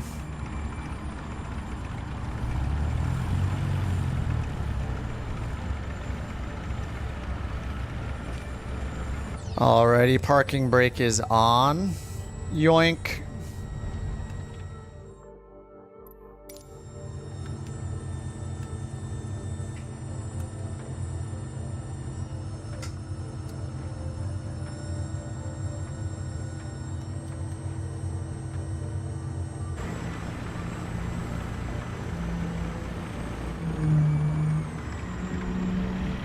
Lolich is down on the 172. John just touched down in the Kodiak. Oh yes, Lolich has the skis. I couldn't use the skis with New Sky, so we got no skis.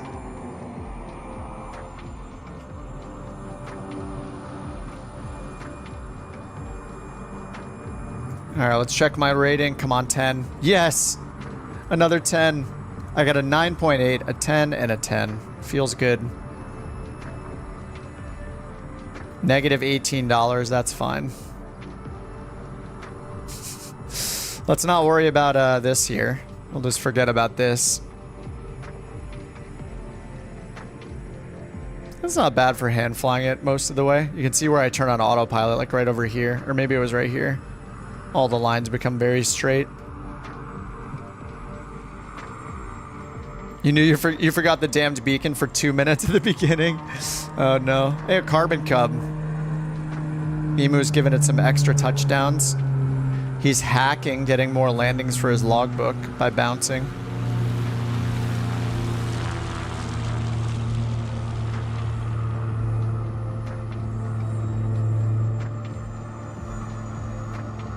Alright, Qubits is coming in the HondaJet. We've been hearing it for 20 minutes. That high-pitched whine sound.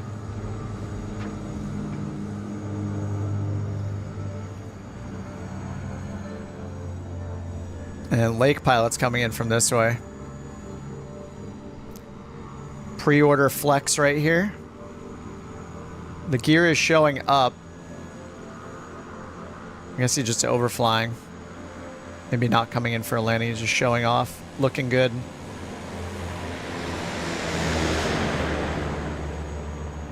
Here comes Qubits in the HondaJet. This is a pretty bumpy runway too. Look at the line right here and the waves.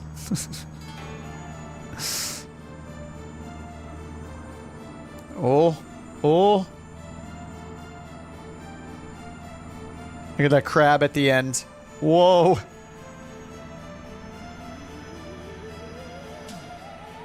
A little fast maybe. Oh, nice recovery. He's good. He stayed on the runway.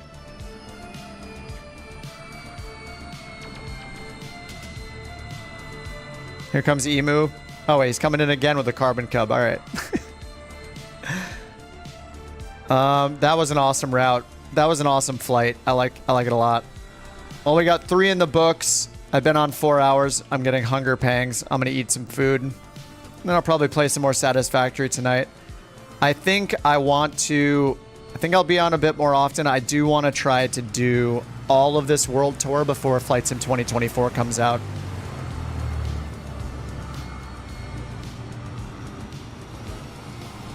So I'm going to call it a day for today.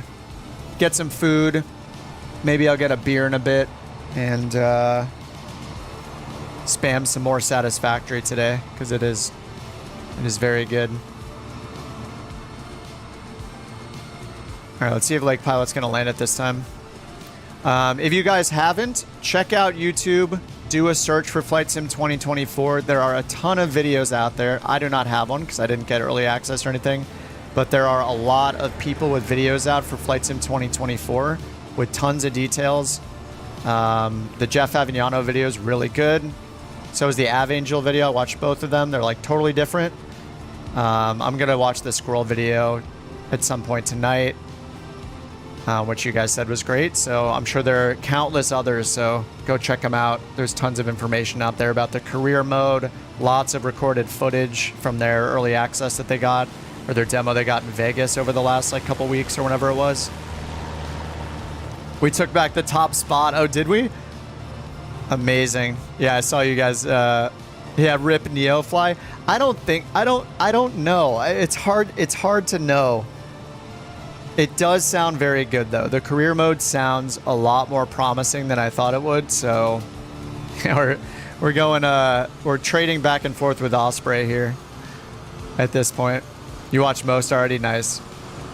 Oh, Manny says I have a new livery coming soon. Which for which plane, Manny?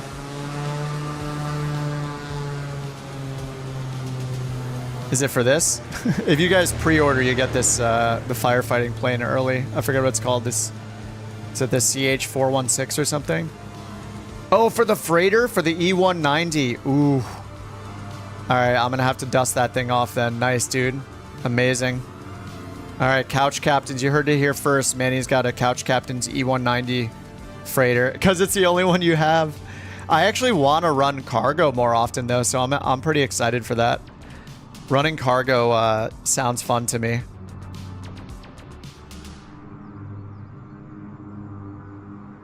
Be a nice change of pace than doing the passenger stuff. I never flew the A300. That might be true. I think I might have flown it off stream once, but yeah, I've only done like five flights maybe with the A300. I've just been on the Phoenix train, you know, like everybody else. But the E-Jets are pretty cool. Yeah, I only have the freighter because it's the only one that's in the marketplace right now. Couch cargo. Nice ski landing there in the grass. Okay, guys, thanks for flying along today. We got three more flights in the books. So let's see, we've done 11 out of 88, right? I think this percentage is wrong because it should be 11 out of 80, which is 13.75%, but it says 17. I think it's like one off on the percentage. Anyway, here's the route we've done so far. From Chicago to Iceland. So we'll make our way like to, I don't know what the other islands are. Faroe Islands and... Did we fly these islands before? Anyway, then we'll make our way into the UK, across Europe, down through Turkey, Qatar, the southern route here, through China, Japan, to the eastern parts of Russia, Alaska, down through BC, and then looks like we're hitting up on our way through the US through Salt Lake and is that what's KICT? Is that Kansas City? Anyway, it's gonna be fun. Yeah, I think the goal is to finish this by the launch day of Flight Sim 2024. So yeah, and there are a ton of short flights coming up here, especially when we get into Europe. There's a lot of shorter flights in here. So it'll be fun. And I want to like switch it up and fly different planes. I mean, we did 3 different planes today. So I like keeps me on my toes and dusting off old planes I haven't flown for a while. So yeah, we got the CJ4, the Turbine Duke, and the 172 today. So yeah, I like varying it. It's fun. All right, guys, thanks for flying along. Have a good rest of your Saturday. Probably see you for a couple of flights tomorrow on Sunday, so take it easy. Enjoy your beverages and food items today, your dinners, your teas, your day or night, all that good stuff. Thanks for flying along. I'll see you guys tomorrow probably. I want to knock out these flights. The goal has been set. I got to do it. All right, GG's. I'll see you guys tomorrow. Peace. I mean, bye-bye. Bye-bye. Salutes. See you guys.